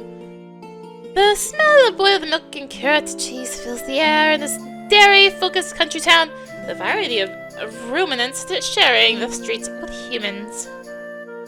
No oversized rodents to stampede, then. Nope, you're safe. For now. Anyway, you have some hours to kill before sunset. What do you do? We can resume the mission tomorrow. For now, I will sell the valuables from our loot. Alright, you spend the time bartering for the best price around the market.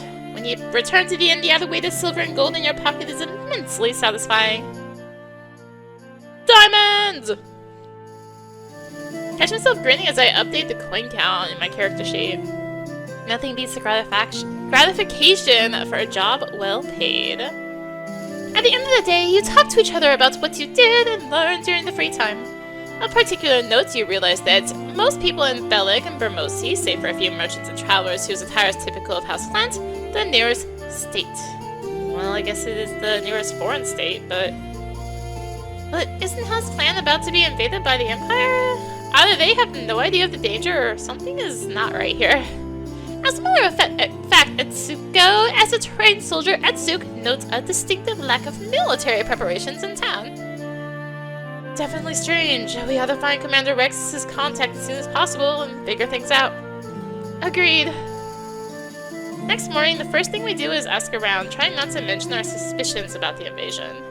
Indeed, no one seemed to be expecting any kind of conflict. Though people could simply lie about that, it's hard to conceive of an entire town contributing so skillfully to the farce. Either way, we found the coded message Commander Rex has told us about in the poster board of the tavern she wrote down on the map. Her contact kept posting coded messages there to indicate where they could be found each day. Being hopefully the only ones able to decipher it, we should safely meet them and uncover this whole mystery. The message leads us to a much quieter part of Belek town, on a pathway under a bridge shrouded by the shadows of mostly empty buildings. Is this the right place? There is no one here. That checks out. My contact is a spy for all ends and purposes, so it makes sense that they want to be out of sight. Let's wait here for a while. No need for that. I'm right here. The voice is oddly familiar to you, especially Wexian. Took you all long enough. Wait, what? Who the hell is that? Meet Andras, Wexian's evil twin who betrayed him in the past! So that's what you're going with? Yep, ready to roll with it? God damn it, Barbara, you love putting me on the spot like that, don't you? I did leave my vengeance details up to her, so now it's a bit late to complain. Alright, I guess I will put my improv skills to the test. I'll do my best. Andras, so this is where you were. Hey there, brother. No long time no see. You betrayed me, yes. Oh, you mean when I borrowed your name to work as a smuggler and the entire northern Arbold province went after you? Yes, that is exactly what the betrayal was. Boy, this is hard. Am I being too cringe? I look at Etsuko from the corner of my eye. Did she think I was being too silly? Please send help. To my salvation, she smiles earnestly and nods, encouraging me. It's amazing. She always manages to set my emotions on fire. Here goes nothing. And after I trusted you, yes, after I trusted you so much, how could you betray me, Andras? I know you trusted me, brother. You trusted everyone more than you should. Yeah, it's so rough when we were children. Teaching you that important lesson was the least I could do. That is not family, right? That is not something you do to your family. You are not the one who refused to join the family. I tried to scout you, but you kept going on about not involving innocent people. If only you weren't so picky about killing a few people, I would have happily introduced you to our boss. Whoever that is, I could never see them as family. Exactly, which is why I gave up and left you behind. And now, here we are. Several thugs come out of hidden spots and abandoned houses around you. Among them, you recognize the mercenary boss from the brawl back in Arbold Kingdom. Not you again. Guess you haven't had enough of my steel, eh? Andras, what are you planning? What did you do with Commander Rex's contact? Unless As irony would have it, I am Commander Rex's contact. She is the boss of the family you refused. In fact, I'm her right hand, her most faithful son. What do you mean? Commander Rexus is one of the champions of the Arbok Kingdom. She's no criminal boss. She is indeed the greatest champion of the Kingdom. And as such, she took it upon herself to make sure the Burmos Empire stays far away from the Arbok Kingdom, no matter the cost. It is clear to me now. She will go as far as betraying one of her best soldiers precisely because she is so important to the kingdom. It can't be. Why would she take so much care of me? Yeah, only to do this. This what exactly? The setup. The mission she gave us was an excuse to get a prize kingdom knight allegedly MIA right inside Burma's territory. The perfect reason for war. So this was the twist. Maybe it is. Burma's twists always go deeper than we think. Well, it seems I don't need to explain what you're doing then. I love it when my targets do all the work for me. Will you also let us capture you without resistance? Etsuko, Sigurd, and I exchanged looks across the table. Hell no. Confident after leveling up and catching a good night's rest, we charge in. The enemy being the target of Wexian's long-sought vengeance, even I stopped being stingy and bring out the big guns. Sigurd also seems to be much more comfortable deciding his own actions and even strategizing with us. Etsuko, of course, was having the time of her life, giving evildoers their well-deserved kick in the butt. Take this. With a hand stretched towards a group of thugs, Etsuko managed to pressure them together and unleashed several tendrils of crackling energy. Over half of them to go down, screaming in agony. Ugh, Andros, you didn't tell us your brother could do that. Less complaining and more fighting, you know what failure here means. Yes, sir. However, it's already too late for them. That last spell swung the tide of battle decidedly in our favor. Just another round of Etsuko's punishment and Sigurd's illusions had the mercenary leader and Andros cornered. I think that's enough. There's only Andros and the mercenary leader left, and they have nowhere to escape. What do you want to do with them? Tie them up and take them to the local authorities. I'm sure the Burmos Empire won't be happy to knowing what they were plotting. Don't forget to go through their pockets. Glad to know you haven't lost that habit at least. Guess you weren't as soft as I imagined if you could do this to your own twin brother. You don't get to play the family card with me anymore. You are just a criminal who almost started a war that would kill thousands of people. You really think this is all about a silly war? Then make sure you grab what's on my secret pocket. You know the one. Maybe then you'll start to grow up a little. Yeah, whatever. I do take his cloak off and grab the crumpled piece of paper inside the cloth, directly sewn closed in the inner part of the outfit. The paper had another coded address. After dragging both of the evildoers to the local authorities and explaining what happened, the town's guard joins you in the investigation of the address. It is one of the many abandoned buildings, which you quickly find out has a large basement. Down there you find over a dozen people locked up, which the town guards recognize as political and otherwise important people to the Empire. Guess we weren't the only targets of Commander Rex's plan. And that's a wrap for today! Great session, Barbara. Indeed, my thirst for glory is more than sated. Now, pay attention, everyone. Since this is such a good point in the story, I was thinking about adding a fourth member to the party. Would they play as one of the captives we found? Exactamundo! That means they would be someone from Burmos, right? I like that. An international party. For that to work, however, I want you to find me a good fourth member. I think I have the perfect person in mind, but before I can say anything... Me! I have the perfect person! Huh. Beat me to the punch. Does make me curious if she's that enthusiastic about them. I don't know any of her current friends besides Sigurd and Base. I think Base would already be participating since Sigurd is. It's settled then! Etsuko will bring a new member to our table. Until next week, everyone! Today's session was an eventful one. The Murderous Empire, which had been painted as the source of all evil, was suddenly shown in an unexpected light. Some campaigns are mostly about slaying monsters and getting treasure, but I gotta hand it to Barbara for coming up with a nuanced plot. Wonder what's in store for us next week. She seemed pretty excited for the upcoming twist, so today's session ended up going into overtime to cover all the necessary ground. While playing, I barely noticed the passing of time, but as I settled down in my apartment, I become aware of how tired my body is. What do I do? Shower. Self-care is good. Shower and make myself a quick dinner. Spend a hot minute under the scorching water and improvise something in my little kitchen. I come back to my room with a bowl of instant ramen spiced up with an egg and some chopped up green onions. It's not the most nutritious meal, but hey, it's got protein and some grain in it. Diamonds! I say it's better than sleeping on an empty stomach. Might as well watch something as I eat. I settled down on my desk and noticed a couple of messages on my phone. Hey, Lynn, what's up? If you're free, you wanna have our Blast Bros training session tomorrow? Oh, there's also one from Etsuko. When? Wanna have lunch tomorrow? I really wanna go to Shindy Ramen.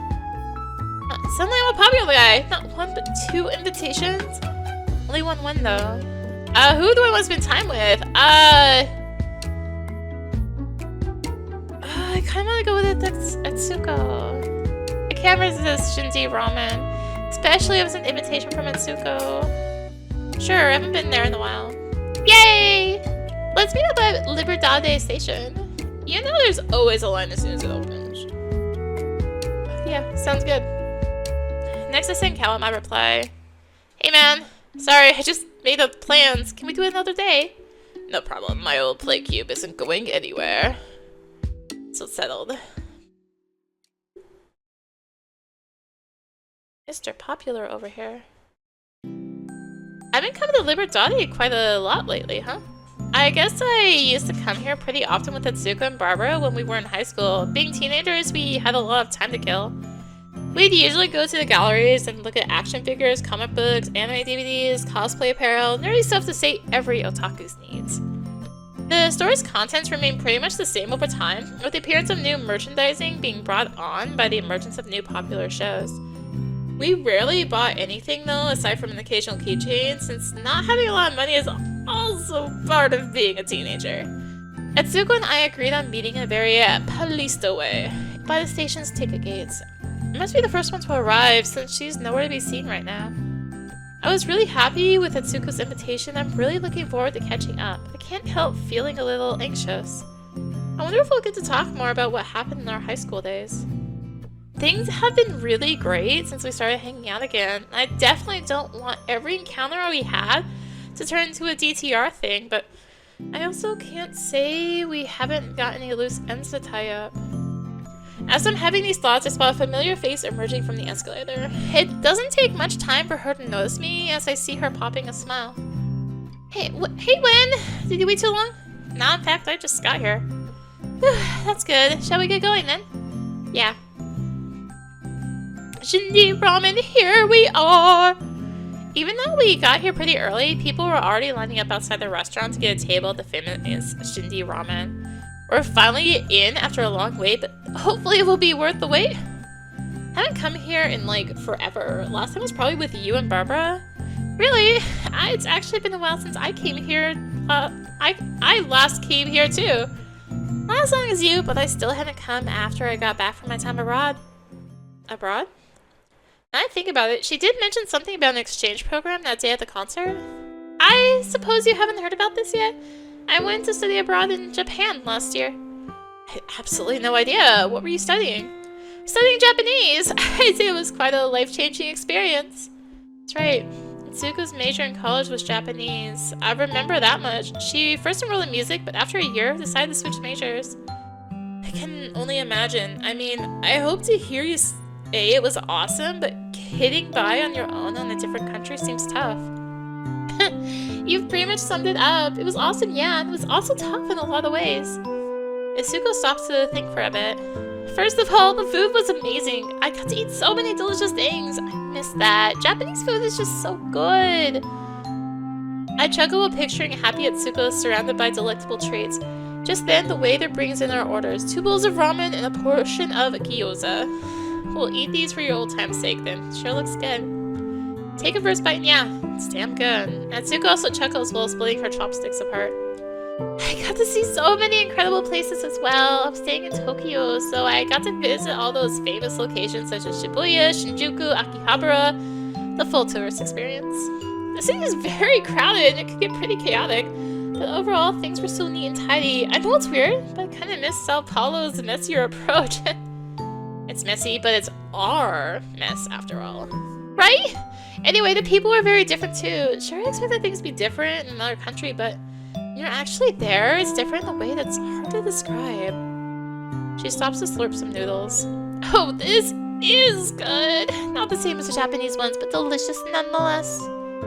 I've never been to another country, so I wouldn't know, but I think I get what you're saying. Oh, maybe you could go to Taiwan someday. I was just thinking about that. This conversation is, in fact, kind of making me want to do it. You know, the thing that struck me the most about going to Japan was my trip to Okinawa. Oh yeah, your family is from Okinawa. I got a scholarship to study Japanese in a university at Tokyo, but I'm so glad I was able to visit Okinawa. Etsuko's look becomes somewhat distant and she flashes a smile that I had never seen before. I don't know, it kind of felt like I was meeting a part of myself for the first time. Does this make any sense? It was different from the rest I'd seen in Japan. It felt more familiar. Etsuko seemed to be in a daze up until this point, but she suddenly shakes that off with renewed attention. Nothing like Brazil, of course. This is where I really feel at home. I think I get it. I don't really know much about Okinawa's history. The little I know is from what you've told me when we were in school, and it came across as something complicated. Yeah, I mean, Okinawa is part of Japan now, but it's not Japan at the same time. Gotta say that I don't know much about Taiwan's history and geopolitics as well, but I know it's also complicated. Etsuko was actually the first person to make me think about things like this. Even though I come from a mixed-race family, I had never given it much thought. And anyway, I don't care about how people perceive me. I don't know anything about Chinese or Taiwan culture. I'm Brazilian and it doesn't really matter. Really? I was under the impression that your family kept some traditions. You even have a Chinese name. Sure, I ate things like baozi. My mom made me take Mandarin lessons when I was little, but that's not really a big deal. In practice, the vast majority of my family gatherings I went to were on the Brazilian side of the family. So I feel kind of weird identifying myself as Taiwanese when I don't exactly participate actively or contribute to the community. I guess you could see it like that, but those things you do get from your mom, they didn't come from nowhere and they don't just disappear into a vacuum either. I think the sum of all those seemingly unimportant things are an inseparable part of who you are. That, and well, you should know as well as I do that when people look at us, they never really see just another Brazilian. We are also responsible for our culture, like it or not. Huh. I majored in Japanese, and I continue to study it, but I've decided to change my focus to learning Uchi not Gucci. I just got into graduate school, and I'm studying as part of my research project. I think that's a fantastic idea. You have my full support. Aw, thank you. It means a lot, really. It's funny how I'm getting to know Etsuko all over again. We continue eating and talking about what we've been doing in all these years we didn't get to see each other. Nothing like getting dessert after lunch. Kazuo cakes. This place is new for me. I guess I wasn't around when I used to come to Liberdade. I can see a wide variety of sweets lined up for display at the counter. They all look pretty good. I'm sure they're all great. The problem is that I can't decide which one to pick. I think I'm facing the same problem. My eyes are scanning the selection when I suddenly catch a glimpse of something that looks a lot like it came from an anime show. Oh, I think I'll go with that. Nice! It's an Ichigo cake. They were very common in Japan. It looks delicious. I think I'll go with the good old Xiao cream. I don't know what that is, but yeah, sounds good. With sweets in hand, we go find a place to sit. I take a first bite of the Ichigo cake and it's surprisingly fluffy. This is really good. It tastes velvety. Yum, and the show is delicious as always. Do you want some? Sure. Etsuko glances at the pastry in her hand and then at me. She flashes a mischievous smile as she then holds it in front of my face. Okay, I guess we can do this. I give the shell in Etsuko's hand a bite and immediately regret it as I feel the cream filling and splattering all over the corners of my mouth. Oh no. See Etsuko chuckling while grabbing a napkin. Start motioning to take it from her hands in vain. She's already wiping the cream off my face with it. Feel blood rising to my cheeks from the embarrassment of having Etsuko so close clean my mouth, and from feeling like a little kid who can't eat without making a mess. God, I'm lame. Thanks. No problem. Situation awkwardly reminds me of how I did used to make a mess while eating as a child and how my mom used to scold me like there was no tomorrow. Gives me an idea of a topic to make conversation. That said, I'd like to avoid bringing any mommy issues to the table if possible. So, how's your family doing? They're doing alright. I'm still living with my mom and my sister's moved out to an apartment close by, though she still comes over a lot. Good for her. I was really glad when I moved out myself, although now that I think about it, I remember you guys being pretty close. Yeah, we never had any major issues at home. It's always been pretty peaceful. Of course, it'd be great to have my own place, but it's not bad the way it is. In your case, though, I can only imagine the relief you must have felt when you left your house. I sure did. I couldn't take my mom's constantly hassling me any longer. Well, so much for avoiding the mommy issues. She's your typical, how do you call it? Tiger mom. When we were in school, I remember you saying that she pushed you to study like crazy, and if your grades were ever below 8 or something, you'd never hear the end of it. Something like that. There was also the expectation of me becoming a doctor, attending Kubon, church on Sundays, not being allowed to watch TV at night, trying to set me with girls from the Taiwanese community after I broke up with Nina, but nope, not getting into that. My mom looks so chill in comparison. Yeah, I think the distancing has been good so far. Yeah, I love her and all, but not living under the same roof is undeniably good for my mental health. I take it that she's doing okay as well then? What about your dad? He calls from time to time. I think he's fine. That's good to hear. My parents got divorced when I was around 11 or 12. Even though I got to live with my mom, my dad and I always got along pretty well. He'd always be the one to encourage my interest in video games, despite my mom admonishing it, and he nagged me a lot less. I guess my family isn't the most well put together.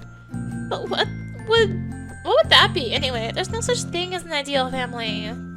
Etsuko doesn't have a dad as far as I can remember. He left her mom when Etsuko and her sister were very little, and I don't think she has any real memory of him. This is one of the reasons why the three of them became so close. Yeah, you're right. Sometimes I find myself wondering if I have it too messy, but it's easy to forget how everyone's family has got their own problems. Life doesn't follow the nuclear standard, and I think we're doing alright. Trying to force yourself to fit the norm can make things take a turn for the worst most of the time. I think you're probably right. Looking back, there certainly were times when I gave my best to make everything right, and things didn't work out great. Trying to be the upright son, the perfect boyfriend. I also don't really know how to do things differently. Etsuko gives me a meaningful look. Well, going against conventions isn't always easy, but it's not as if there's a manual on how to do it. We may end up having to create our own ways of dealing with things we usually take for granted, but instead of following a script on how they're supposed to work. What do you mean by that? For example, we tend to assume that some types of commitments, such as owning a house or raising children, have to follow certain rules. You're supposed to have children and live with a spouse. I mean, who gets to decide that? Why couldn't I say raise a child with a friend, or choose not to have kids and live with a loved one who isn't a spouse? I get what you're saying, and in theory, I agree with everything, but it seems a little scary to stray so much from the more traveled road, to be honest. All the more with no references. I'm not saying it isn't. Norm breaking is hella scary. I can only hope to be brave whenever I'm faced with this kind of situation. That's why I admire those who do it. You've got to have some real guts. Who would have thought Etsuko had such revolutionary ideas? I I want to be braver. I think I'd like to know more about these ideas. Actually, there's something I've been meaning to tell you. Maybe I should have been braver in the past. When we were in school, I always put my relationship first. I tried being the perfect boyfriend who always prioritized his girlfriend. I just thought it was supposed to be like that, and I ended up not being such a good friend to you and Barbara. Even though you were always there for me. I don't want that to happen again. I want to make it different. I can't say what happened didn't affect me, but you already knew that, right? To be honest, I was furious. How could you just stop talking to us after all we've been through? You were my best friend, Gwen. My heart feels a piercing sting as those words come out of Etsuko's mouth. But I think I came to understand that you did the best you could, especially now that you're telling me all this. I feel my eyes watering up a bit, but I try holding it in. I'm sorry, Etsuko. I'm really glad we get to be friends again. It's okay. I'm glad too. I don't want to let you down ever again. After chatting a little more, we finish eating and head out. We're making our way to the subway station, but we suddenly run into one of my childhood heroes plastered on one of the streetlights, depicted in a very deviant way. Oh, isn't that character from Warriors of the Horoscope? Yeah? It's undoubtedly my favorite character from the show, but I was not prepared to face him like this. Etsuko stares at the urban intervention very intently, which only feels the awkwardness stirring inside me. Wow, this is really well done. Even looks like an official artwork. Sure, it's very well drawn, but why? Yeah, very cool. Let's get going now. He's a warrior, a serious guy. I can't picture him like this. What would the children think? Go stand beside him, Win. I'm gonna take a picture. Before I can think any further, I'm just standing beside the sensual sticker while Etsuko snaps her photo. Maybe I'm past denial by now? Starting to accept the existence of naked swan warrior. I don't know. What a way to wrap up the day.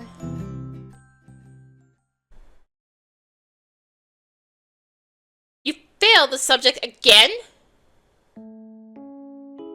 Yeah. You're never going to college like this. I'm not paying for cram school, you know. I know. What am I gonna do with this girl? You've got to study harder. You're not that smart on your own. I'm sorry. Yeah, no need to be sorry. Just remember you won't be passing any entrance exams with such a below average performance. Be back before dinner, okay? Clean up your room. It's a mess. Okay, I'm sorry, Mom. Click. Oof, that must have been Nina's mom. She's always so harsh.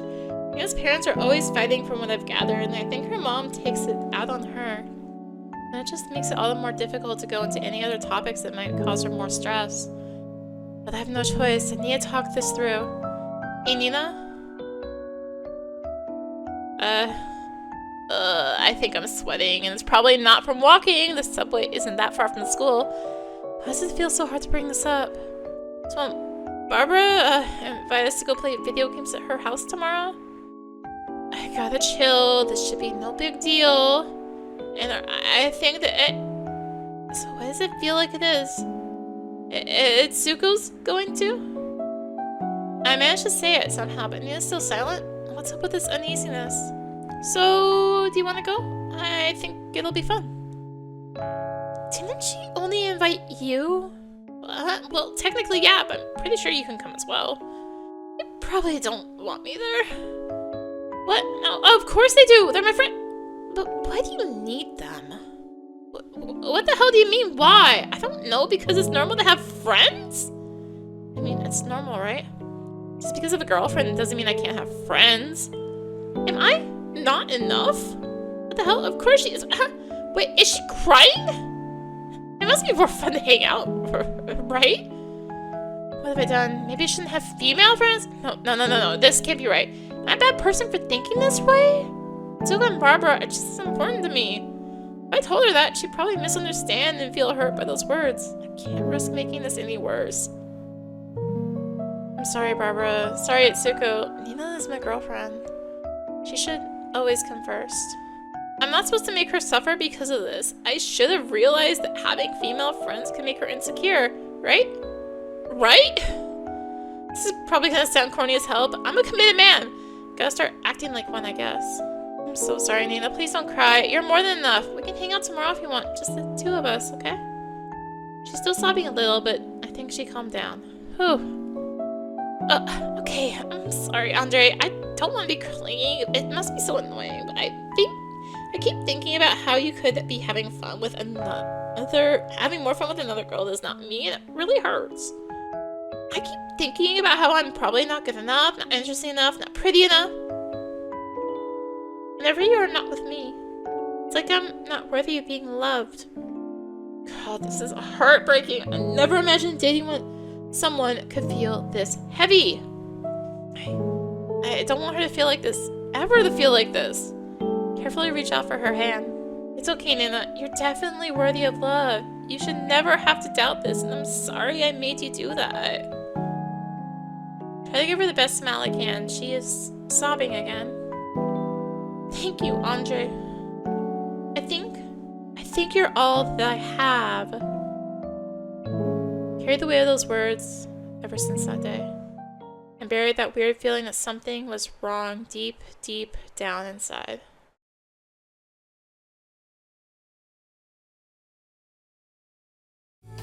The office is bustling today. As huge festival approaches, the atmosphere grows audibly agitated. Everyone is typing, clicking, and drawing at full speed. We really dodged a bullet with the cell phone ordeal last week. The schedule is tight, but it'd be a lot worse if that hadn't worked out as it did. Deep breaths, Wind. Deep breaths. You got this. I fixed my posture and stretched out my arms. Dang, I'm really stuck. I've been staring at the screen for a considerable amount of time with no insight whatsoever. I glanced at the backlog and decided my next move. Let's get a second opinion. It's no use trying to figure it out on my own. You have a pair of fresh eyes. I glanced at Bia. She's usually able to see beyond the surface at times like this. Bia? Yes? She removes her headphones and swivels her chair towards me. Do you have a moment? I'm having a bit of trouble with this here. Her eyes look tired, but she tries to muster a smile. Sure, what's up? Now that I brought it up, I can't backtrack, but I wonder if she's alright. There's some friendly fire going on here. I gestured towards the screen and quickly reproduced the issue. The archer's arrows are causing damage to the warrior, an ally. Has this happened before? Not exactly on that stage, but I did see something similar a while back. Bia swivels back towards her screen and clicks through a few different files. A few weeks ago, there was a similar issue with the mage. I don't recall exactly how I fixed it, but it's definitely on the report I wrote back then. Maybe that might help? I guess you're right. I'll have a look at it, thanks. No problem. She offers another faint smile. Looks aside. Are you okay? Yeah, just a little drained. Don't worry about it. Her eyes dart towards her computer a few times, and I take the hint that she'd rather focus on work for now. But I make a mental note to check on her again during lunchtime. For now, I turn back towards my screen and search through the bug report files for the one regarding the friendly fire bug. Sure enough, after reading Bia's report, things make a lot more sense. Woohoo! With this newfound knowledge, I can work through this problem much more efficiently. I'm able to figure out the source of the error in time for lunch. I knew I could count on Bia for this stuff, and hopefully I can offer her some support too. From the corner of my eye, I see Bia cracking her neck a couple of times and rubbing her eyes. Looks like she could use a break. Bia, wanna go have lunch? Yeah, good idea. My brain isn't working anymore. I can't win on an empty stomach. Did you bring food? Yeah, my marmita's in the fridge. We heat up our packed lunches and settle down in the pantry to eat. I'm not really sure how to ask if there's anything wrong. Maybe she doesn't really want to talk about it? I sheepishly chew on a piece of potato while my eyes dart around. Things have been pretty hectic lately, huh? Sure have. But actually, I have less distractions to deal with now. Oh, really? Bia heaves a deep sigh. I'm sure you remember, I was having relationship troubles. Yeah? Yeah, dude, it was a steal. I got that legendary crown for 100,000 zenny. Wait, the one you were wearing last week? Yeah, bro. I think you might have been ripped off. What? Oh, Nothing. Hey, Win. Hey, Bia. I didn't even notice the two of you sneaking out. You were hard at work. For a change. Sure was. What were you guys talking about? Augusto and Caua settled down with their pastes and sugarcane juice bought at the street market. You know, about the bug, I think. I was just about to tell Win my breakup story.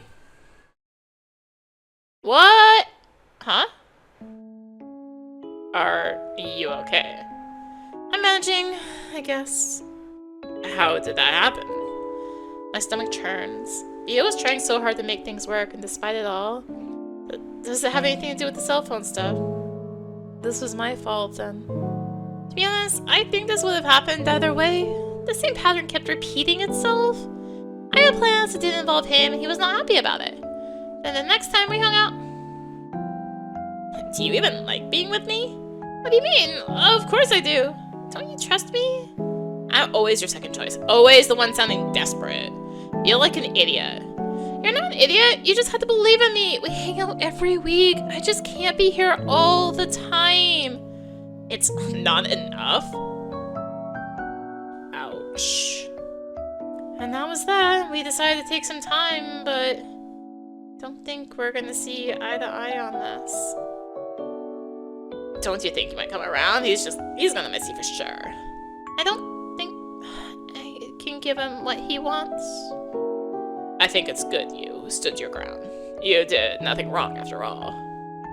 I can't live under his watch all the time. I have other things going for me. Right. Still, she bites her lips and I notice the halogen lights from the pantry reflecting shakily in her eyes. It leaves a big hole in your chest when things end. Oh, Bia. Augusto leaves from a seat and hugs Bia's shoulders tightly. We're here for you. Let's play Blast Bros. I'll let you beat me up. And Twilight of the Gods too. Let's go to karaoke. Does he have any chance against her in Blast Bros? Yeah, Bia. Let me know if there's anything I can do. Same here. Thanks, guys. Anna already listened to a lot of my venting yesterday. I'm really glad to have you guys around. Thanks for hearing me out too. I know I caused some trouble. I'm gonna do my best. We finished our meals while trying to keep the conversation light, talking about games and plans for the weekend. The topic at hand would not leave my mind so easily. Honestly, I was taken aback by Bia's response to it all. Despite how hard she was trying to keep the relationship going, once it reached a certain point, she still had the clarity to not go beyond her limits. My younger self would not have been able to fathom such an idea. I honestly believe that the right thing to do was to sacrifice whatever was necessary. Nothing could be above my partner, obviously. That didn't make anyone happy in the end. Phew, I'm here. As I sit down on one of the tables, I can feel my body's exhaustion catching up.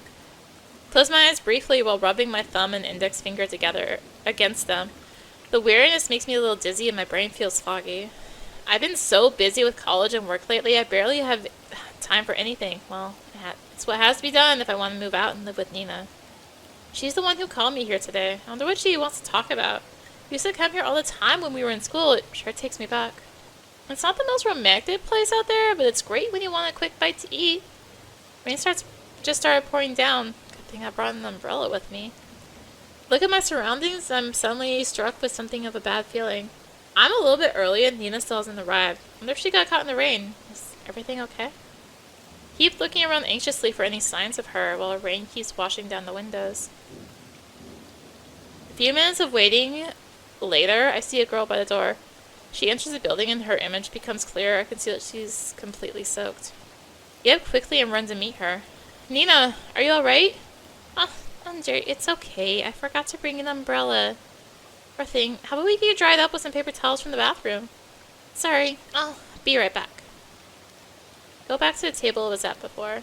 It isn't long before Nina's back and sits across from me. Seeing her in person makes my anxiety go away.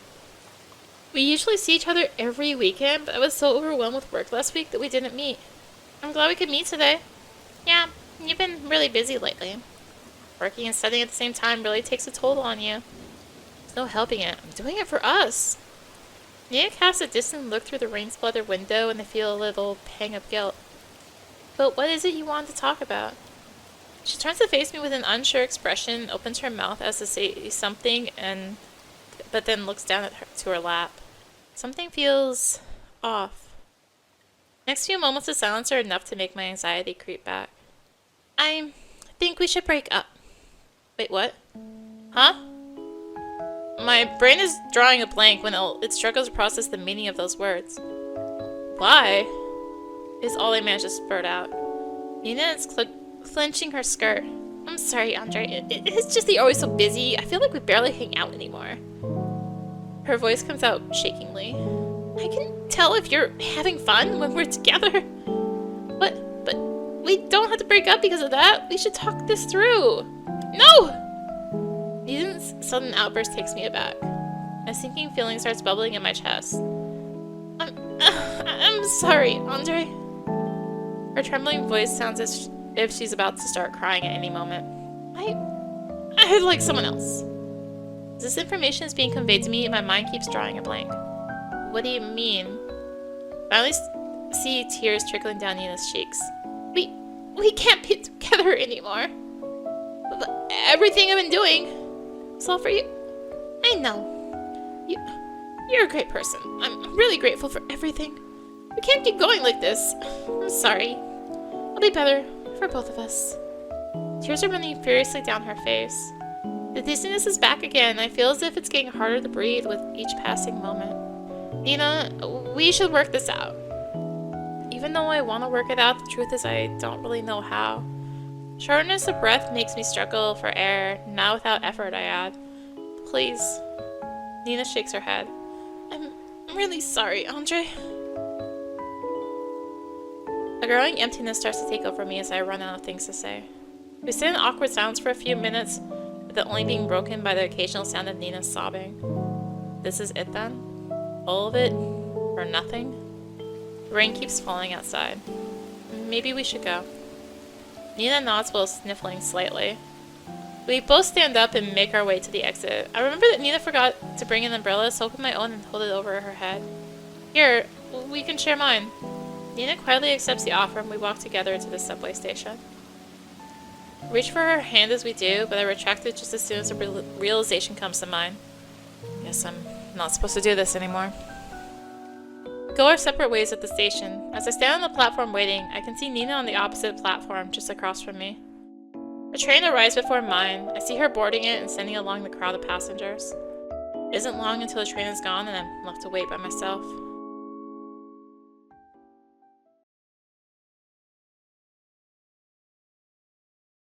I took the blue line back then as well. Well, it's a subway ride every day, so that's a given. But still, the realization makes me wonder if anything has changed after all. Oh, a message. Hey guys! It's the time of year again! Huh? But Anime Pals isn't until next month. I mean, it's Festa Junina season! Yeah, the office is fully in June mode, pennants hanging everywhere. Nice! My uni is throwing a big Festa Junina party in a couple of weeks. There's gonna be a lot of good food and games. And booze. You sure to love your Festa Junina? Well, count me in! I'll make up for missing the Techo show! Oh yeah, Barbara and Sigurd didn't make it that day. Well, I'm feeling slightly more positive about Festa Junina lately. I'm up for it too. Yay! Great! It'll be on the Sunday after this one. Get your straw hats ready. Yeehaw! That means it'll most likely be right after Huge Festival. I'll probably be exhausted, but it'll be a good way to unwind and celebrate if everything turns out well with Healing Quest. Come to think of it, I think Chico had some extra tickets for guests at Huge. It's been embarrassing, but I decided to shoot my shot anyway. By the way, on Saturday of that same weekend, I'm gonna have to be at Huge Festival promoting our game. Oh yeah! I guess we won't be able to play RPG then. Yeah, but I think I can get you all tickets for the event if you're interested. Oh, MG, yeah, for a real? That's awesome. I want to go and see your game. I've never been to one of those conventions. Do I need a costume? That's optional. Alright, I'll confirm with my boss and let you guys know. Yay, thanks! Satisfied, put my phone away and get ready to disembark and head home.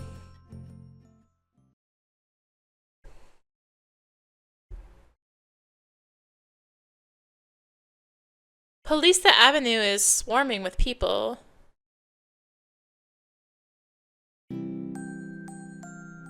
Okay, I just had to go take care of something. As I walk in the direction of Consolaso, I pass by families going for strolls, dogs getting walked, bikes zooming, and students lining up to visit the museum. I didn't even realize today was the day they closed the avenue for pedestrians only. Weather is perfect, the atmosphere is lively in the concrete jungle. A day in which everything seemed to be alright, for a change. Hold that thought. Ground shakes momentarily beneath my feet. What the heck, an earthquake? Are we in the middle of a tectonic plate?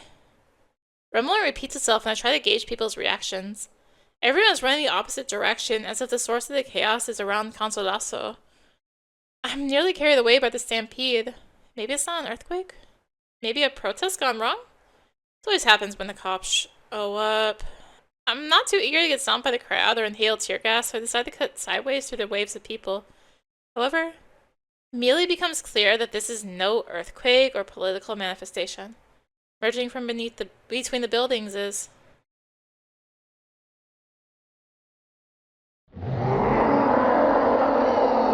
a freaking kaiju? Ah!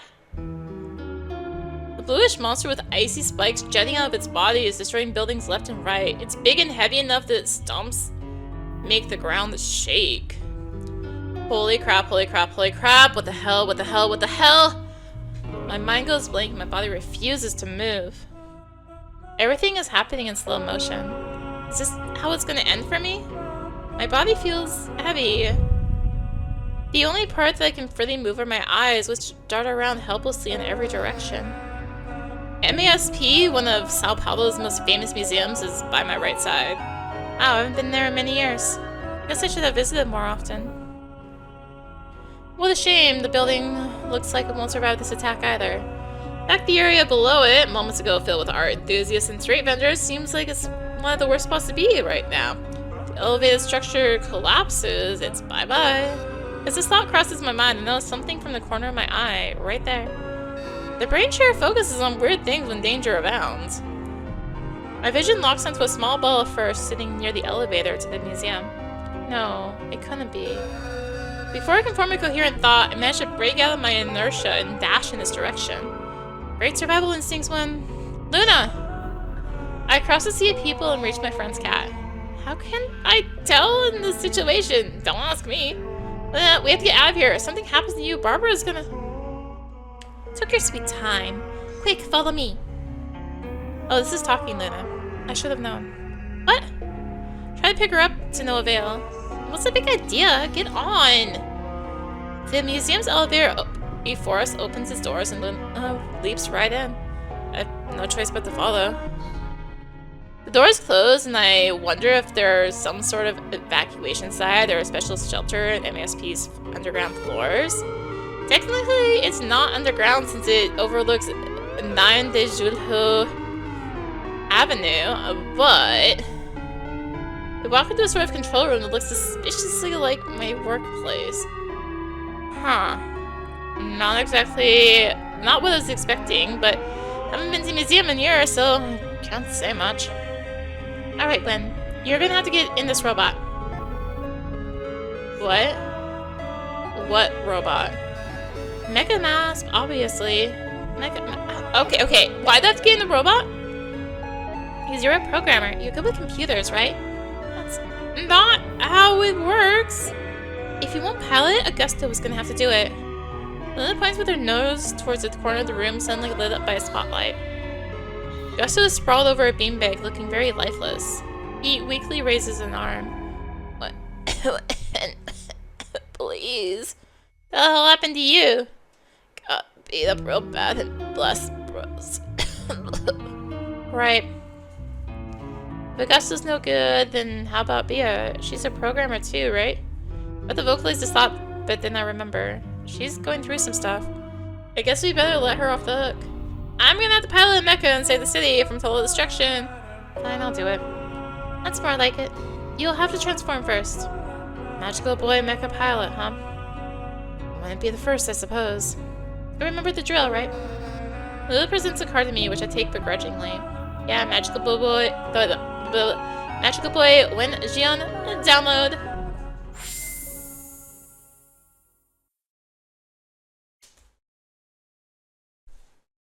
Magical sounds, sparkles, etc., etc. When it's over and done with, I'm already inside the cockpit.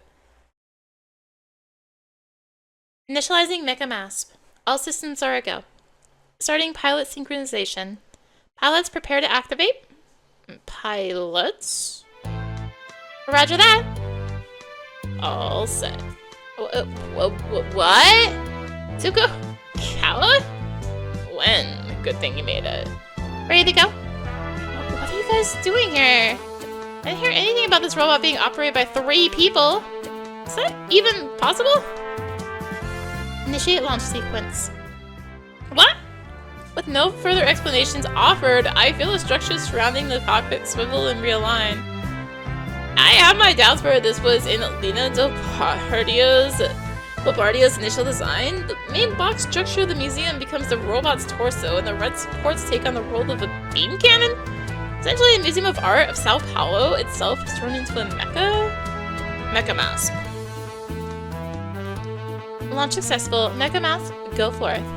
There are many things I want to point out in this insane scenario, but since the kaiju is drawing near, I bite my tongue and swallow my comments.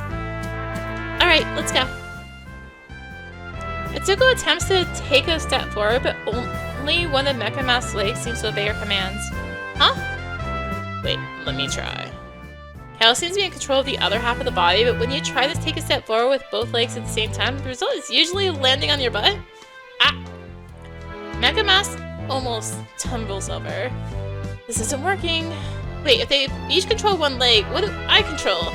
Suddenly a flashback to the eventful day in PE class back in primary school. This is all about teamwork, kids. You gotta learn how to match your partner's rhythm. It's no use if only one of you runs ahead. Try not to hold your partner back too much. You gotta find a common pace. Get up, Andre. Just a scratch. These controls are like a 3-legged race. Eh? You mean... No, it's not as simple as that. Actually, it's a 4-legged race with 3 people stuck together. It's as if each one of my many legs is tied to one of yours. So unless we somehow synchronize, moving forward is going to be a big challenge. If it only meant matching up one person, that would be one thing, but 2? Alright, we have to find a way to time our steps. All we need is a beat. What about... There we go. What the... Okay, we'll go with that, I guess. Of course, this robot has a built-in MP3 player. Alright, let's take a deep breath and concentrate. We close our eyes for a moment. It feels like our minds are somehow in tune. Let's start with the right way. Caua? Got it. 1, 2, 3, and... Focus on letting my conscious be swept by the movement with no resistance. And while the right leg is about to hit the ground, I shout, Etsuko, left leg. Here we go!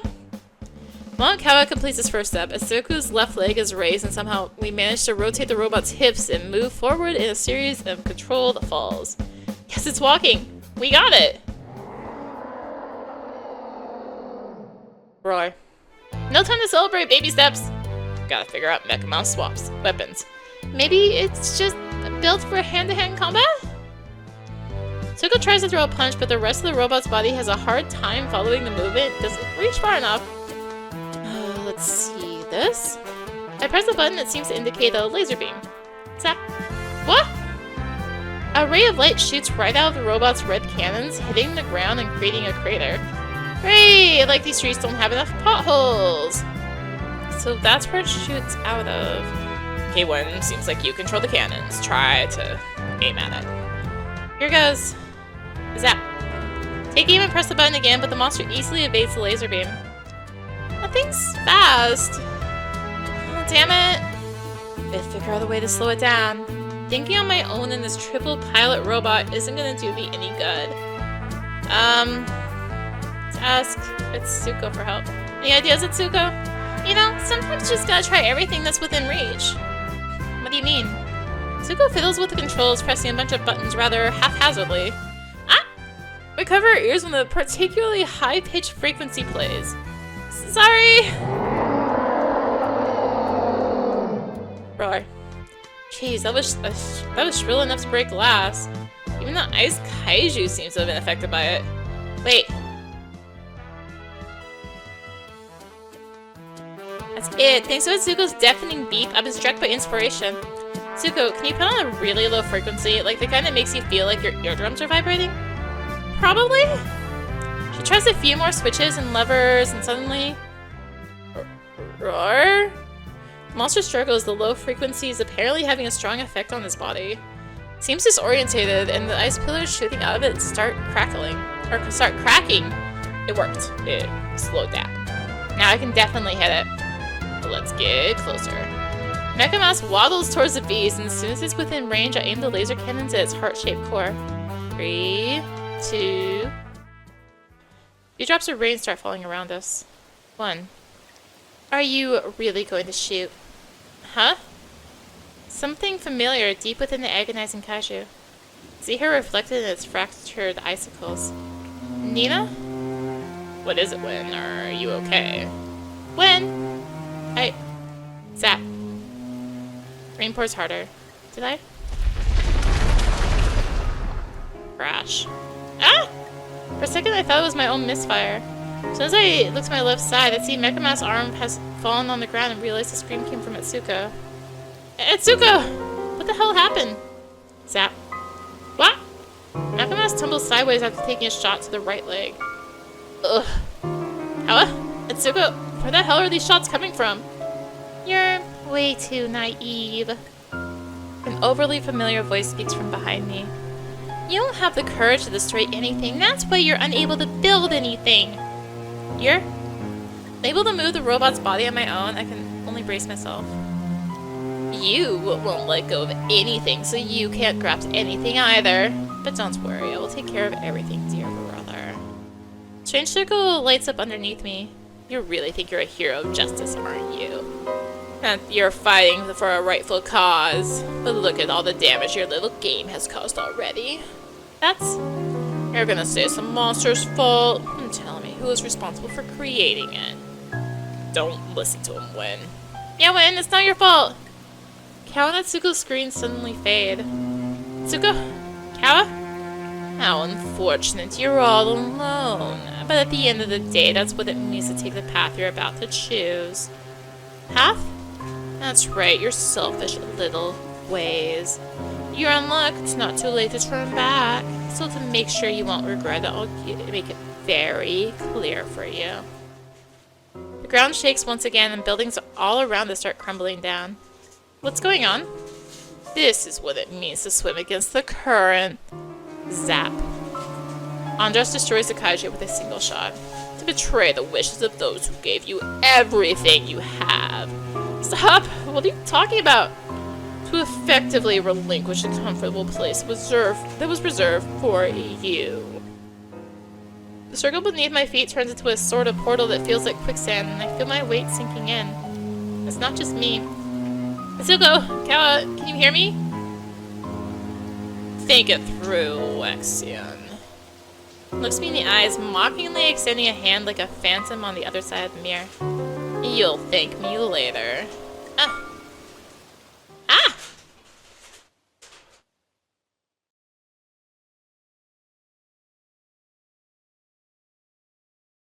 I trip and almost fall my way out of the subway. My mind is having a hard time keeping up with everything lately. Another dream, and this one sure escalated quickly. And earlier this week, I kept recalling all those things that happened with Nina. Maybe the news of Bia's breakup made a strong impression on me. It all gives me an ominous feeling. Which is why I'm glad it's finally Saturday. The RPG sessions make me feel great, so it's the perfect detox after this intense week.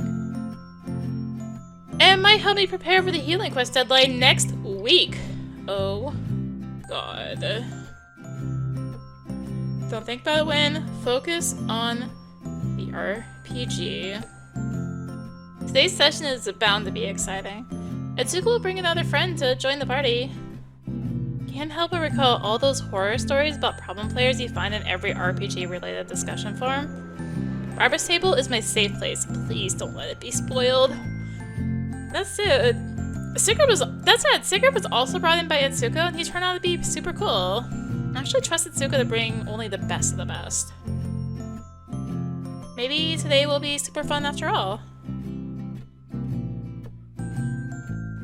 And then she said she was running late because the subway's red line has a delay today or something? What, did something break or anything? Probably. I don't see anything on social media, so they should be back to normal operations already. It's been about 20 minutes since I arrived. We chat and eat snacks while waiting for Etsuko and the new player. Seems like she's coming with them all the way from their house. Makes sense if I recall correctly. Her friend lives one stop away from her in the red line. You know them already, Sigurd? Not quite. It's when I met them during Base's last birthday party, but I ended up not having much time to interact. I see. I suppose we'll need some time to fill in their character sheet too, right? Nope. Who do you take me for? I already discussed their character and backstory via chat. Everything is ready to go. Wait. Does that mean I'm the only one who doesn't know them? The intercom rings just then. There's no time to complain about the FOMO the situation has induced on me. Hey everyone, No, shh, wait there. Sorry we're so late. Okay. I know you've been waiting for this, so without further ado, meet our new party member. Huh? But that is... Caua? Wait, what? How? Why? When? Oh, the Caua, I did not expect to see you here. You guys know each other? That's my line!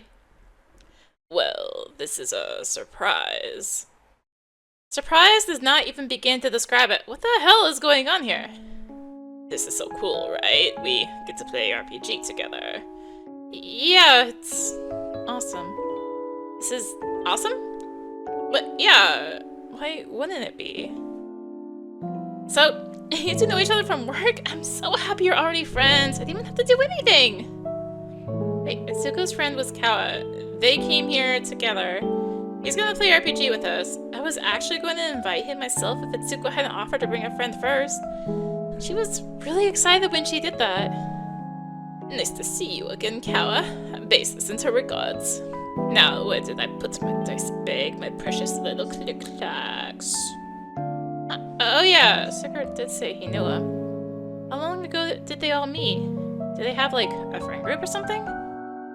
Hey look! Luna came to meet Caua too! Oh, she likes you guys. It's rare for her to show herself to new people.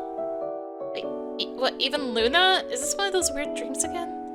I'm so confused. But this is good. Isn't it? Is this good? What is good? And what is bad about? I feel like there are a dozen different people calling my name at the same time and I don't know who to... Hey, Wen! Wake up! We're starting! Before there is any time for me to catch up to the situation, we were already discussing our first actions of the session. I try my best to keep up, but end up barely opening my mouth. Last time, after defeating and capturing Andrasi, I found that he had already taken several people prisoner. Among them, you find... Right, you find me. I mean, not me. You find Caua. He's a druid from the Burmos. Is that it? From the Burmos Empire. Yeah. However, he's not the main ethnic group of the Empire. He stems from an ancestral group of mountain herders that ended up assimilated into Burma some generations back. So that's what you came up with? We had to tweak a few things here and there. The most important part is that Caua Mu has something to tell you. Oh, right, it's this part. Pulls out a piece of paper and stares at it for a moment. After a while, he closes his eyes and takes a deep breath. Thanks again for saving me, my Arbolton friends. But I bring unfortunate news. Commander Alexis's plans do not end with us here. His real target is in House Clan's lands. They produce a very special magical resource there, and Commander Rexus wants it for the Arbolt Kingdom. Despite my nebulous mental state, something clicks in my memory. Does that have anything to do with the famously powerful Kaju Tama nuts from House Clan? I don't know how I remember that. The last time we mentioned them was the first session. Caua and Barbara exchanged happy looks as if something went according to plan. It does have to do with Kajutuma nuts. It's easier to show you there. Would you all come with me to House Clan to help end this needless conflict once and for all? Yes, please, show us! I need to get to the bottom of this. The nefarious Tin Can will pay for setting us up. Alright, I have to say something too. Yeah, let's do this. It's a bit hard to keep up. I'm having difficulty focusing. I'm not entirely sure what happened after that. Something about a shortcut? A safer, quicker route? This is a path my ancestors used to follow, but it predates even them. I loved it. The enemy won't see us coming, and we get to have more adventures. A chunk of stone arc suddenly falls nearby. What I meant to say is it is really old, so we gotta be careful with the falling debris. That's good to know. Looks like Caua is starting to get used to the group. I never asked him, but I guess he knows his way around an RPG table. As always, he's very quick to make friends. I feel a little left behind. Like, hasn't anyone noticed how uneasy I am? Why are they just carrying on like I was never there? I know I'll never be as cool as Caua, but damn, I don't even know what's going on in this session anymore. That doesn't feel like it makes any difference. They all look excited enough without me. I'm sure it would be all the same if I were not. When? Feel something warm and jolt in surprise. It's a goddamn troll wind! Barbara wants to kill us for sure this time! Etsuko's hand is grabbing one of mine. Her eyes pierce me. Come on, don't tell me you don't have any clever plans to get us out of this one? A challenge and a plea for help at the same time. I heard you always come up with some cool plans in these situations. Looking forward to it. To pile on the anxiety, Caua seems eager to see me in action too. My stomach is still burning, but I can't lose this chance. Trolls are vicious creatures that regenerate any damage they take and can cause damage way above our character's current pay grade. Alright, can I get us out of this pinch while suffocating by his feelings? Take away. Maybe I can exploit my surroundings. Seems the stress from the situation awakened my crunch conditioning because suddenly my mind was clear and focused. I think we might actually be able to kill it. Oh, are you sure about that? Tell me, are you gonna cheese your way out of this? Like, this? Point to one of the props on the map representing the old shambling structures filling the passage. I think I know what you have in mind, but can you pull it off? Let's find out, I guess. I briefed the rest of the table on my plan, and Barbara narrates the beginning of combat.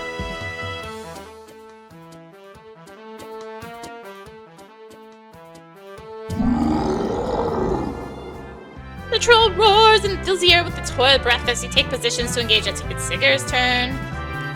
Ugh, that sure stinks. Here, let me attack one of your senses too.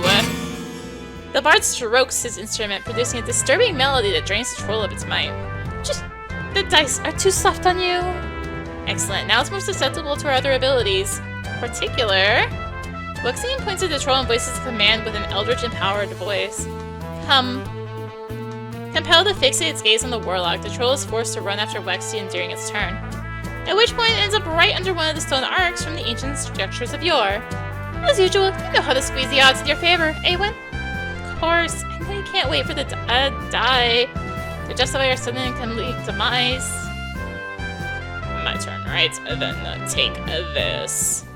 Waving his staff, the druid calls forth roots from below the earth that grasp at the troll, who fails to escape. I feel like it's going to work after all. Ugh, I don't like where this is going! My time to shine. Gripping a sword in both hands, Etsuko walks towards the troll, but stops right in front of one of the pillars sustaining the arc above it. Take this! She slashes the pillar with all her might. Though the blade doesn't cut through the rock, it chips away a fist-sized chunk of rot-filled stone. Like a domino effect, first a few small pebbles fall out of the pillar, followed by larger and larger pieces of broken brick. So the whole arc eagerly crumbles, as if it had been waiting for the slightest excuse to do so for centuries. Sighing, Barbara rolls a 20-sided die, followed by her own eyes after seeing the result. Everyone cheers as the breeze as the debris falls on top of the troll, burying it underneath. What do you expect? The poor innocent troll was not only pinned but also demoralized by Sigurd's spell. Sorry, Barbara. Looks like Win is on top. Is on one of his good days. Am I? Hey, we still have to finish it. Oh, right. We take our torches and light the roots that Caua had summoned up fire, which in turn spreads over the debris. Fire is one of the very few things a troll cannot regenerate from, so this is sure to end it. It certainly is! Congratulations! When you successfully cheesed your way through my deadly encounter. Are you happy now? Maybe I am. Something about this felt really good. For a moment, it was almost as if my worries were never there. What the troll dealt with today's session comes to a close. Thank God. Can't believe I survived that. Now that felt like an adventure with a song or two. You really had me on the edge of my seat, Barbara. What a day to join this table. Everyone is visibly pleased with Barbara's engaging plot and challenging, if not deadly, adventuring mishaps. Oh, right, we should have Caua come with us to the Festa Junina next Sunday. The Sunday, it's the day after a huge festival, right? Oh yeah, that's right, we should be free to go. Barely managed to keep up with the conversation. The Festa Junina, the vague notion that Etsuko and Caua will probably dance together fills me with dread for some reason. I also didn't want to remember that our work deadline was creeping up on us, closer than ever. Hey man, that teamwork back there was so cool. Caua grabs my shoulder. His quick yet firm shake wakes me up and carries over his enthusiasm. I can't help but grin at him. His joy is so genuine and bright, it's really hard not to want to get along with this guy. Yeah, I miss that, fighting some epic battles with you. Etsuko, on the other hand, expresses her excitement by lightly drumming her fists on my other shoulder. My heart is beating fast again, but this time it feels kinda good. These two, to me, they are... It's still kinda crazy to me that I got to play with both of you today. Bringing Caua was a great idea, I knew it. To me, they are very precious people. So, why does this happiness feel fragile? Like I'm not really part of it anymore. Alright guys, now help finish the beverages! I think we bought too much. With that, we disperse and settle in different parts of the living room. And also Etsuko and Caua sit side by side on the sofa. A mundane gesture instantly grabs all of my attention. As I pull a chair by the table with a newly opened can of soda, my eyes start following their every move. What am I searching for? They talk in a low voice, smiling at the end of every phrase. Say their expressions, confused and afraid. Then they make this very brief pause where their eyes linger on each other. Doken. A sudden jolt of pain strikes through my chest, and I feel my heart heavy as lead. Wait, are they?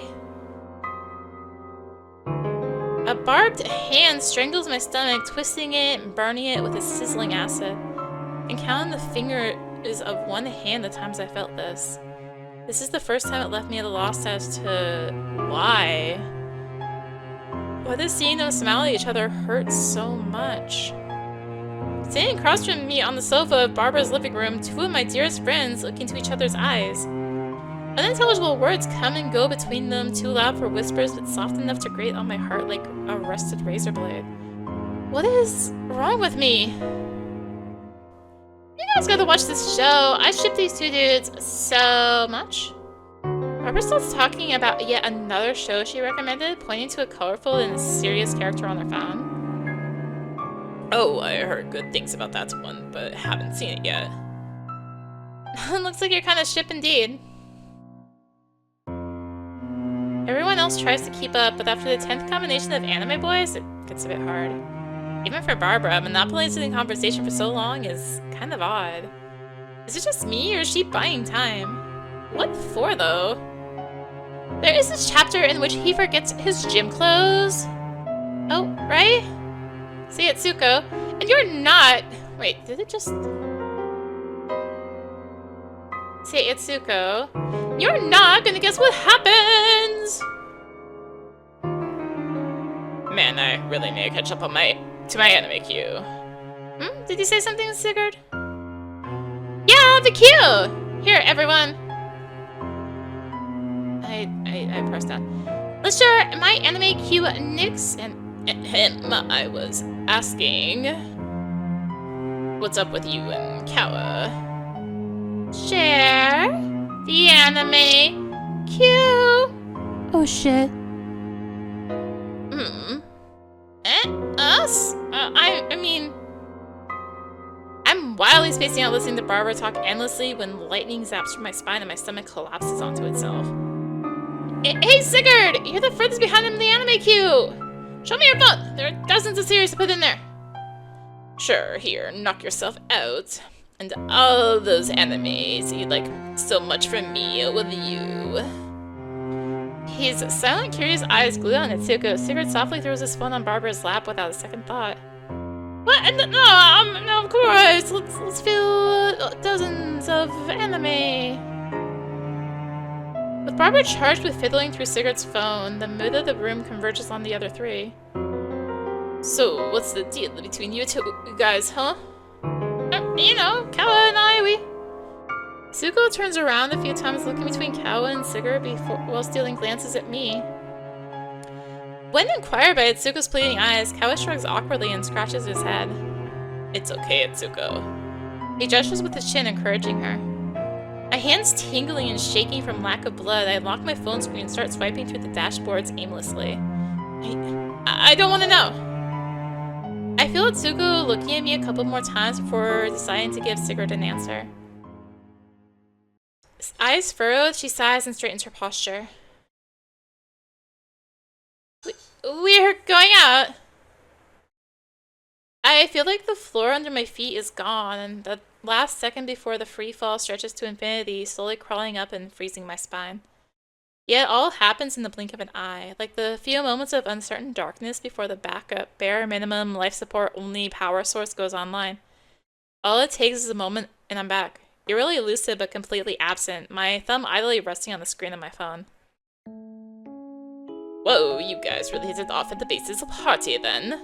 I just knew it. I never fail to feel the mood. You just did. You guys are so cute. I wish you the best. Thanks. Hey, that's news to me. Who would have guessed? Are you done making my anime queue? No. Etsuko's becoming visibly uncomfortable. Can't be the only one not saying anything. They are two of my best friends. Of course I'll congratulate them. That is the expected reaction. Hey, that's very cool. Etsuko starts to smile, but then makes a puzzled look in my direction. Does she recognize the face I'm making? I wouldn't be surprised. The same lifeless smile I greeted people with during the last days of high school. I never want to do this again. It's like avoiding a bug by adding layer after layer of workarounds in the code. You feel buried and surrounded by haphazard substances to keep the real problem away by drowning it, or rather yourself, in noise. After all, whatever it is that I'm feeling today certainly feels like an incomprehensible bug in my system. But this is the right way to respond. Seriously, this is so awesome, because now Caua is stuck playing with us, which means the campaign is fated to live long and prosper. A faint laugh makes its way out of my reluctant mouth. My feelings are my problem, my bug, and my friend's a proper reaction regardless. Excellently put, Win. Oh, you don't have to worry. After a session like today, you are the one stuck here with me now. More importantly, what I want to know is how Etsuko and Win know each other. I'm completely left out here. If Caua feels left out, then I'm probably in a completely different reality. That's my question. How come I never heard of you and Win being friends? At least Etsuko's attention was drawn away from me. As expected, Caua has your back even when he has no idea what's going on. Yeah, let's tell Caua all about the cringe stuff Win used to do back in school. Having finally dumped all her anime recommendations on Sigurd's newly created My Anime Q account, she shoves his phone back to him and jumps back into the conversation. Sigurd's eyes widen as he swipes through the list, hoping to quickly reach the bottom, but realizes he might not be able to in a single lifetime. Now where to begin? Alright, the day I met Win, you had to see his face. Robert easily overtakes the chat. Seems like I can leave the heavy lifting to her and nod my way through the rest of the evening. After about an hour, we finally start packing up our things. I couldn't be more emotionally drained. My brain simply gave up and turned off. I just have to make one last effort to gather my stuff and go home. Hey, Win? Everything okay? Oh, sure. She opens her mouth as if to inquire more, but looks back to Caua as he approaches us. I can't tell how happy I was to see you today when playing RPG with you guys was way beyond my expectations. There it is, Caua's signature and unresistible, heartwarming laugh. A very tiny glimmer of life puffs out through the cracks of my empty carapace. Yeah, I was happy too. Still not completely free of my numb state, I puzzle at how he managed to squeeze even barely sincere words out of me right now. That's a better expression. You look pale until a moment ago. Etsuko gently but firmly pushes me in the shoulder. Can't wait to play more with you guys! Her beaming smile and assertive excitement beats some more life into my heart. But some of the small happiness these two give me only sheds light into a new feeling I did not want to add to the pile. Shame. Shame for even thinking that these guys were trying to leave me out of the loop. It's not like they owe me any explanation. In fact, opening their hearts to us actually only showed the trust they have in us. In me. Am I that self-centered? Either way, today was definitely one of the days of my life. What even happened? What exactly bothered me so much? Right now, I can't think of anything. All the way home, my mind is filled with this buzzing sound. Like when you leave a very loud dance party and the silence screams at you for forgetting it even existed. Just want to bury my face on my bed and stop thinking.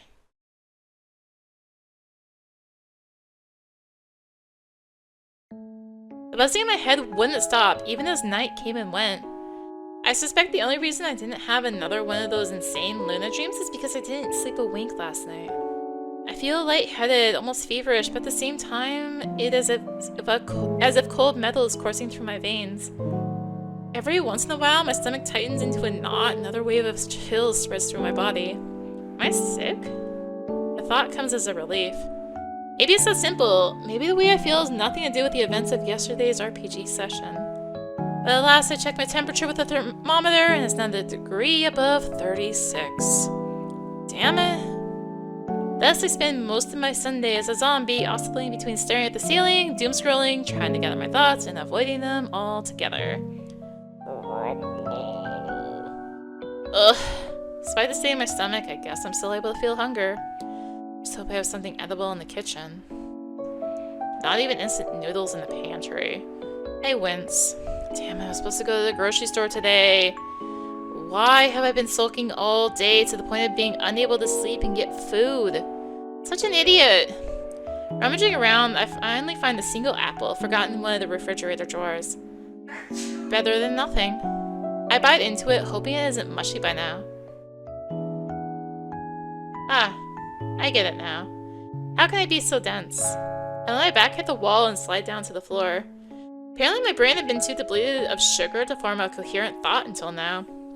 A single bite is enough to suddenly get the synapses going, and it finally hits me. I shouldn't really be surprised at this point, but I used to like Etsuko in high school. Saying it feels odd. It happened long ago, but I can see the dots connecting to the feelings that overtook me yesterday. Before I met Nina, I already liked Etsuko, and I don't think I stopped liking her even after I started dating the farmer. But that just seemed wrong. I mean, wasn't that actually like a playboy? How could a serious guy like me be interested in more than one girl at the same time? Every time I was with Etsuko and felt things, I get disgusted at myself and want to find a hole to crawl into. There was a lot of guilt. I thought I was a horrible person. Nina could never know this, or I can't even imagine how broken she would be. To think I could cause her so much harm, it was unbearable. She always thought that she wasn't enough. How could I risk making her believe that even further? I could never put this into words until now, but liking Etsuko felt like some kind of dirty secret that should be kept locked in the darkest reaches of my heart, never to see the light of day. It seems like such a simple, obvious thing. It's almost silly to think I've never faced the truth before, even long after Nina and I broke up. A cool wind comes in through the window. After all that happened, I'm starting to realize how scared I became of getting close to people. I've been afraid of getting hurt. Which is probably why I had been blocking out all these thoughts from the past, which are now flooding out. Which brings us to the here and now. What are my feelings after reuniting with Etsuko after 10 years? How does Caua come into play in all this? Is it only about my past crush on Etsuko? Is the problem that Caua is now my closest friend? My feelings slowly but gradually take shape. And I start to realize why I became so upset once Caua joined the table and his relationship to Etsuko was revealed. Oh gosh, I have to choose? Even now, I still like Etsuko. Yeah, I still like Etsuko. Etsuko and I, we've been through a lot, haven't we? I'll never forget the first time we met, how that seemingly shy and insecure girl just nailed the drums at the talent show. Ever since then, we'd always get together with Barbara and play RPGs, goof around the school, hang out at Liberdade. I kinda hate to say this, but for the first time in my life, I felt like I belonged somewhere. Etsuko also made me view a lot of things differently. I used to hate Fess's Janina, but now I even kinda like it because of her. She was the one who initially got me into making games and also the first person to ever make me question my origins and identity. After all that happened with me, distancing myself with no real explanation and just failing as a friend, it's almost like a miracle that we got to see each other again and hang out like we used to. I also got to know so many new things about her. Watching her play taiko or the drums with Zero Absoluto, it was as if I could feel my heart pounding with each beat. I'd been looking forward to each and every RPG session because I got to see her again, and I'd been having so much fun. It's as if I'm always willing to go out of my comfort zone for Etsuko. I could never tell her my feelings in the past with me dating Nina and all, but now, she's the one who's taken. It took me so long to realize this, and now there's nothing I can do about it again. Turning away from the window, I let out a heavy sigh. After this whirlwind of self-reflection, I should feel enlightened, but I'm stuck all the same. Toss the core of the apple away, then throw myself on the bed. I have no idea what to do from here on out. All I know is that a flag has been raised inside my heart.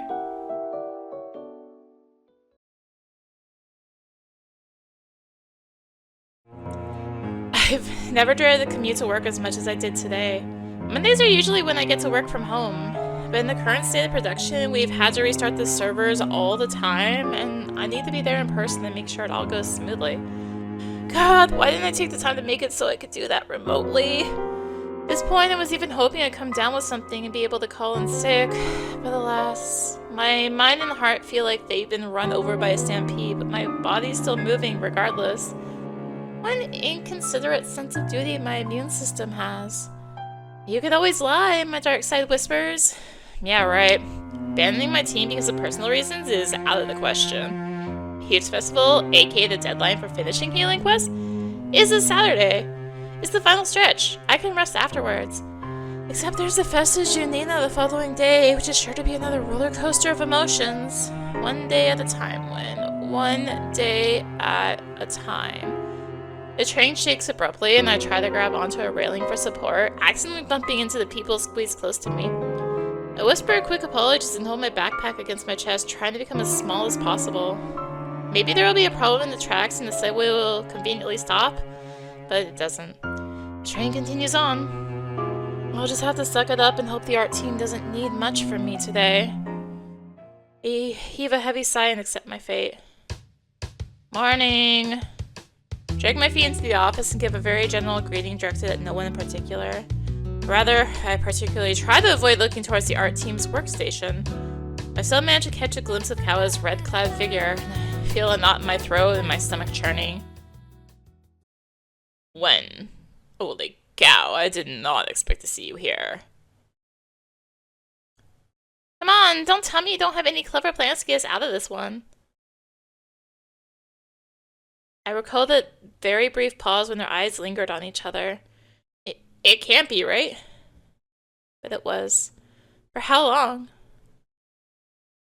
Moments from the past start playing in my head despite my attempts to shut them away.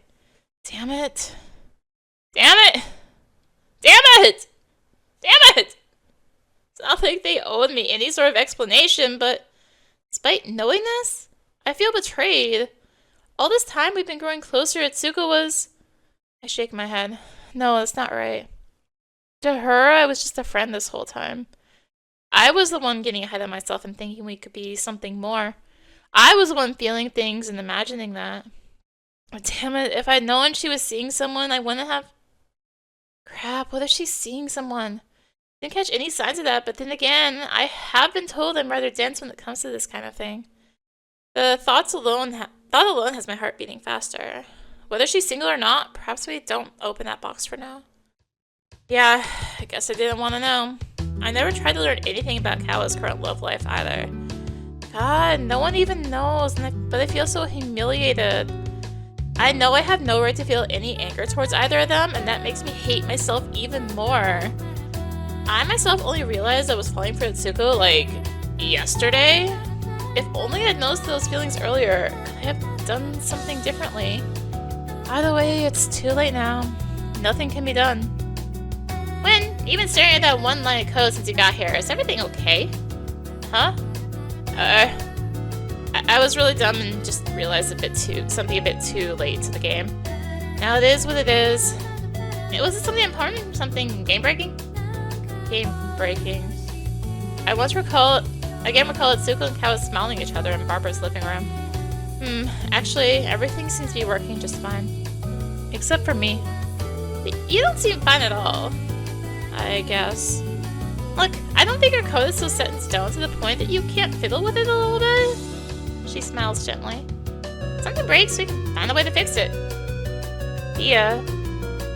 Is it true? Is there still time to do something about the situation? And even if there was, even if I could somehow materialize an opportunity and make it work out for myself, how would I feel about being the reason my two dearest friends broke up? Maybe this is where the metaphor stops working. We can break then fix code as long as the end result is fine. The human relationships are not like that. Some things are irreversible. Alright, we can return to a previous commit, like nothing happened. Except if only I could do that in real life. In the end, I'd much rather prefer a solution that does not involve breaking anything. I unconsciously glance at the artist's workstation. Huh. Anna and Beto are standing next to Caua, looking at the screen and making comments. This wouldn't be an unusual sight, but they look visibly upset. Beto rubs his forehead, Anna uncharacteristically bites her fingernails, and the screen's reflection on Caua's glasses seems to indicate he's searching through many different locations. Something seems to be going down in the art department. I'll go see what's up. I can't really run away from Caua forever. We work together and probably will continue to for some time. I'd best talk to him normally and avoid creating a weird atmosphere. Hopefully it's something I can help with. Let me know if they need anything. Maybe one of the files from an older build? It would have to be a build from way back. Tried looking, but no luck. I guess we'll just have to redo from scratch. When? Hey, you guys having some trouble? Yeah, there's a little issue with the current version of the Archer sprite. Something wrong with the animation. The older version of the frames worked fine, but once the design was updated, something got messed up. It just stayed on the backlog for a long time because we're much bigger problems. So we were trying to find the old version, but it seems to have been totally overwritten. It's my responsibility to keep track of these files. I'll take care of it and redo the frames. It's not your fault. The old version was from before you even joined us. I was the one who did the new version. I'll own up to it. And guys, do you remember from around when that build was? The one with the frames you need? Around February, I think. May I? I sheepishly place my hand on the back of the chair Caua was sitting on. Sit down and start typing away in the terminal. And you're gonna pull up files from the build from back then? Won't we lose the progress we've made since then? No, wait. You underestimate the powers of using proper version control? What's the name of the file? It's Archer Recovery 0167.png. This one? I flipped through a few frames. Ah, that's it. There you go. Just save some copies on another folder. Yay! When you saved us! Version control is amazing. You're like a time traveler when... I don't know about that. We'll get back to work right away. You really saved the day. I don't know how to thank you. It's no big deal. You can always ask the programmers about stuff like this. You're right. You solved it in a minute. I was worried about bothering you since everyone's so busy. I ought to learn how to do that myself sometime. Once things calm down, I can give you a rundown of the most common version control commands. Might be useful for the next projects. That would be great. This whole exchange was friendly enough, but devoid of any direct eye contact. A couple of awkward moments passed. So much for not creating a weird atmosphere. Was surprised running into you in the weekend. Oh, yeah. Never imagined you to be the new member of the party. Or that you and Etsuko were dating. Even saying out loud is enough to make me feel a sharp pain in my stomach. I only hope it didn't show on my face or voice. I had no idea you guys were old friends. Small world. Yeah, super small. Strange, almost laugh comes out of my mouth. Well, you guys did each other really well. As I uttered these words, I'm sure my expression finally becomes distorted, so that was another reason not to look Caua in the eyes. Thanks. She is pretty great. I'm really happy to be part of the party now. Looking forward to the next session. Yeah, Barbara's probably cooking up some crazy new twists for sure. Well, I should get back to work. Right, me too. Thanks for saving the day. I smile sheepishly and head towards my desk. I spend the rest of the day focused on debugging and trying not to think of what other plot twists life could throw my way. Wednesday. I draw a deep breath. Things have been too crazy for my usually dull daily life. And today, my mom invited me to have dinner at some fancy Korean restaurant. I think it'll be a good chance to change a pace to help me get my mind off of all this stuff happening lately. Besides, it's been some time since I last saw her. I try to keep track of her well-being while maintaining a certain distance for the sake of my own sanity. As I enter the establishment, I locate a familiar lady already seated by a big table. Mom! Andre, come here! My mom waves and signals for me to sit down, and I do as I'm told. Finally seeing her in person after a long time makes her seem a lot less intimidating. She could just pass as a friendly old lady, after all. I haven't been to this restaurant before. It looks nice. It does, doesn't it? You should be eating some good food once in a while. Can only imagine all the junk food you must be having, living on your own. Maybe it was too soon to think she's lost her edge. No wonder you've put on some weight. And there we go. Well, don't you worry about that. You can order whatever you like. Enjoy this treat from your mama. Yeah, I think I'll do just that. Focus on eating.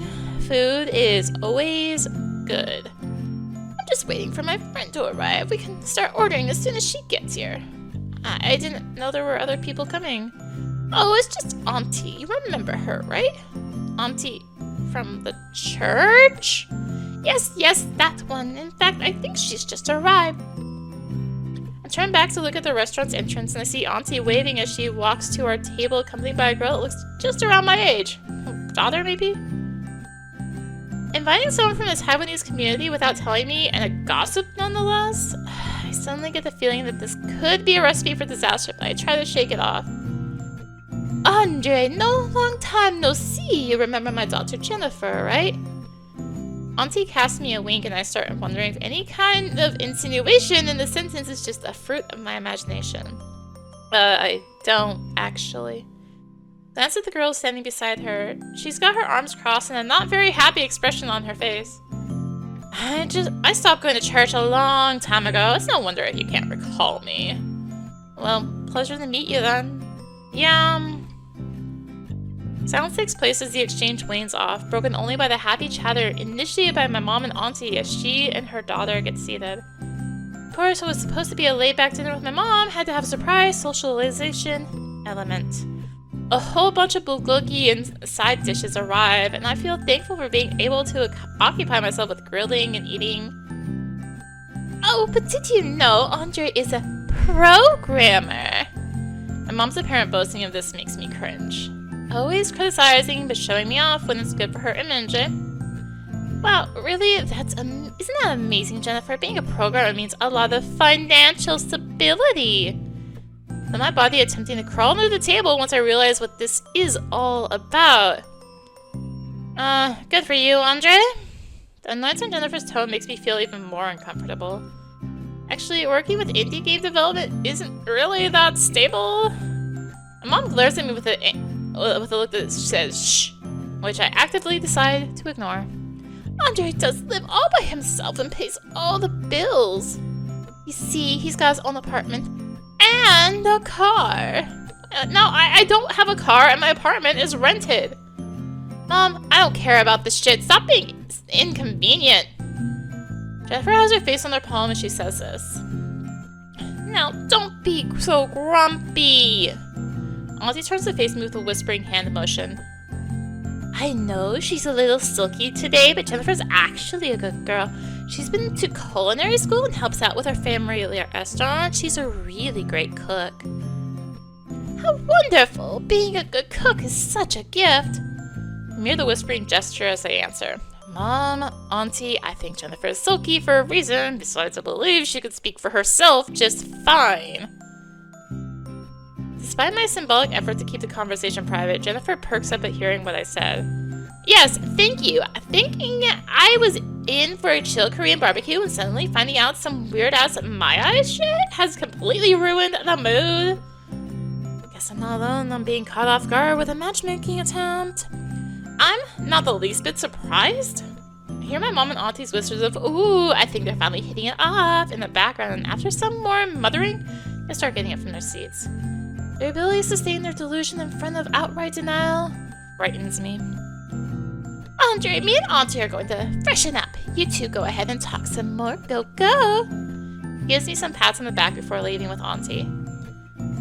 Jennifer and I are then left on the table to stare at each other's faces blankly. Yeah, sorry about that. Nah, you don't have anything to be sorry for. Can't believe how ridiculous this is, not only because of the situation itself, because my mom's deliberately choosing to ignore the fact I don't like men? Ugh! She pauses and adds, no offense. Don't worry, none taken. Learning about this makes it all even worse. I'm truly sorry. I am having a serious conversation with her afterwards.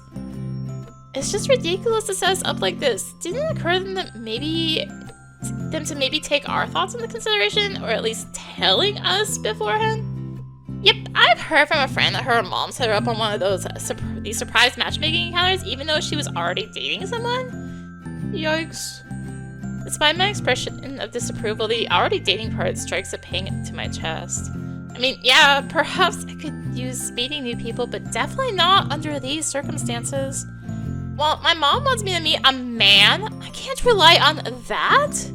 My sincere condolences. This expectation they have of us being a normative marriage makes me sick. To be fair, I guess I never really thought about straying that much from this expectation.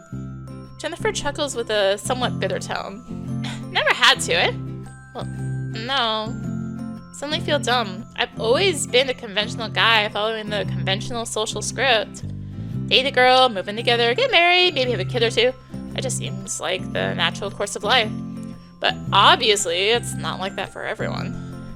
I can't say I ever had to defy any paradigm in that aspect, and I don't know if I ever will, but I can imagine how hard it is for people who need to. I mean, even if you're the most uptight dude who's content with living in a bubble of normalcy, I think it's foolish to take things for granted. Her last sentence activates some kind of warning in my brain. Considering all the drama I'm going through right now and that I have feelings for someone in a committed relationship, yeah, there are things that we think will never happen to us, and then they just do. We chat a little bit more about common struggles of having unyielding mothers until they're both back to the table. So, did you guys get each other's numbers? Feel a vein twitching on my temple. It's the first thing to hear as soon as she's back. I can't say it's less than infuriating. You know what? Pull the chair away from the table and stand up. Had enough for today. Thank you very much for dinner. Both my mom and auntie stare in awe while Jennifer also stands up. I think I'm good too. What? Andre, don't be so impolite. Jennifer, please sit down. Have a little more respect. The complaints go on uselessly as we both leave the restaurant. Me and Jennifer bid farewell at the street corner. So much for wanting to have a peaceful evening to recollect my thoughts. That glorious exit was the icing on the cake. Now my mom will never let me hear the end of it. At least I got my mind off of my most prominent problem for some time, I guess. I stuff my hands in my pockets as I wander alone through the chilly streets. The lively atmosphere of the bars I pass by along the way makes them look like little aisles of bustling nightlife. I don't have any business with them, though. That thought makes me feel a little lonely. As I'm walking past a cluster of foldable wooden tables and chairs laid out on the street, I see two familiar silhouettes standing by the sidewalk, each of them holding a can of beer. One tall and thin, with long platinum hair, the other just as tall, although very muscular and wearing sunglasses. Sigurd? Face? Well, what a delightful surprise! What are you doing here? Could ask you the same. I mean, drinking on a Wednesday? Fancy. We had a gig at another bar nearby. I feel my body tensing up. The prospect of bumping into Etsuko makes me a little dizzy. A gig with Zero Absoluto? Nope, just the two of us. They need a bassist and a guitarist. I'm actually glad that Etsuko didn't have to come. Since I learned that the coast is clear, I feel relaxed and internally sigh with relief. Why is that? Things didn't go very well. It was awful, utterly poor infrastructure, lacking of attendance, and display of plain roguery from the proprietor's part. They didn't want to pay us. Oh well, that sucks. Alas, but we shall leave that all in the past for now. We drown our sorrows. Maybe I could use drowning my sorrows as well. I've literally just rage quitted a weird family dinner. You're more than welcome to join us, my friend. Sigurd gestures for me to come nearer, and I approach them, forming a small circle between us. Now's the moment when a cheery jingle plays and text box appears with the phrase, "When has joined the party?" I try humming a generic RPG fanfare and strike a vaguely victorious pose with my fists halfway up. Nerdy when never rests. I'm sorry, it's stronger than me. Speaking of which, oh wow, what was that last RPG session? I immediately feel embittered that my own display of goofiness brought up that topic of that accursed Saturday. Oh yeah, that battle with the troll is crazy, huh? That and more importantly, our new party member. It only gets worse. I only have my nerdy self to blame. Yeah, of course, Caua was a very surprising addition to the table. I was just telling old Base here about this. Can you believe that Caua is Wen's work colleague? Well, he did say he was working with games. Wait, do you guys know each other? Without thinking, I shoot an inquisitive glance at Base. She, in turn, remains as expressionless as ever. Yeah, I know Caua. Used to be my neighbor. And they've been on amazing adventures together. She told me all about it at her birthday party. Now I think about it, Sigurd did mention he and Etsuko met Caua at that party. That party was something. Right, who would have thought our Etsuko would have had such a fateful encounter that day? Fateful encounter? I feel my chest tightening and my immediate feelings are a mixture of melancholy and guilt. Melancholy for the fate that unfolded after that. And guilt because a part of me can't stop myself from wishing that encounter had never happened. Crazy how all this has been going on right under my nose, huh? I ended up saying it out loud, more to myself than to anyone. Crazy indeed, Sir Wen, but since there's you right in the middle... What? Sigurd's sudden remark takes me by surprise. The blonde smirks mischievously at my confusion. He then lifts his index finger, pointing in my direction. You were this triad's missing a tip. Eh? I freeze. Does he know anything? Even Base now has a raised eyebrow due to Sigurd's showy gesture. Without even knowing, you had closed the link between our dearest of friends, Etsuko, my accomplice in the youth, and Caua, Base's our most precious childhood friend. That's a pretty far-fetched association. Well, I guess it is quite a coincidence I ended up knowing the two of them. And now, by the hand of destiny, they have been brought together as lovers. He strikes yet another dramatic pose as he kneels down with a hand to his face and the other still holding the beverage can. As erratic as Sigurd's commentary may seem at first, it dawns on me that I'm in the presence of two people very close to Etsuko and Caua. Sigurd, who was present in those years I haven't been in contact with Etsuko, and Baze, who apparently has known Caua his entire life. Realizing I have feelings for someone who's already taken feels like a punch in the gut. A part of me wants to shut this all off, maybe move to another country and start a new life where I can forget any of this had ever happened. But there's also a part that's desperately looking for any straw of hope that could indicate that something, somehow, could happen in my favor. Maybe this could be an opportunity to get insight on the situation at hand. Ask Sigurd about Etsuko. I was wondering, what was Etsuko like in college? I mean, we kind of lost touch at that time. Makes sense. I'd never heard about you before the RPG. Ouch, did you have to lay it out like that? Well, I don't blame her. Oh, why do you say that? We and Barbara used to be best friends in high school, but we stopped hanging out at some point. And you could say it was kind of my fault? Oh, what did you do? I wasn't able to conciliate having a girlfriend with having friends, so I ended up disregarding the latter. Classic. I can see Etsuko getting really mad about that. Yeah, she definitely wasn't happy. I know I messed up.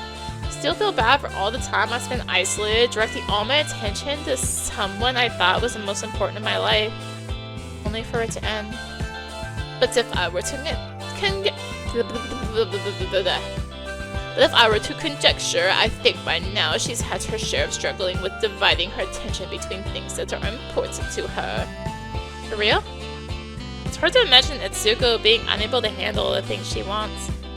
As real as my resolution to never play at that vital bar again, our band has gone through the risk of termination by virtue of this. Sigurd lifts his free hand with his fingers forcefully grasping the air. Zero Absoluto's histories are not without strife. Huh. Can't really see you guys fighting. I won't say things came out to be belligerent, but we did have a period of uncertainty. And that was because of Etsuko's student exchange program. She'd be away for 1 whole year after all. That makes sense. I can see how complicated it could be to maintain a band with one of its key members in another country. The three of us were anxious about the future. Would this hiatus extinguish the flames that fueled our musical quest, or even our friendship? Do you remember how insecure you felt, Baze? Yeah.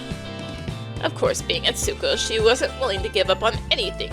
She told us she'd work out a way to keep practicing. Sounds just like her. But reality hit hard, and so did the time zone between us.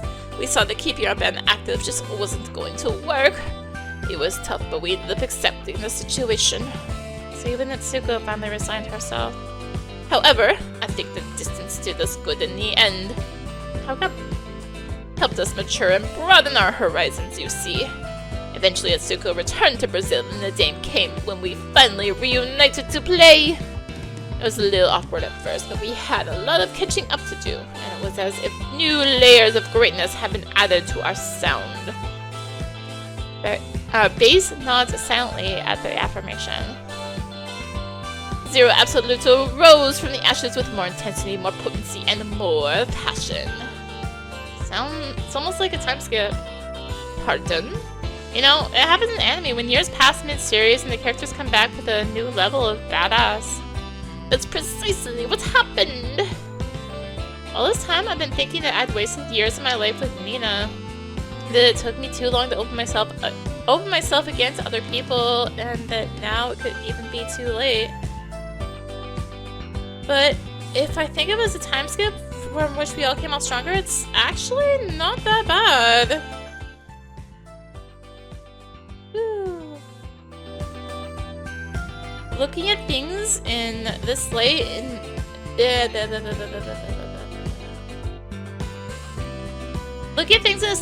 makes me feel inspired and more encouraged to move forward.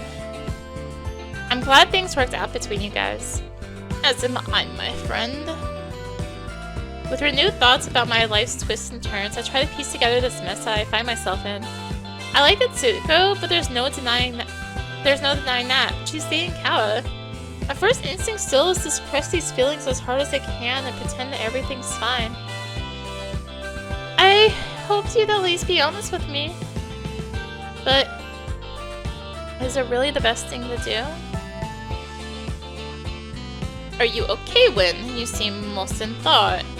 Sorry, I spaced out for a moment. Yeah, I'm okay. I hope you at least be honest. Well, actually, there's something bothering me since the last RPG session. My indication of being in some kind of distress clearly takes Sigurd and Base by surprise. With puzzled looks upon their faces, they both lean in as to listen more closely. And jaw stretches. The truth is that something's bumped me out that day. Voicing any discomfort is already a first for me. I don't think I'm ready to reveal specifics. It has to do with Etsuko, but I'm not sure if I should tell her about it. We're all friends, right? I think Etsuko would want to know if there's anything wrong. She probably would, but I'm kind of scared of what could happen, to be honest. The fear of the unknown. There's no shame in being scared, though. Hiding your feelings may not culminate in the best outcome. Well, I should know that by now. You've got a point. I'll think about it. I let the conversation I just had stew in my mind while I stare into the night sky. Okay, it's hydration.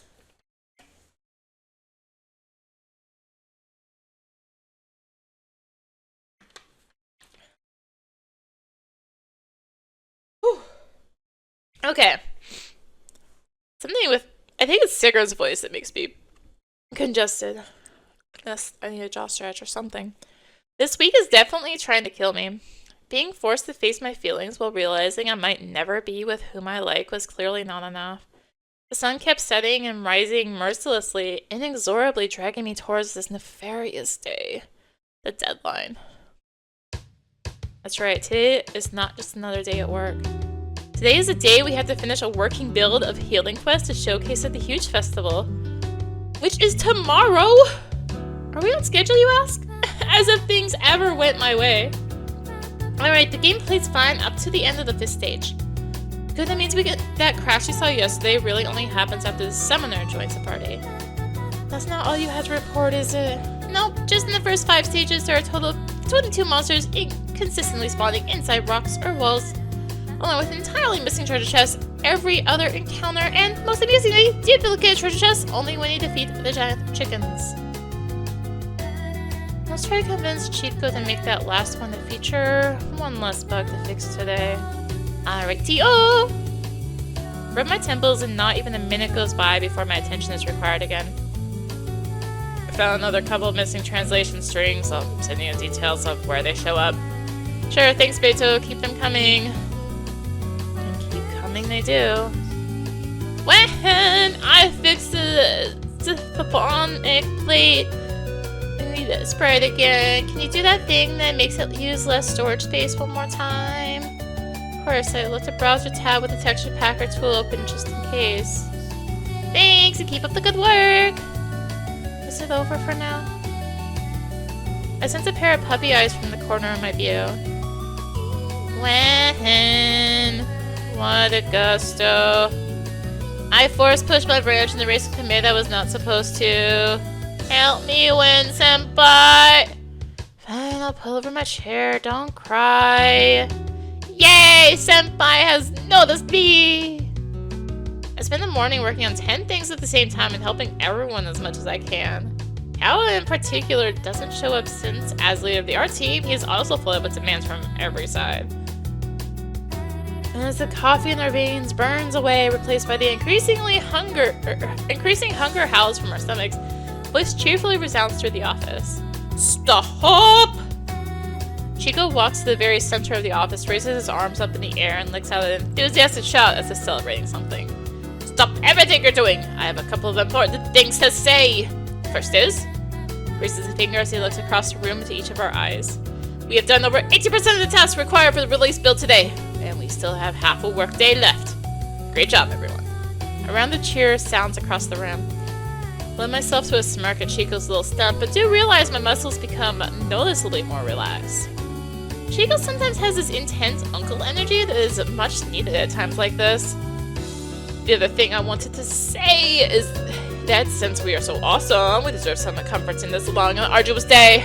So I'm giving everyone an extra hour for lunch on the house. Even louder cheers fill the room this time. Sighing relief, I push myself away from the computer and watch as everyone stands up and starts talking about lunch plans. Who should I have lunch with? Who with Bia? Sometimes I see Bia eating some very pretty and delicious looking cakes. I could really use some sugar right now. Hey Bia, do you know any good bakeries around here with good sweets? I do! In fact, I was actually going for some sweets myself. Want to come? Bullseye. Yes, please, my brain craves glucose right now. Amen to that. Bia shows me the bakery where she always gets her cakes and sweets around here. We come back with not only cake, but an assortment of snacks. Once we're at the office, I brew some tea and we sit in the lounge to eat and chat. I take a few bites out of our cakes and sip some tea and contemplate the silence for a couple of minutes. What a morning, huh? Yeah, sorry about that. I know it's a lot of accumulated work. Oh no, don't sweat it. For starters, you have a lot more on your plate than Augusta and me. If it wasn't for everything you do, we would not have the luxury of sitting here eating these amazing cakes right now. No, I could never have done it without you guys. I mean it! I worked in other studios before, and this was the only one with a tech lead that actually empowers the team. That said, Bia makes a dramatic pause to sip more of her tea and grabs a Caua de Queijo from among the snacks we bought. There is room for improvement, like a lot. She declares, pointing to now half-eaten Caua de Queijo at me. Oh, that's a given. Christ, how I want to punch past wind in the face sometimes.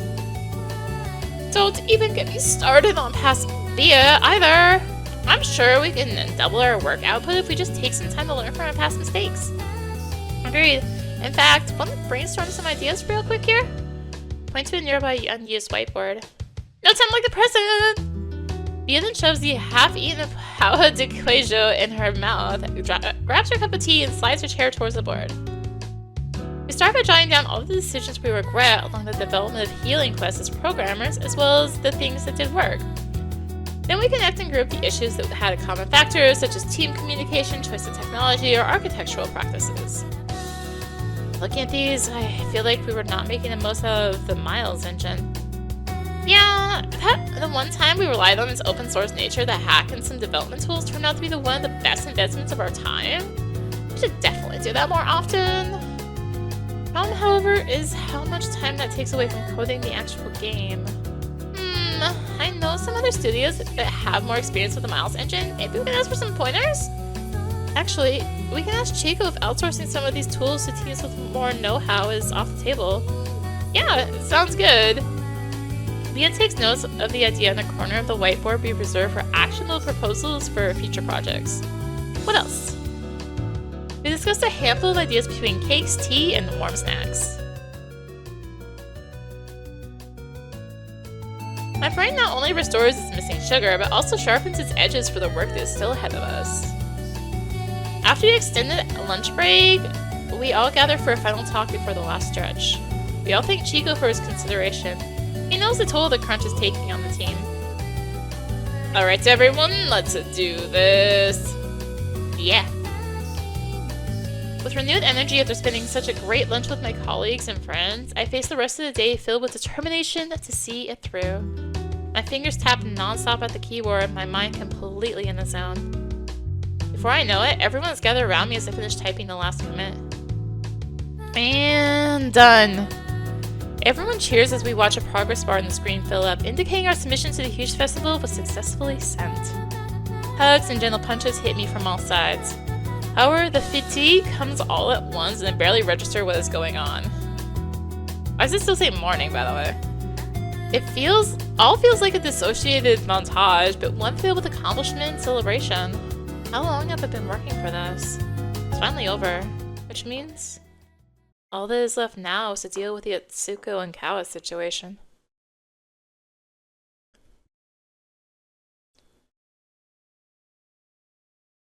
The big day. No, cross that out. The huge day is finally here. Dr. Cooler. The hyped underground game event sure has grown to live up to its name. Back in my uni days, well, when I met a snake take us to attend, it was hardly this scale. Now everywhere I look are famous streamers, interactive stands, cosplayers, and familiar faces from the gaming industry. Some of which I'm admittedly seeing offline for the first time. Usually I'd avoid the crowds at all costs and just stay home, but despite running on very few hours of sleep, I feel keenly awake. There's lectures I want to listen to, games I want to check out, and people I want to talk to. But before that, stroll through an aisle of the venue that has several computers lined up. Healing Quest is going up against all of these games. Yo, when? Sizing up the competition? Augusto, you're here early. There's no way any of us could stay put at home on the big day. Right, I couldn't even rest if I wanted to. As we pass by the space our studio's been assigned, I catch a glimpse of some people playing Healing Quest. Aw, crap, there's another slime! I need some healing, hurry up! No way! I gotta save the archer first! I laugh throughout the struggle and my chest swells with emotion. While we're cooped up in the office pulling our hairs out over bugs and crashes, it's easy to lose sight of the real purpose behind it all. Yeah, you guys are so serious. It's all for the sake of fun. You're right. Events like this remind me that we're not just making things in a vacuum of deadlines. Look at one's face is getting all emotional. Augusto locks his arms around both of us in his usual group hug. So, what if I am? Are those tears of joy I see? No, really, you guys? Today is the culmination of all our collective efforts. We couldn't have done it without everyone's hard work. Thanks. Aw, Win! Come on, guys, let's go. I start walking forward, trying to maintain a little dignity after the cheesy line.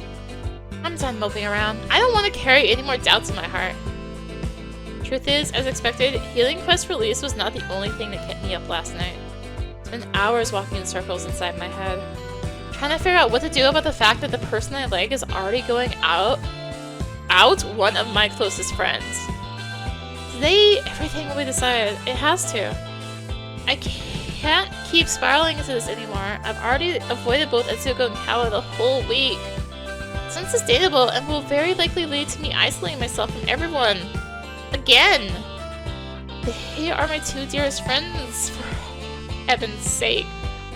After that fake Maya my mom got me into, and after talking to Sigurd and Base, and with Chico giving us some well-deserved rest yesterday, my feelings are finally taking a proper shape inside my head. I realize there is no way other than getting out of my comfort zone and just telling Etsuko and Caua about it. Even if I haven't figured out what exactly to tell them, the only way to break out of this is to do something. Anything! If I don't, things will become bad anyway, so I should at least have my say in it. Yeah, after this event ends, nothing will be the same. I have to tell them how I feel, or forever hold my peace. Ow! Still focused on my inner monologue, I forgot to look where I was going. Sorry about that, it wasn't... Caua! When? Sorry, I was spacing out. No, I'm the one who... Notice Caua is still staring into space and followed his gaze as I trail off. Holy shit. Is that? I think it is. Yo, Win! You can Caua! Holy crap! Is that Etod?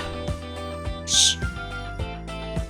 We all panic at Augusto's lack of awareness, but it's useless since the person in question definitely heard him! The unassuming man turns towards us and smiles politely. I am Eto 3D. Excuse our friend, he has no manners? She smacks Augusto on the head. Ouch! Mr. Eto, I'm a huge fan. Been playing Twilight of the Gods since I was a kid. You're always one of my biggest inspirations. Oh, thank you. He keeps smiling at us as if everything is normal. He kind of reminds me of Anna. We got back into Twilight recently. I offer hesitantly. Okay. Hydration.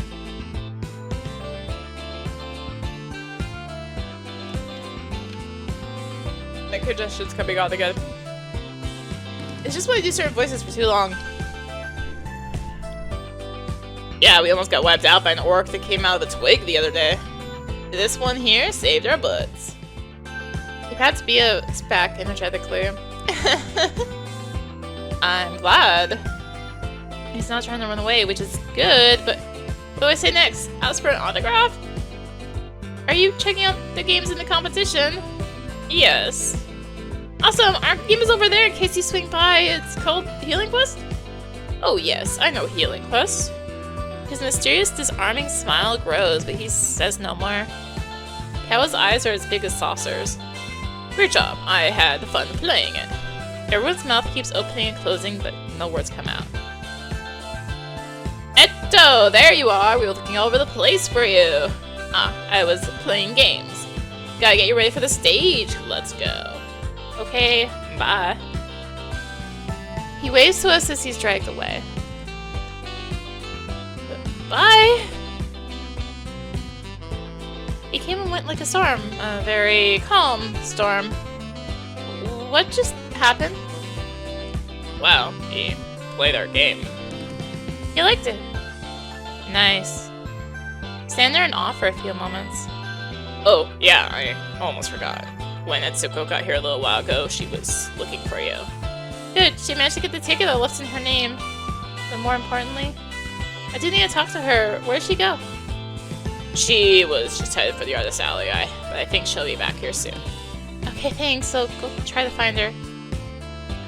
And so I set off to search for Etsuko through the many aisles at the festival. If I remember correctly, the artist alley was that way. I turn a corner and there she is. Leaning over one of the stands, Etsuko gushes over enamel pins and stickers. Wait for her to finish chatting with the artist and making her purchase before greeting her. Gwen! There you are! Etsuko. It's my first time seeing her after I found out about her and Caua. And also the first time since I realized my feelings for her. These thoughts start to overwhelm me, but I take a deep breath and ground myself and speak as naturally as possible. Here I am! How's the event going so far? It's awesome! The artist alley had some amazing stuff and I tried out a bunch of games too. That's good. Playing Healing Quest! I got so into it, I almost didn't realize a queue was forming behind me. Congrats! Really? Thanks. You know, you're one of the reasons I ended up making games. Huh? Remember back in that Festa Junina in high school? So, you know how to program? I'd love to play a game made by you. Oh, I do remember that. I guess I'm glad you took it to heart then. Yeah. Damn, this is hard. We need a place where we can be more comfortable. Do you think we could talk outside for a bit? Yeah, sure. I could use some fresh air. We find a less crowded spot outside the venue. It was a good choice. It's a relief being outdoors despite what I'm about to do. Zuko's waiting for me to speak up. Ooh, that hurt. Confess.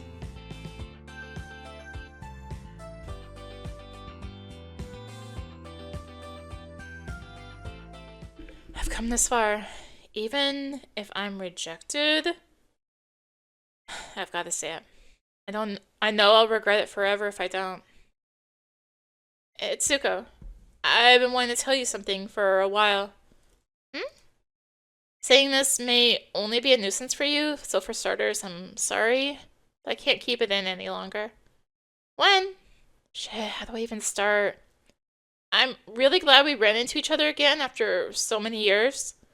I know I messed up in the past, and I always regret losing your friendship since it meant so much to me. In fact, you helped me understand so much about myself and always gave me a push in the right direction. Even if I eventually started dodging that push. I didn't know any better back then, but I got a second chance. I might just be messing things up again, but what I mean is, I'm in love with you. I said it. I can hardly look at her once the words leave my mouth. I've never felt so vulnerable. I know you were Caua, and way too late. How dumb. There's nothing to gain from telling you this now, but I just had to. Sorry for making things awkward. Feel free to shoot me down and carry on as if... Wait. Before I can ramble further, Etsuko grabs my wrist firmly and makes sure I'm looking straight at her. It's not a nuisance. Eh? You telling me this? You don't have to apologize. It makes me happy. Happy? Could it be that she feels the same way? Wait, you mean... In the past, you'd usually sweep this sort of thing under the rug, thinking it would be too messy to talk about. Well, can't deny that. So this is good. But, there it is. Do you mind giving me a little bit of time to think it over? Time? Think it over? She's actually considering it? This is more than I ever hoped for. I was ready to just get dumped and try to rebuild our friendship from there. There's actually a chance of us being together? So even if my doubts and anxieties won't completely disappear at once, I can't complain at all. Sure. Thank you. I promise I won't keep you hanging very long. Etsuko smiles gently at me. I'm so glad I told her. Queen, I feel like I'm locked something deep within my heart. Even if she ends up saying no, I've already gained something. After riding the adrenaline high of the confession, my brain finally starts to catch on. Wait, she's considering it then. Where does that leave Caua? So, you actually break up with him? Huh? She stares at me with wide eyes like I've just said something wild. You said you think it over, so are you actually thinking about leaving Caua? Not really, no. She heaves a deep sigh and scratches her temples. I see, so that's what you had in mind. Makes sense. What did you have in mind? It's not like I would suddenly stop liking Caua. So I thought you meant you wanted to go out despite that. You mean, like, having an affair? No! Caua and I would talk about it. It's not the kind of thing to hide from each other. This is something we both agreed on when we started this relationship. We don't want to be the only people in each other's lives. What? You look like you're short-circuiting. Yeah, but, like... I was okay with this? Come to think of it, that does sound like him. You can't be together all the time, though, right? The bond's supposed to keep existing even if we are in different places doing different things. Even back then, he showed signs of favoring relationships that are not dictated by jealousy and control. That's sad. Look, everyone has a bunch of people that matter to them in life, right? Think of what happened back in high school. I know it was a hard time for you. In the end, you put Nina above everything else, including yourself. Yeah, I realize that now, but watching you go down that path, it made me think a lot about this. I've always felt it was strange that a romantic relationship should be held at this different standard above all else. Shouldn't it, though? I mean, isn't your partner supposed to be special? Shouldn't they be the one? Why? Isn't it normal to have many special people in our lives? Is monopolizing the only way to cherish someone? Is it? But why do you need them? Am I not enough? Not sure, but what is she trying to get at? She intended to date Caua and me at the same time? What would that even mean? This is all a bit too much. Back in high school, I wanted to be able to hang out with Etsuko and Barbara. They were my friends after all, but even that felt wrong, so I had to stop. I was just taking things seriously. I was being responsible. Remembering Nina now of all times is making me lose my composure. Excuse me, the words just come out of my mouth. But life isn't a game. You can't just choose every route. This isn't a game at all. I'm serious. Is it so wrong to like more than one person? Haven't you ever felt that too? Etsuko's tone of voice grows firmer to match mine. A chilly wind blows. Feels like the temperature dropped at least 2 degrees throughout this conversation. Etsuko, She closed her eyes and takes a deep breath. What I mean to say is you are special to me too, Wen. After all I did say, I'd think it over. Words tug at my heartstrings. You made your choice in the past, and I was mad back then, but eventually I did understand. Barbara told me what happened with Nina afterwards. I know now that it must have been hard. You had to make a choice and you chose what you thought was right. It's just that I've made a different choice. Especially because I saw what happened to you. I want to cherish everyone that is special to me. I see. I definitely regret how it all turned out back then. I do wish I could have been with everyone. So I want you to give this some proper thought too. To be honest, yeah, this exchange is giving me a lot to digest. But I can't quite grasp it yet. This sort of setup, how would it even work? My initial reaction is that there are far too many questions I can't answer, but I can't just dismiss them. I want to understand Etsuko, what she means by all this. A part of me that lost hope long ago was even looking forward to where this path could lead me. Yeah, okay, I'll think about it seriously. Despite her stern expression moments ago, she seems relieved not to have been brushed off. Alright, good. And thank you for telling me your feelings. The fresh and tender smile from Etsuko takes me off guard. No problem. Attention everyone, in 15 minutes the winner of the best game category will be announced on the main stage. Don't miss it. We look at each other and dash towards the stage. The venue is so crowded we have a hard time getting close to the stage. Still for watching from a relative distance among the stands. Hello everyone! Thanks for joining us today for the big moment. I know everyone's anxious for the results, so let's not waste another moment. I'd like to invite up our special guest who's going to announce the winner of the best game. Wow, surprise guest. I wonder who it is. Round of applause for Ecto 3D. The crowd goes wild. Oh my gosh! Yeah, Ecto 3D, we love you! Isn't that the guy who... Yeah, the artist behind Twilight of the Gods. The mysterious man we had met earlier steps onto the stage, smiling blankly as usual. Oi, Brazil! I am Ecto 3D! The crowd roars. The finalists are... Gotten Town, Ice Cream Workshop, Photon, Lola Story. All these familiar names bring up memories of colleagues from earlier days. I wonder if they're all here today. Snapstrike, Buggers, and Healing Quest. The winner of best game is... What, just like that? My heart can't take it. Suddenly I feel a hand on each of my shoulders. I belong to Etsuko and Caua. My head is a mess. My heart is about to beat right out of my chest. These two by my side, just for a moment, this roller coaster of emotions doesn't feel all that bad. Doesn't matter what happened and what will happen. Now, what is done is done. Instead, for only this instant, we are just three friends praying for our hard work to pay off. The whole place is taken over by silent anticipation. It feels like everything is happening in slow motion. I almost hear my blood pulsing. I feel like I'm truly alive. Healing Quest! Before I can even register the information, everyone around me starts jumping in celebration and I'm pulled into a collective hug. Holy crap, we did it! Pop the champagne! Is this really happening?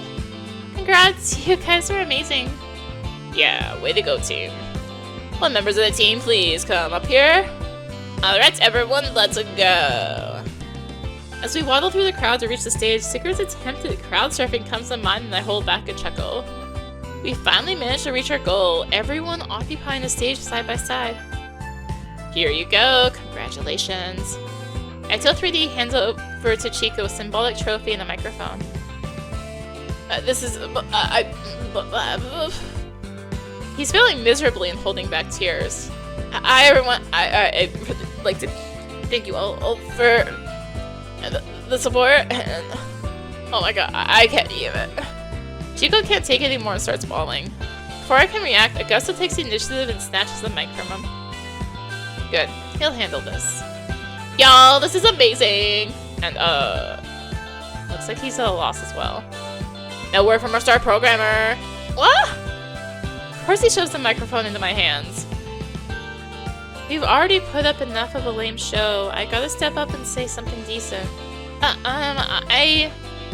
I start around and can see Caua smiling encouragingly beside me. I know he's not gonna duet with me this time, but his presence there still gives me strength. I'd like to thank everyone on the team who dedicated so much time and passion to Healing Quest. My gaze falls upon Etsuko in the audience.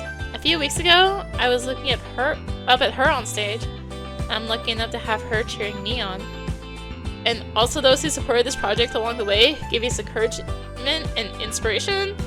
Not to mention everyone who played the game and made it all worth it. We're really lucky we got to make games every day. Or we get to make games every day. Seriously, thank you all. That's generally all I can say. Clapping and cheering erupts all around me. Yeah, no matter what happens, I'm truly grateful. That huge festival was done. After the awards ceremony, Chico was insistent on treating everyone to celebratory food and drinks. Gusto chimed in about an exclusive cocktail party he'd heard about. Talks about karaoke get-together all to make their way throughout the group.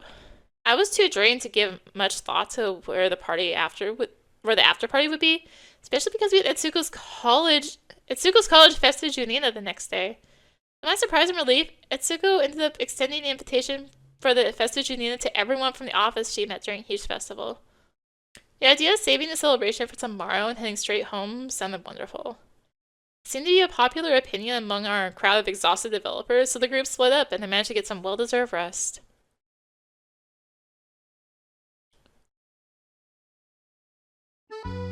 After sleeping through most of the morning, I managed to make my way to the fateful party. Now that I no longer have to worry about work, I can focus on surviving the aftermath of my decisions yesterday. Stepping into the event grounds, I take a deep breath.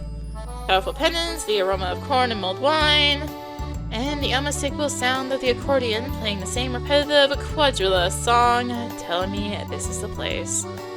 I may have encountered these same elements time and time again, but this Festa Junina is different. That's right, they say no man jumps into the same river twice. I want to believe I'm a changed man. I'm taking the leap. I've voiced my feelings. I'm ready to go where these currents will take me.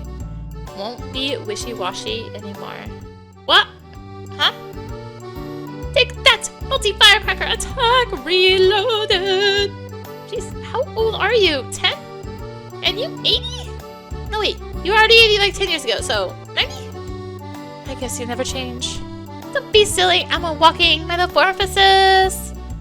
Well, if it's her hair we're talking about, then yeah, yes. A cowboy hat suddenly lands by Barbara's feet. What the? She leans down to pick it up. Yeehaw! A few meters away from us, platinum hair, originally cascading from underneath the cowboy hat, shakes violently in all directions. Atop a mechanical bull, a flash of black leather gets whipped into the air and flies off the saddle, almost disappearing into the bouncy castle surrounding the robotic bovine before popping right back up. Sigurd? Did you see that? Bro, that was amazing. That's not my first rodeo after all. You're on for like over 30 seconds. Is that impressive? Okay, hold on. Okay, my turn. Hold my quintal. Wait till my brother. I just had an amazing idea. What, my dude? What if we both rode at the same time? We join forces. There's no way that bull will defeat us. Bro, you are a genius. We grasp each other's hands in an intense high five. It seems like they became buddies while I wasn't looking. I fully support this bromance, you guys. Your ladyship, Barbara, and Sir Owen. Hey guys. How about we make this more interesting, though? Oh? The staff guy was clearly going easy on you. Get ready for a real challenge. I don't like where this is going. Barbara Hurch is the staff member charged of controlling the mechanical bull. Hey, Uncle, I think they're calling you over there at the shooting range. It sounds like a big deal. What, really? I can't leave my post. Don't worry, I can keep watch for you. She eyes the joystick that controls the movements of the bull. Oh god, no. Sorry about that, mister. Please ignore her friend. She's had way too much mulled wine. Grab her by the back of her shirt and drag her away from the confused staff member. Wait, what are you doing? I haven't had one yet. Stop messing with people who work here. Jeez, playing the nanny for this chaotic combo of fools may be too much for me to handle alone. Isn't there another sane person to keep them in check? Just in time! Someone in their right mind! Augusto, you're under arrest for Junine crimes. Who died to make you sheriff? And where'd you get those handcuffs? They were a prize at the fishing game. Or maybe not. What kind of prizes are they handing out there? Objection! I'm innocent! I've done nothing wrong! Bia, save me! When did these two show up? I don't know, Augusto, I haven't heard any good testimony to back you up. Now, everyone deserves a fair trial. The duo was carrying a wide selection of stuffed animals. I guess everyone's already neck deep in the festivities. Where'd you get all that? Bia won them at the shooting range. Bia's mastery of video games translating to non-digital activities as well. That's amazing! You gotta teach me!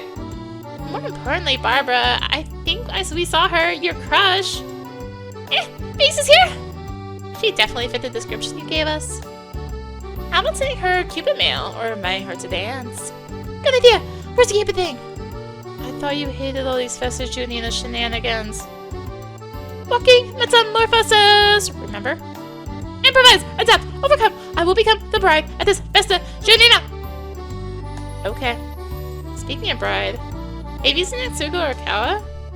In this precise moment, a distant amplified voice announces the quadrilla is about to start. Maybe if you follow that disembodied voice, it'll lead you right to them. I gulp. Yeah, they're probably together getting ready to dance, knowing Etsuko. Well, I might as well go and find them. Not sure where we all stand, but I have no more reasons to avoid them. Alright, I'm gonna head there. I sighed as the sun starts to set on the horizon.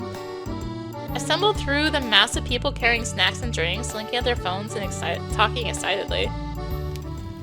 Finding my way to the open area around the bonfire, I start to feel out of breath, and not because of the short walk here. Yesterday, Etsuko said she would think it over. As much as my self-doubt questions it, the fact remains that she has at least some interest in me.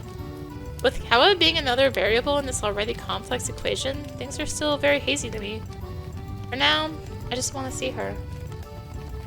Though I say that, the moment we spot each other over some distance, my heart shrinks and my legs refuse to move. When? She waves cheerfully and walks in my direction. Seeing her smile and look at me with such anticipation, the tightness in my heart melts away and a soothing warmth fills my body. Sweet feeling of finally being back home. God damn it, I like her so much! That is why I must know. It might be a bit too soon, but I want to at least know what she feels. She does want to go out with me. What's up, Wen? Hey, Etsuko, just got here a while ago. Did you see Sigurd? He was excitedly talking about becoming a king in a mechanical bull or something? Yeah, I wanted nothing to do with that. Sounds wise. Her laughter gracefully fades into a smile as she enforces her trademark steady eye contact. As usual, I forfeit soon and start looking around awkwardly. Everywhere I look, I see couples forming and taking over the makeshift dance floor. I guess this is a popular song. Lots of people seem to want to dance to it. I'm not used to following musical trends. I'd say it's a reasonably popular song, yeah. Then, as if someone suddenly turned on hard mode, I realized I have nothing to add regarding Floro or Sortanejo music. What now? The man with a microphone announces that the traditional quadrilla will soon start around the bonfire. Couldn't ask for a better opportunity, I just have to not mess it up. Hey, remember when we danced in the Festa Junina back in high school? Yeah, I do! That was very fun. Great, now I just have to naturally bring up the proposal I had in mind. But I also have to make it clear what I mean. Close our distance a little and this time focus on not looking away from her. Say, Etsuko. I really liked it when we danced back then too. How about it? A second cure? I try my best to smile just a little. I let my hope and expectation show through the tone of my voice. What do you say? Her face goes through a handful of expressions as she understands I mean to share and assert our feelings for each other. When? Heck yeah! Before I could even properly react, she pulls my hand and starts walking towards the end of the line of pairs. I was pretty sure she understood what I was getting at, but her enthusiasm makes me wonder if she just likes quadrilla that much. Well, either way, I can't really complain. I get to dance with her again, which is enough to make my heart think he's a power metal drummer like Etsuko. Wrong musical genre there, buddy, but that's the spirit. Soon the line starts moving and we follow along, hopping and clapping to the rhythm. As the announcer tells the pairs to divide in two lines and greet each other, those things couldn't be more different from high school. Last time I kind of went with the flow because I saw how much Etsuko wanted to dance. Not that it wasn't fun, but this time I wanted to dance, and seeing Etsuko respond to that so enthusiastically made me feel both warm and excited. And it changes everything. As a typical self-conscious teenager, dancing a couple-themed quadrilla made me sweat and watch out for anyone making fun of me. Right now, however, I couldn't care less. We clap and move back into a line, ticking down the list of random encounters of the quadrilla encounter table. Each time I look at Etsuko and her smile full of energy, this rampant laughter would burst out of my face. It was like being electrocuted with pure, unchecked joy. Nothing else existed except for Etsuko, me, and the silly fake dangers of the countryside. Maybe this is why Etsuko liked quadrillas so much? No, it's clear to me that the reason is who I am dancing with. Aw, it's ending already! Words bring me back from my stupor, which is soon replaced with a different kind of excitement. Grab your partner with a lovely ball! Now that each couple proved their mettle by facing a long and dangerous road, it was time for the pairs to dance by themselves. Grab Etsuko's hand and place my hand on her waist and my heart trying to break out of my chest. Is it just me? Are you better than 10 years ago? Did you grind experience just for this particular skill? Nah, it's your overpowered area of effect enthusiasm buff that got that much better. I accept your nerdy compliment. Our pleasant exchange lingers as smiles as we sway to the music.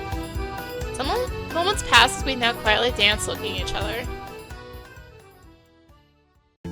When I thought about yesterday about what we talked at Huge Festival, I do want to go out with you. I always did.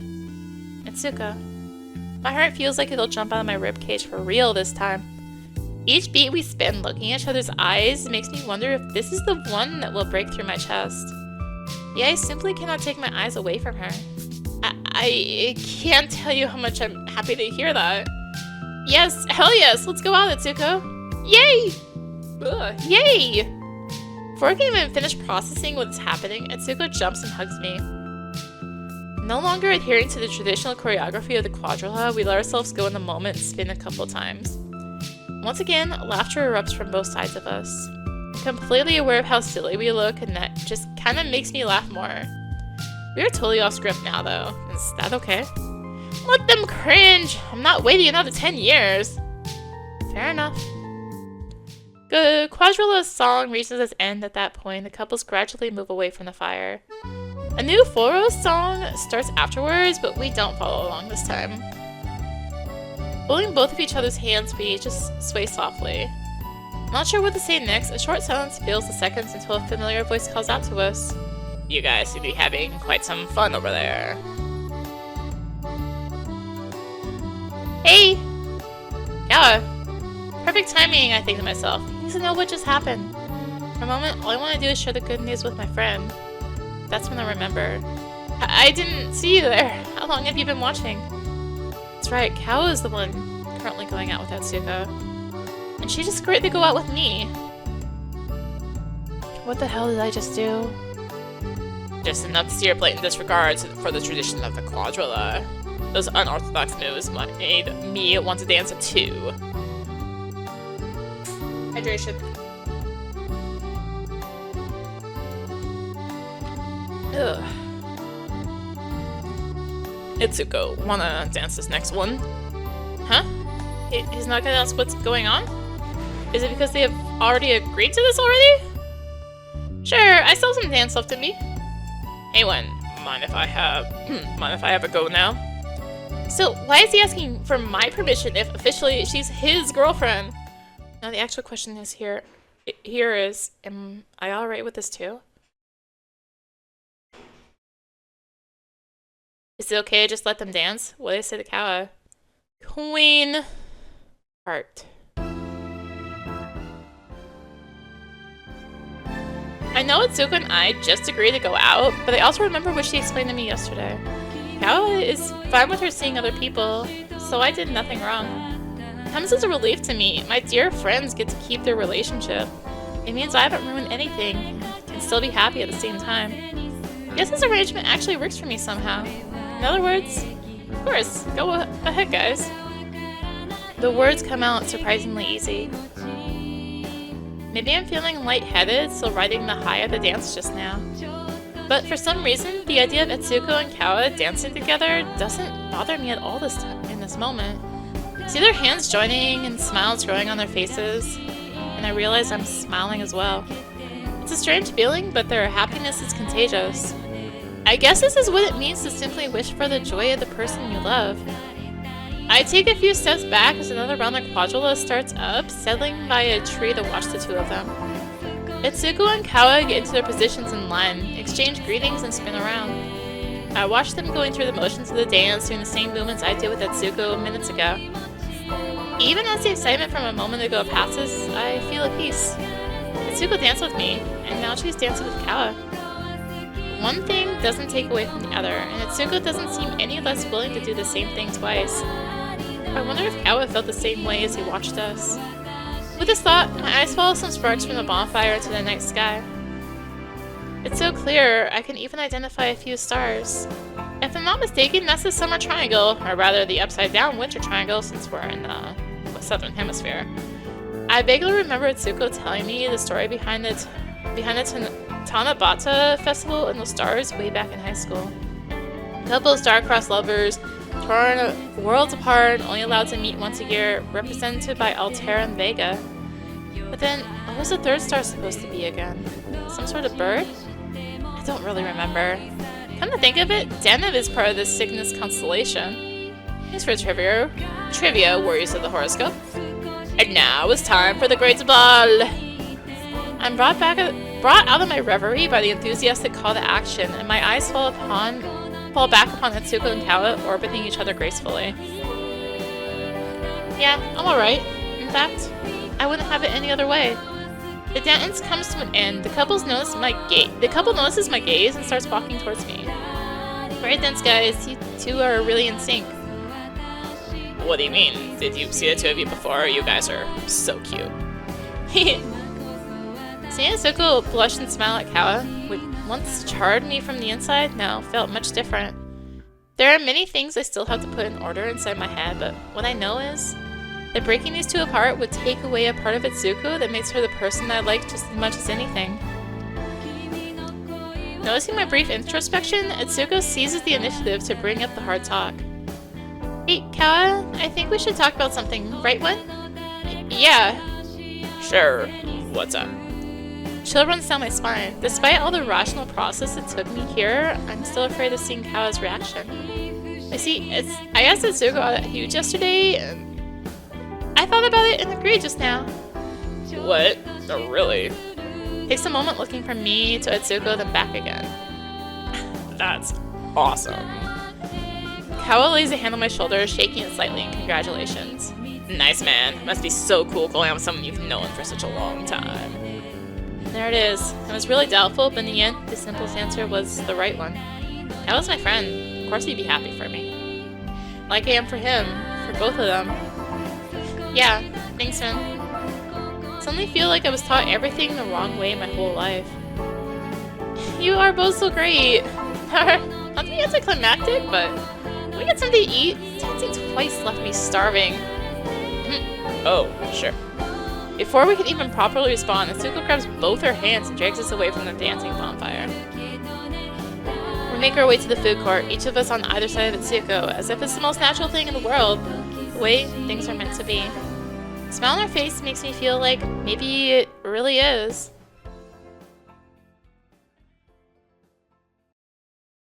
End of chapter 3. Pivot of Hearts, chapter 4.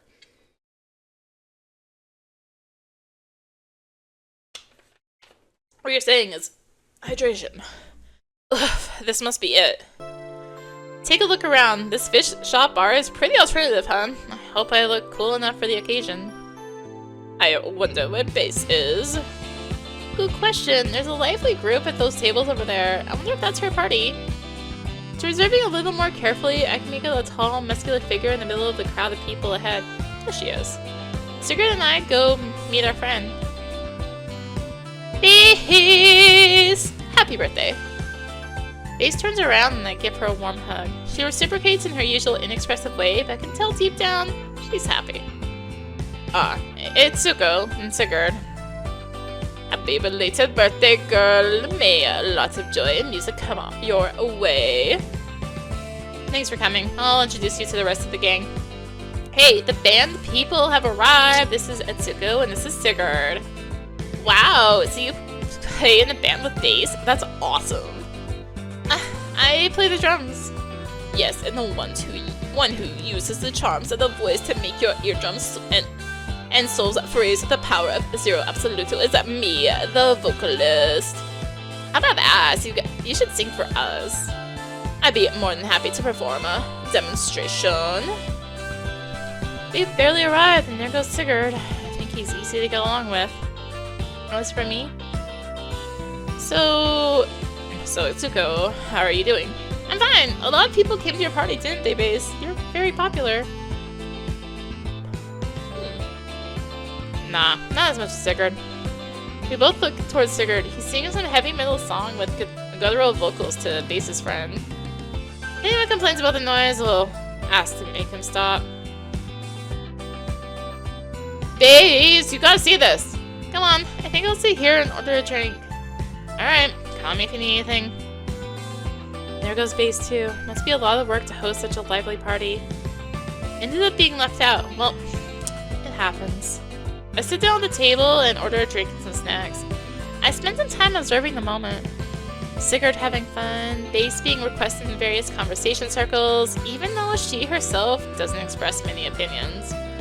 I take a small sip of my drink. Seeing my friends having fun with each other, with other people, feels lonely and comforting at the same time. I feel a little jealous. I guess it's not so easy to make peace with yourself in this aspect of human relationships, is it? There was another time when I felt like this. When was it again? Oh yeah. But that time was more lonely than comforting. Oh, staying here alone, doing nothing is making me a bit melancholic. Snap out of it, Etsuko! I straighten up in my chair and pat my face lightly to break up my mental wandering. I take another sip of my drink and stuff some fried Gilo chips into my mouth. I stir my drink's ice cubes with a straw. They make pleasant sounds as they hit each other. While I go back to examining my surroundings, lots of people talking. Sigurd, there's Base over there. A guy sitting alone at a table not far from mine, looking at his cell phone. Guess I'm not the only one who doesn't know how to be sociable. He's actually pretty stylish. I wonder where Base knows him from. Huh? Before I know it, the guy raises his head and his eyes meet mine. Ah! For a few milliseconds, not knowing how to react, I quickly look away. Man, what a good goof! I think I started him for too long. Gonna stay calm or pretend nothing strange ever happened? La la la. May I sit here? Huh? Turn around and see the guy I was gawking at. What? Sure. Excuse me. I hope I'm not disturbing you. I got a bit tired of looking at my cell phone. I don't know most of the people here apart from Dace, of course. Is it the same for you? Actually, I came with a friend. I quickly scan the surroundings for Sigurd and spot him very engaged in some drinking game with colorful shots. But I don't know anyone besides him and Base. I see. And where do you know each other from? We met at college and now play in the same band, Zero Absoluto. Wow, that's dope. Base has invited me to see one of your shows, but I ended up not going. Nevertheless, I really admire people who make music. Thanks! And what do you play? Guitar? No, I play the drums. Awesome. I've never met a drummer before. Yeah, his drums are very cool. I also play taiko. So you're a full percussionist. Oh, so you know what taiko is? I do. I always see the taiko performances at anime events. I've been to many of those conventions since I used to sell my drawings at the Artist Alley. Really? You're an artist then? Yes, I've worked at a lot as a freelance illustrator and making comics, but currently I'm working with concept art for games. Wow, that's so cool. I have a friend who works with games too, with programming, although I haven't spoken to him in a while. What friend? I can know him maybe. It's a small world for games in Brazil. Ah! We used to be really good friends and stopped talking to each other in a messy way. But I think that nowadays, if I were to meet him again, I'd be open to resuming the friendship. Never mind, I don't even know if he's still doing it. I wonder, what is he doing? Want to share us a beer? I'm in. little alcohol helps to break the ice and chase away bad memories. Excuse me. One word leads to another. One beer leads to another. The next thing I know, I'm already much more comfortable with this guy I've just met. Doesn't seem so difficult to be sociable anymore. So you like games, don't you? What do you like to play? The genre I like best is RPGs. I love RPGs. I wonder if they came out too loudly. Well, whatever. What I like most are tabletop RPGs. Whoa, can you believe I've only ever played a couple of one-shots? What do you mean, only that much? Now we have to play! Aiming a fist on the table in disbelief. I think I've succeeded in conveying my dissatisfaction from the look on the young man's face. I'll call you to play sometime. My friend Barbara always comes up with great campaigns, so you'll get to play a ton of sessions. I'd love to, but I don't think you'd be able to call me without having my contact. Would you? Do you want to write down my number? I do, give me, actually. Suddenly a very relevant question pops into my head. What's your name? It's Caua. And yours? My name's Etsuko. Boy, we didn't even introduce ourselves properly. For a moment, I feel a hint of embarrassment come over me, but it soon disappears when I look at Kaua's smiling face. Etsuko? How cute of him trying to get my name right. Almost, it's Etsuko. Work on the soup. Etsuko. That's right. Ah! Something being suffocated by an arm wrapped around my neck. What the heck? Etsu! What are you doing? Let go of me. Managed to loosen his hold with using a little force. Of course, it's drunken Sigurd choking me with a headlock. You have to come and tell me the origin story of our magnificent musical endeavors to my new friends, but wait a minute. Whoa. Sigurd finally acknowledges Kaua's presence on the other side of the table. Who's the hotter? I feel my face suddenly heat up and I completely break away from Sigurd's embrace, a little upset.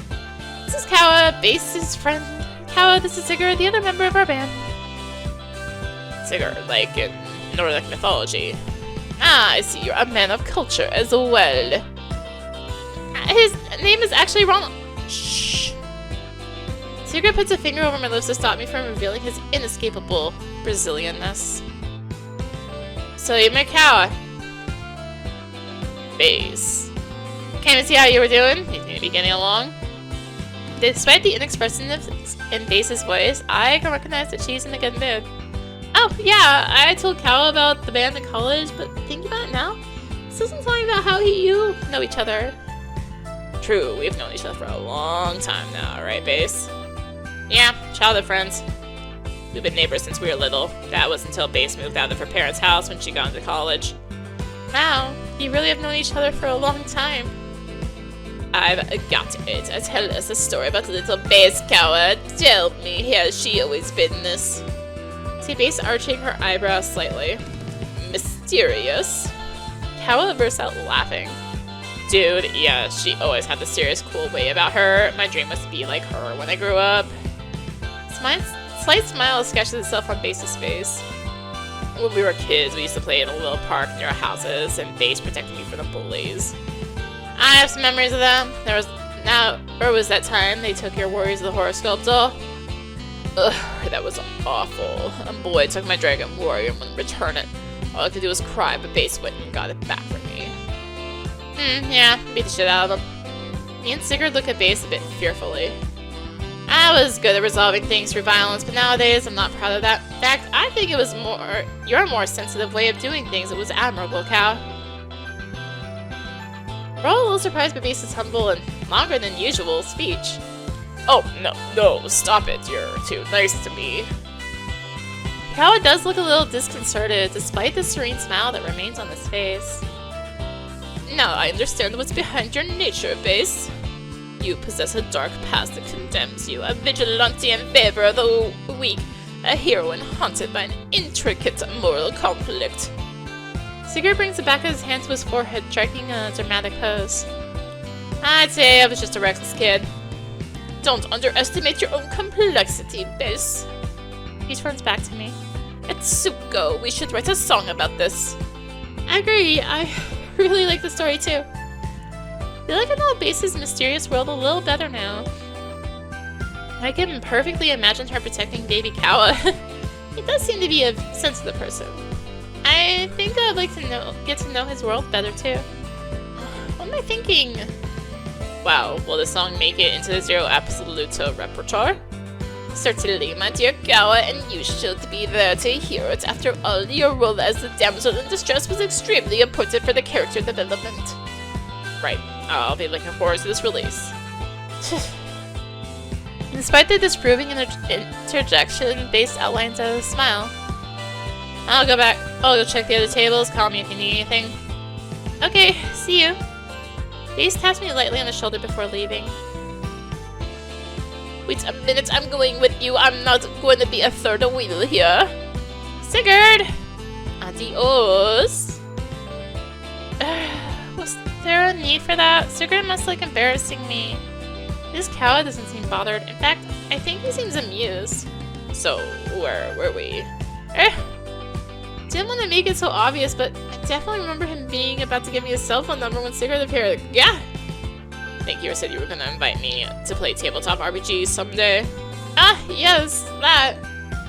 Whew, glad he remembered himself. Invite you, yeah, if you're interested, of course. Under the influence of beer, I don't think I'd even taken his wishes into consideration. Oops. Absolutely. May I have your number then? Caua agrees and we exchanged contact info. Yes, I did it! It's getting late, but I can hardly see the time passing.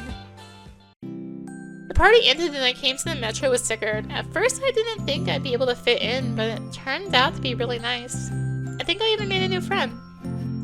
So Etsu, did you get the pretty boy's number? Stop it! What about the time you said you didn't want to be a third wheel? I barely know the guy and you made it sound like I was interested. Oh, weren't you? No! Say firmly. But yeah, I got his number. After a moment's hesitation, I ended up telling him and let out a sigh. Well done, girlfriend. Just because he wants to play tabletop RPGs, okay? No big deal. Yeah, right. I grimace, but deep down, I'm not really angry. I'm excited about what's to come.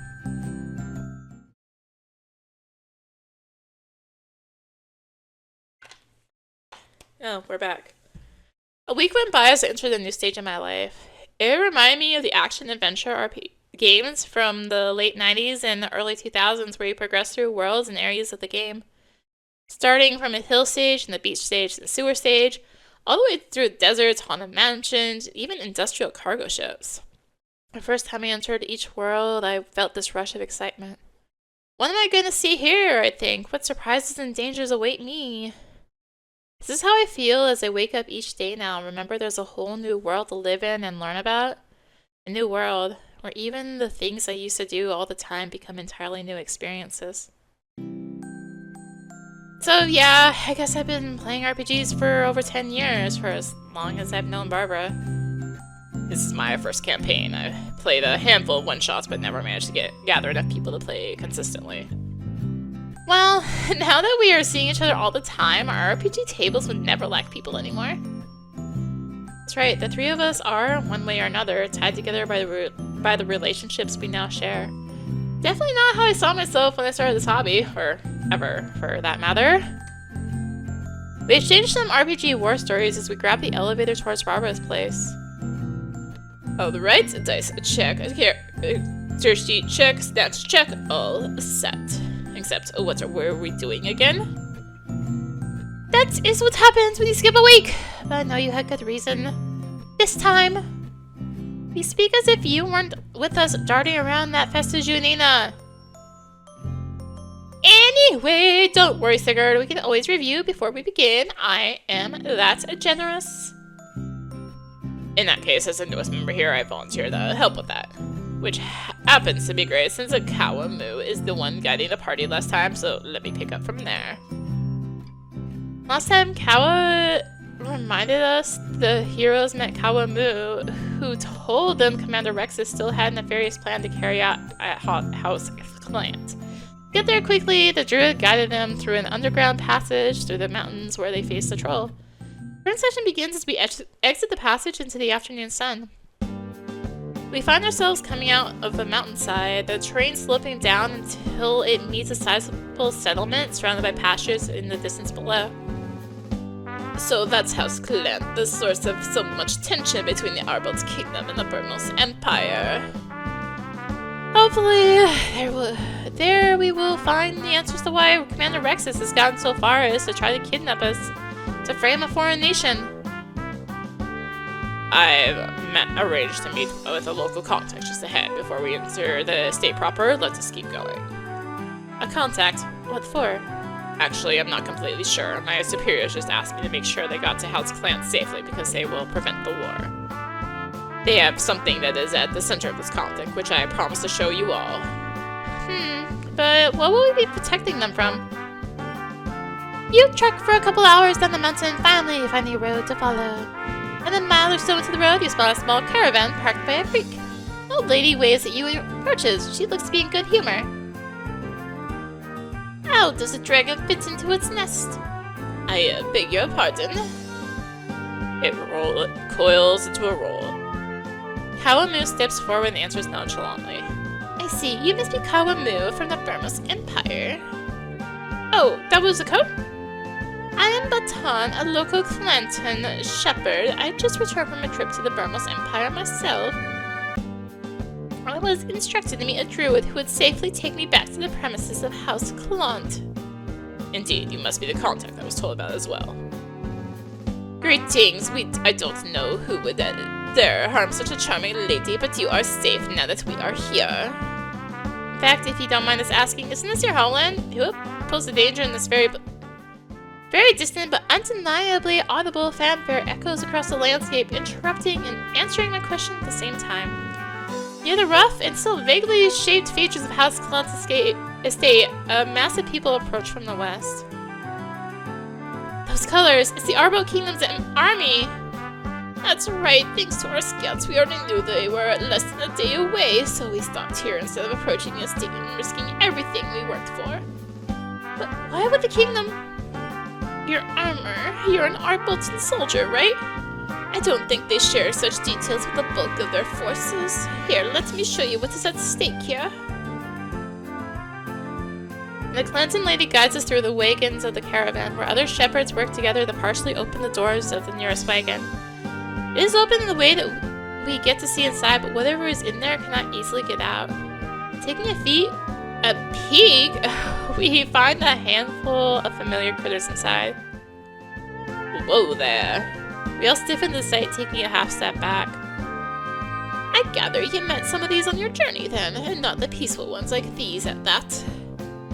A stampede large and intense enough to shake the ground for miles is definitely not the definition of peaceful. Though I haven't had such an unfortunate experience, I have seen the capping bulbs before in the distance. So that's what they're called. Why, pray tell, have you such untamed creatures in your possession? What, you don't know? Have you never heard of Klans Kajutama nuts? That we have. What's the relationship between a magical nut used to craft magical instruments and these cappy bulbs? Well, you see the spikes growing out of the cappy bulb's mossy fur. The shepherd casually plucks one of the spikes out, which turns out to be a crescent-shaped nut, Kajutama nut. Well, you can do that. I see! Their plant-covered fur provides an appropriate cultivation surface for the Kajutama nuts. And you Clanton shepherds tend to the cappy bulbs, growing and harvesting nuts from them. Aren't you quick-witted youngins? That's right. But how are they this docile now? It's the other way around. This is how they usually are. They only get aggressive when too many Kajutama nuts grow on them. That makes them hurt each other and causes stress. The Tom pauses to stare at the Arbolton army in the distance. The soldiers started mounting a war camp outside the estate, which seemed agitated despite the evening being right around the corner. Lately, we shepherds have been forced to greatly increase our output of Kajutama nuts, which drove many of us to overwhelm the cappy bulbs. Some herds got so stressed they stampeded away. That's what you must have found. And the reason you had to overload them has something to do with the Arbold Kingdom? I believe that is something I can clarify. Metallic voice heaves us from around the corner in the downward mountain path, followed by heavy clangs and the sound of hooves muffled by the tall grass. That is where you were, Baton. Commander Rexus dismounts a powerful-looking black mare, accompanied by a few soldiers also on horseback. Commander Rexus! You dare shoot your tin can in the face! You do have a lot to clarify, Commander Rexus. Let me guess, Andres convinced you to turn on me or something? That sly con man has kept me under duress for long enough. I apologize for letting such an unpleasant side of my job interfere with your mission. Huh? What do you mean you were under duress? Lexian, I understand he's your twin brother. I have my suspicions, but either way, was not in a position to inform you beforehand. It has been a while, Commander Rexus. You are later than usual, and it seems we'll need some time to get these young'uns to calm down. You know each other. That is news to me as well. To keep things short, Marble Kingdom's represented in dealing with House Clont. There's agreement between the two nations where our Boltons offer protection in exchange for Clont and Kajutama nuts. However, the shipments have been lacking this past couple of years. The Arbok Kingdom has reason to believe Clont has been secretly shipping off to Burmos the Kajutama nuts we are entitled to. Hardly a show of loyalty. But the demand from Arbolton has increased over threefold. Can't be helped. We need more magical instruments to deal with the recent political instabilities in the region. By that, I take it you mean the tension with the Burmos Empire itself. Itchy nose. I see they have sent their envoy. Commander Rexus, please explain it to me. What does all that have to do with Andres trying to capture us? First time I heard of that, it was probably something of his own device. Man loves his creative plans. I just gave him a job out of an old favor. And what job was that? Same as yours, investigate whether the Burmos Empire wanted to turn House Clont away from us. But if you already sent us, then why? You are official envoys. Andres was a less traceable compliment. I couldn't afford to leave any loose ends. However, he clearly overstepped his duties, and now that I've repaid the favor, finally cut ties with that wretched thief. Well, now then, you were not trying to cause a war. I would never expose the Arbol Kingdom to needless danger. Well, we'll see about that. Seeing my brother reminded me not to trust anyone that easy, so you'll excuse our careful approach here. You young'uns and your fights never get tired of each other. Why do you all think you are here? Everyone turns to the old lady with varying degrees of confusion. We are here to prevent all this bloody mess from being more than tavern gossip fuel. She then gestures for the other shepherds to bring out a different wagon. Just like the previous wagon, the shepherds partially open the side of the vehicle, revealing Cappy Bolts chilling inside. This time, however, something was noticeably different. Their spikes, the Kajutama nuts growing over them, were they always this large? Wasn't their body surface denser with those nuts? That's right, these ones have larger but fewer Kajutama nuts. Using a new and experimental technique developed by Burmosi researchers, we found that we could produce larger and higher quality nuts. The drawback is that they require more surface space and take longer to grow. Our estimates, however, suggest a much larger profit on the long run. Especially if you consider the fact that the Capybles themselves are much happier and thus tame using this approach. Goodness, so seems like a win-win scenario to me. No more rampaging Capybulbs that threaten innocent adventurers in search for glory. Second horn echoes in the distance, this time playing a slightly different tune. What is it this time? Means the king is entering the state to initiate diplomatic talks. They are probably going to complain again about our lacking contributions. Except they made a point to bring an army along. Well then, all we have to do is show them these Capybulbs with experimental Kajutama nuts, right? Yeah, with this it'll be clear the Burmos Empire is not trying to take House Clont away. Indeed, what we actually want is actually a mutually beneficial relationship among the three states. With the crafting expertise of the Arbolton Kingdom, our harvesting process could improve even further. I see. That would evidently remove any reason for war. Yeah, let's take these cat people to the king. Sorry, I cannot allow you to do that. Huh? Why not? That is simply not in the kingdom's best interests. What? That's nonsense. Commander Rexus, so this was your intention all along. You were never going to let us get to that estate, were you? In the name of His Majesty the King, I, Commander of the Arbolton Army, hereby declare this cargo a threat to our sacred kingdom. The cat people have nothing to do with this. Stay away from them. Any that stand in my way will be considered either a similar threat to be eliminated or charged with high treason and sentenced to death. No! The air is filled with the sound of steel being drawn, armor pieces grinding against each other, and magical devices shuffling to find their owner's skilled hands. I cannot believe you would rather incite war than allow cooperation between all three states. Are you really the commander who taught me to protect and support the people above all else? And are you really the loyal knight I invested so much on? Do you not trust your commander? You are the one who is not loyal here. Bringing a needless war to the families of both the Arbolton Kingdom and the Burnals Empire is an atrocity. It is not needless. The kingdom must assert its position. You Bermosi have no place here. How despicable! Did the kingdom allow such a mad... How did the kingdom allow such a mad person to rise to such an important rank? Huh. All it took was a few filthy nobles and greedy merchant lords. They see profit in war, I see glory in justice. As long as they support the cause, I'll gladly accept their support. Of course, this nonsense does not stop with you. Alas, stop you we will. Lexington, you do have a plan as usual, right? You bet I do.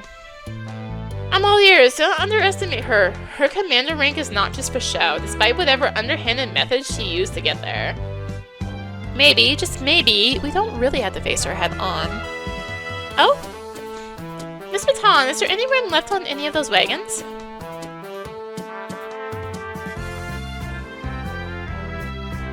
Bye!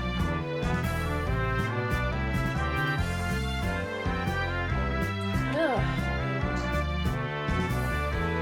Too many voices! So that's your big plan. Yeah, that's right. And some B-movie thinking on your part. It's a fine plan. I was ready to go with mano a mano, but this could work. It's worth a shot. Come on, Game Master, let the dice decide our fate. Fine, jeez. So I was play out the climax of our adventure, a thought crosses my mind. Arbok Kingdom and House Clont had an established relationship, but House Clont found something new and different in the Burmos Empire. Something that would actually enhance the relationship it already had with the Arbolton Kingdom. Yet part of the kingdom saw a threat to their established position in that. They wanted an exclusive agreement with House Clont. Huh, doesn't that sound a bit familiar? It'd be a lie if I said I didn't feel any insecurity about losing the status of being the only one. I can more or less imagine how Commander Rexus felt. But that far from justifies anything she's doing. I'm never going down that path again. The three of us, we complete each other in different ways. Everyone wins here. Sounds like a shoehorned happily ever after a kid would write, but sometimes reality surpasses fiction. At least that's what this moment makes me feel. In fact, did Barbara do this on purpose? Was she trying to help us in her own mythic and symbolic way? She pets Luna on her lap, the cat staring at me. I'm reminded of the weird dreams I had over the last weeks. Could it be? Nah. I bet Barbara just wanted to give Etsuko the plot twist she asked. Anyway, the chase is on. It's time to put an end to this. Commander Rexus is on your tail! What are you going to do? Currently crammed inside one of the Cappy-filled wagons, zigzagging down the slope towards House Clont at full speed. You are not getting away! Stay back, Robocop. Good thing I had that spell to make our horses faster. Speed is kind of risky in this terrain, though. I hope we don't... Ah! That was close! How about we make it riskier for them? Caua moved against reciting some incantations, and when he opens his eyes, spikes shoot out of the ground behind us. Most of Commander Rex's allies retreat, wounded by the thorns, but her horse daftly avoids them and speeds towards us. Fools! Try to shoot beams of energy toward her, but few are effective. Crap, she's closing in on us. You are not coming a step closer! Etsuko stands on the edge of the wagon and points her enormous sword at Commander Rexus. Ha! She swings her sword from side to side, drawing a crescent from the radius of her blade, effectively blocking Commander Rexus from coming within a meter of the wagon. Nice try, but Commander Rexus changes strategies and instead circles around the carriage. Oh no, she's gonna... Commander Rexus launches an attack towards one of our wheels, shattering it into splinters. Whoa! Wagon topples to one side and drifts sideways to a halt, miraculously not turning over. Tom fails to keep hold of the scared horses, which run away. Instead, she focuses on checking on the cappy bulbs inside. Run! We're almost there! Without any time to think or even recover from the wagon crash, we get up and start scrambling towards House Clont. We're on the foot. How on earth are we going to outrun the Terminator? Just run! It takes only one of us to get the king's attention. Okay. Caua suddenly stops and turns towards the keeper of the cappy bulbs. Miss Baton, let me help you. Oh, what a kind young man. Don't mind me. I'll catch up. Hurry! But I have to make sure the cappy bulbs get there in one piece. You just make sure to grab the king's attention. Are you sure? Before they have time to chat any longer, Caua notices Commander Rexus has caught up with them, but... Oh, look. Move, you useless creature! Commander Rexus' horses, as effective as she was against Caua spikes, can't do much about the wagon is now blocking the road sideways. Lucky us, she'll have to find another path. Use a chance to dash downhill, the public square of the Clont estate, merely meters away. According to Baton, King Arvolt should be with the Archduke Clont inside the Grand Chamber behind the doors beyond the square. However, the metallic claims approaching us let us know that Commander Rexus doesn't take too long to get past the wagon. As we get closer and closer, the Arboltan army on standby around the square takes notice of the incoming agitated group of adventurers. Who are those? An enemy attack? Within earshot of the army now, and so is Commander Rexus, likely about to order the rebels be subdued. The question now is who will be heard first. Soldiers, stop! It's now or never. I charge my staff with magic and pierce into the ground, shouting the evocation of my most powerful spell. A loud ringing noise blasts through everyone's ears, and the door to the Grand Chamber bursts into splinters from the spell. The shock and the cacophony are enough to leave everyone in the public square disorientated. The silence that follows the blast doesn't last long, though. A commanding voice suddenly blares from inside the chamber. Pray tell, what is this racket? Your Majesty. Your little outburst interrupted the conference between the king and Archduke Clont, catching their attention. From inside the Grand Chamber of House Clont, both state leaders come out with a Kajutamanat specialist.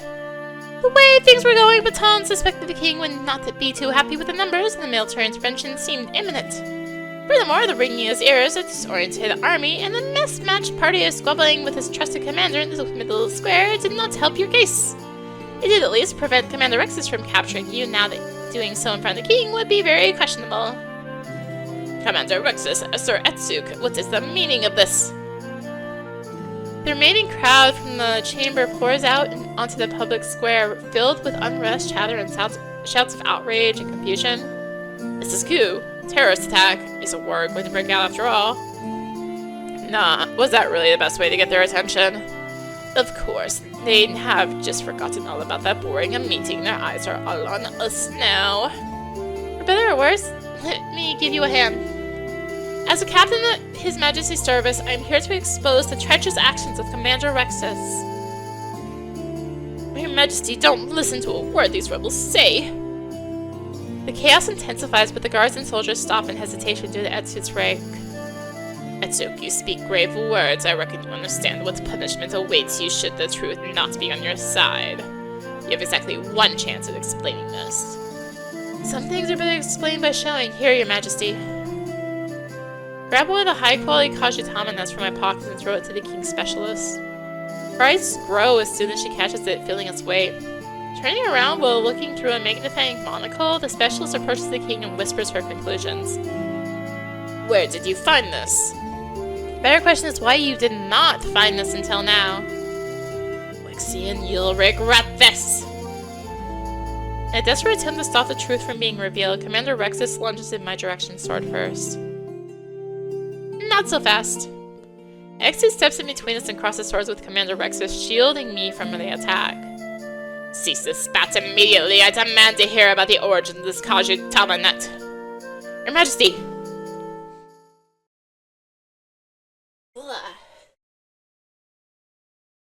Sitting for too long. The timely sound of hooves from behind us cued the arrival of Baton and her caravan, after finally recovering from the road accident. Those wagons carry a full harvest of Caua nuts of the quality you see in your hands. This shipment was due today, but as part of a joint effort between House Clans and the Burmos Empire. Commander Rex has tried to stop us from bringing the caravan here safe and sound. Oh, because she'd rather war with Burmos at the cost of thousands of lives, lest Arbo Kingdom supremacy be threatened by the Burmos Empire recent expansion into the region. Which, as you can see, is nonsense. All three states will prosper from this joint enterprise of higher-grade Caua nuts. The king keeps his eyebrows furrowed throughout our explanation and walks up to Commander Rexus after we are finished. I'll be sure to investigate what they are saying, but if it is true, then you disgrace the kingdom, Commander Rexus. And you, young adventurers, are rather bold to interrupt an international conference and teach a king on economics and politics. Alas, your point does stand. It would seem my commander might have sabotaged our agreement. Be sure to compensate House Clans and punish her accordingly if that proves to be the case. For now, however, the fact is we have an excellent harvest of Caua nuts in our hands. Yay! As we celebrate another year of our dear alliance with House Clans, and mayhaps a long partnership with the Burmos Empire in the near future. Barbara narrates the cheers and celebration to follow, while we replicated ourselves inside her dining room. We did it, my friends! The final battle wasn't what I expected, but I gotta have a couple of badass moments. That chase scene felt like it came out right out of a cowboy movie. Very intellectual plan when the runoff and bust in, guns blazing. Hey, it worked, didn't it? Well, because you got lucky. Those are some miraculous rolls back there. You always used to roll ones in crucial moments. What happened? What can I say? Lady Luck has smiled upon me. Feel a warm hand on my shoulder. That was awesome when you knew how to squeeze endless potential from all of our spells, too. Suddenly another hand ruffles my hair playfully. Yeah, attaboy. Well, you know, you guys all did great, too. Can hardly believe this is Caua and Sigurd's first campaign. Sir Wen, how joyful it is to hear those words. Etsuko also totally saved my ass back there. Thanks. Anytime. And that was some pretty intricate and fascinating plot too, Barbara. Nice going. Oh, praise me more! As we rejoice our triumph for the RPG adventure, I can't help but realize and wonder, this might be one of the best days of my life. Playing one of my favorite hobbies, spending time with friends both old and new, and most importantly, sharing this moment with the other one most special to me. Everywhere I look, a smile forces its way out of me. Even when was the last time I felt my face cramping from smiling too much? Even crazier than this being the best day of my life? Because my life might have countless more days like this. Hey, Wen is totally spacing out with a dumb smile. Someone take a picture, quick! Hey, I was just... Some weight landing on my legs cuts my line of thought. Luna, you climbed onto my lap? Oh, you know what that means. And Wen has finally accepted Luna's divine cuteness? No, it means Wen is now officially and undeniably an edgelord. Magical boy! Once again, remembering all those weird dreams I had involving Luna, I look at her tiny, shiny eyes and wonder what she could be thinking right now. Then, humoring impossible thought, I start laughing. Guess I am after all. It's an honor to serve you, Luna. Thank you for choosing me for this noble task. Yeah. Find myself in the same old classroom from the past. Without thinking, my eyes naturally travel towards the desk I used to sit at. Scratch that. Seems like I'm sitting at it right now. My younger self is hunched over a notebook, clutching his head in his hands. Ah, familiar gesture of struggle. How many times did I go through that? Hey, what's the matter? Doesn't even look up at me. Sorry, I'll be out of here in a minute. Just gotta finish this. Need any help? No one can help me. Doesn't sound like my... That does sound like my edgy old self. To finish all this work. My grades are going down. I bailed on my friends. Etsuko blew up at me. Can't even make my girlfriend happy. Yeah, I know how you feel. How could you know it? What the? Finally looked at me, have you? Back then, I tried to shoulder it all by myself. I thought I was the one who had to save Nina. Only me. It didn't occur to me that it wasn't even what she truly needed. I really was just a kid. I don't understand the thing you're saying. I don't know what to do anymore. No matter what I do, you're going at this the wrong way. I also thought the only way was to keep heroically sacrificing myself in isolation. I slowly take a few steps towards this younger and more fragile version of myself. There was no time or space for anything else. Even knowing I might have found it annoying in the past, I can't help but reach out and ruffle his hair. It was the opposite this whole time. That's right, edgelord, a baby one! Don't bully my younger self. I'm not! Anyway, as I was saying, you don't have to do everything alone. And quit punishing yourself, dude. You can leave that to me when you mess up. Actually, knowing Barbara will always beat some sense into me if I falter is reassuring in its own way. Yeah, that's right. That's right? Yeah, you may not get it now, but you'll learn how to rely on others. And you'll learn to be there for them too, without burning the candle at both ends. You'll find happiness and love in ways you never thought were possible. And trust me. You keep saying that, but you don't get it. I don't deserve any of that. I failed Nina. I failed Etsuko. All I do is hurt others and get hurt in turn. I should just... There you go, putting yourself down again. Listen, it's not about deserving. Desire is what keeps us alive. If you're hungry, eat. If you're thirsty, drink. If you're tired, get some proper rest. If you're lonely, seek out others. Without that, we just wither away. No good is gonna come from getting used to the feeling of emptiness and lack of meaning. You might think that if you lay low, behave yourself, and suffer in silence, you'll be rewarded one day. In reality, the path to happiness is a way more brutal struggle than that. The thing is, it's not a battle to be fought alone. But you know that already, don't you? Yeah. Thanks to all of you. Everything that I have, the person I am now, all of this forged from my connections with others. Affection, bonds, friendship, love, none of that can be quantified. It doesn't simply run out, it's something that grows as you share it. That's right, you've come a long way, Wen. Luna. Good job, Wen. You always did have a way with words, Sir Wen. Clap, clap, clap. I'm getting a weird sense of deja vu here. You guys aren't gonna start saying congratulations! Congrats. Congrats.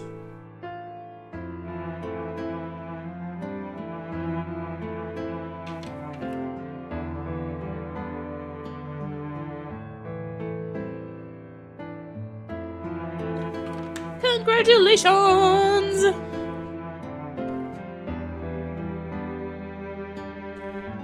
Andre, we may have hurt each other in the past. We didn't know any better. We were just kids. And what we shared is part of who I am today. So I'm glad we met. You don't have to save me anymore. Just make sure to be there for the people you cherish. She smiles. I will, thank you.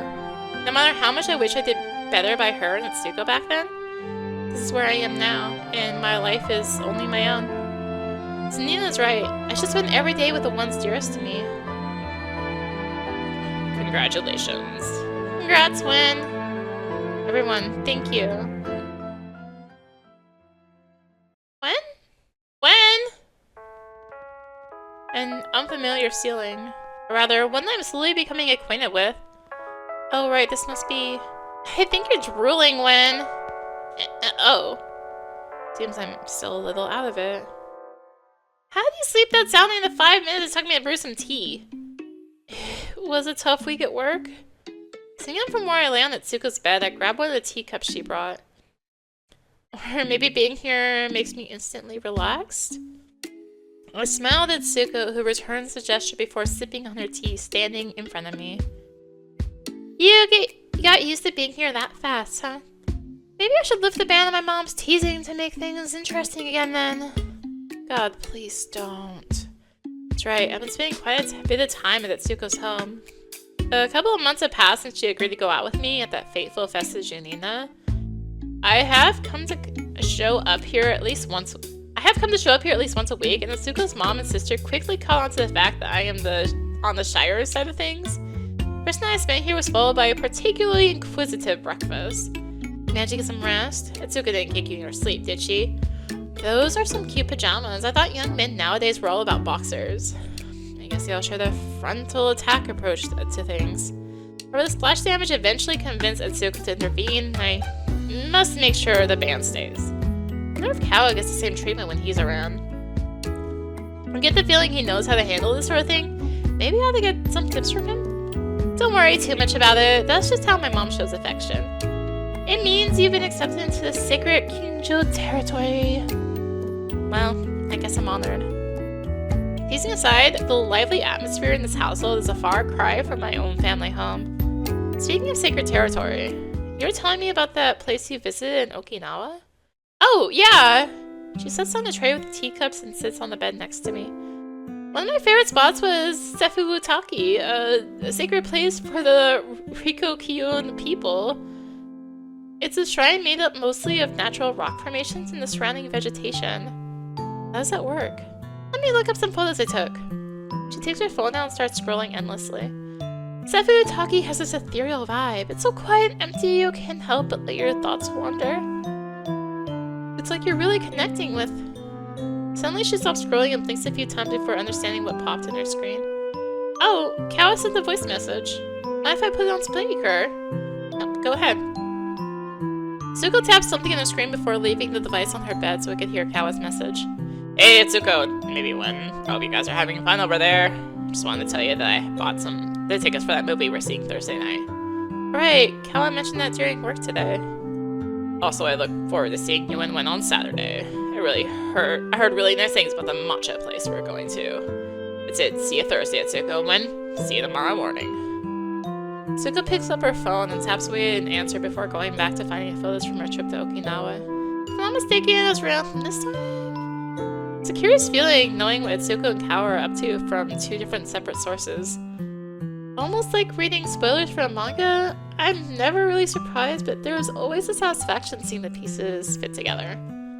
There's also a sense of complicity when two of us know what is coming for the third one.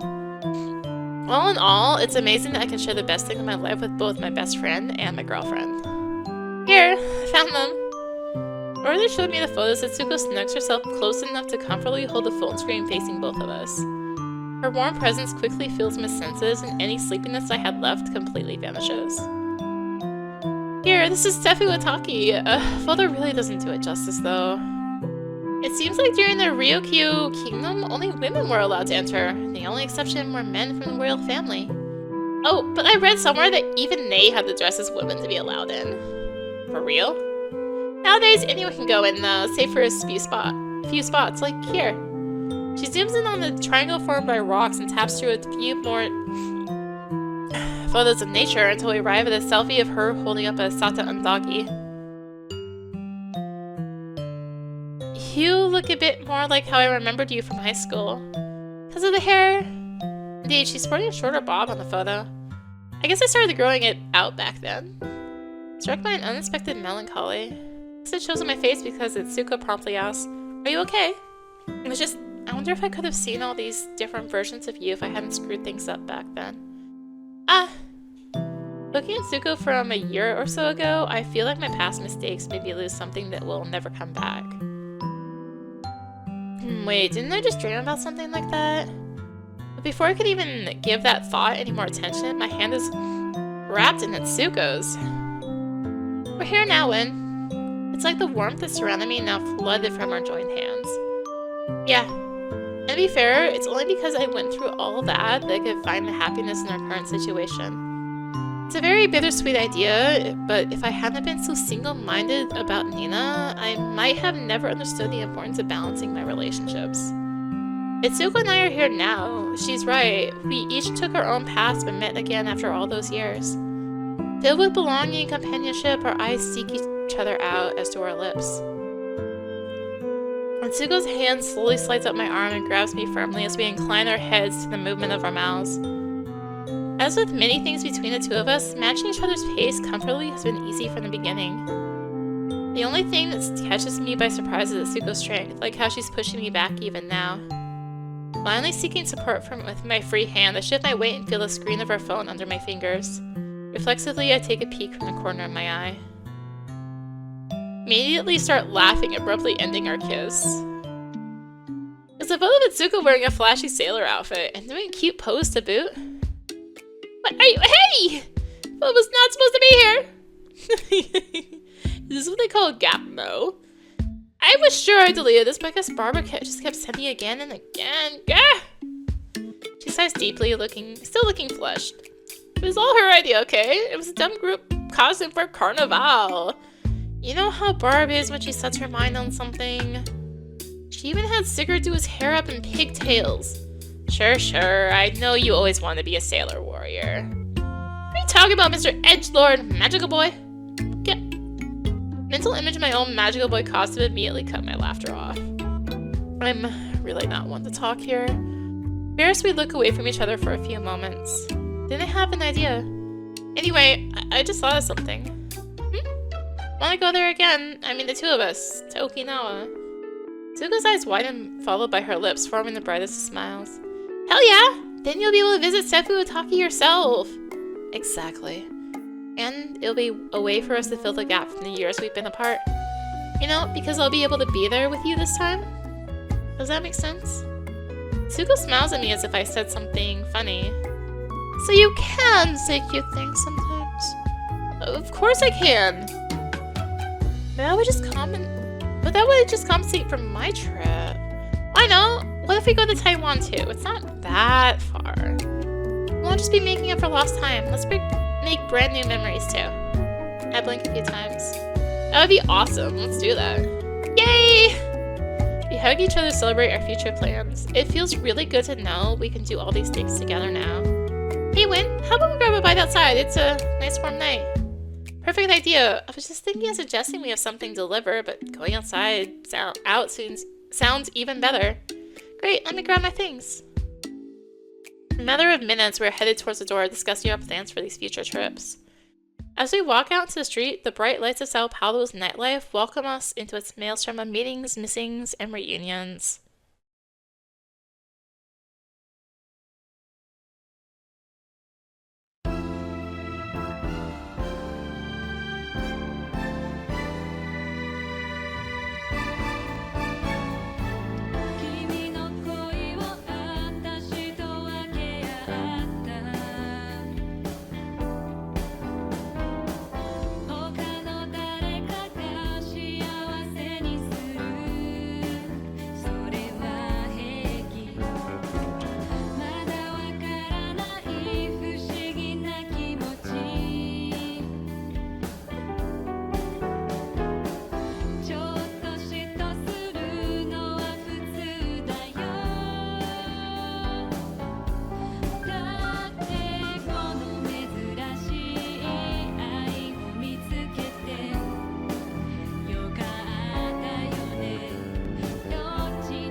The subway isn't very crowded. It must be because it's Saturday.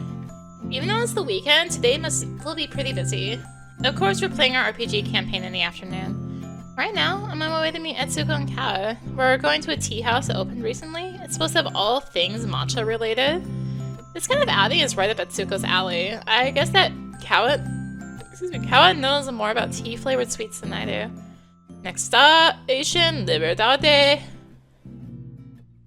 To get off the passenger car, I think about how the stations I used to commute have diversified over the past months. Before, I just went from my house to work. Every day felt the same, a monotonous routine with no deviations. But since I got to reconnect with old friends and made new ones, it's like there's always something new around the corner.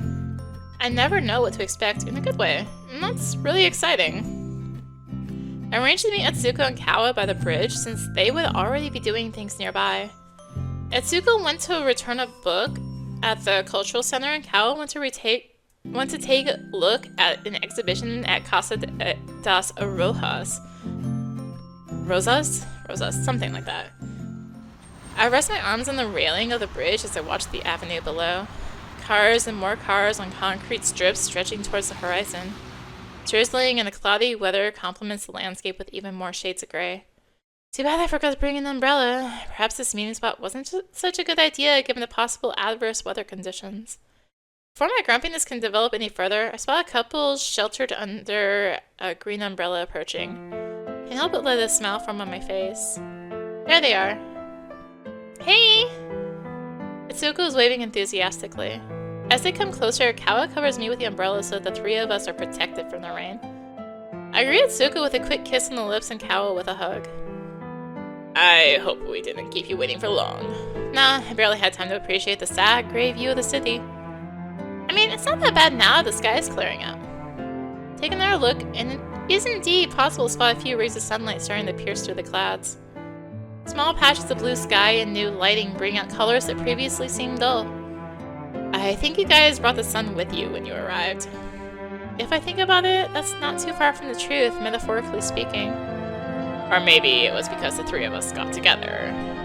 This new theory fills me with a warm feeling for having been included in the equation.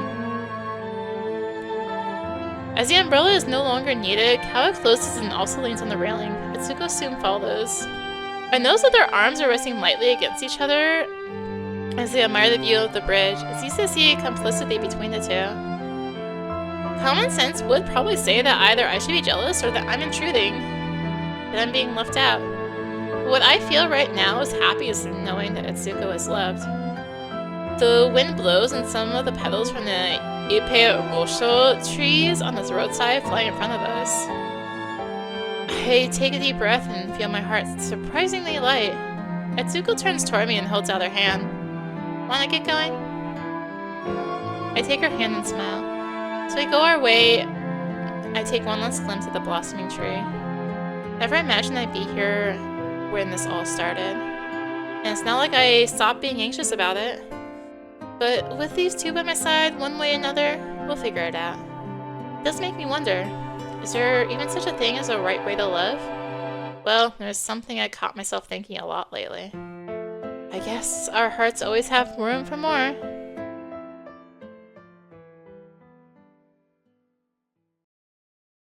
The end.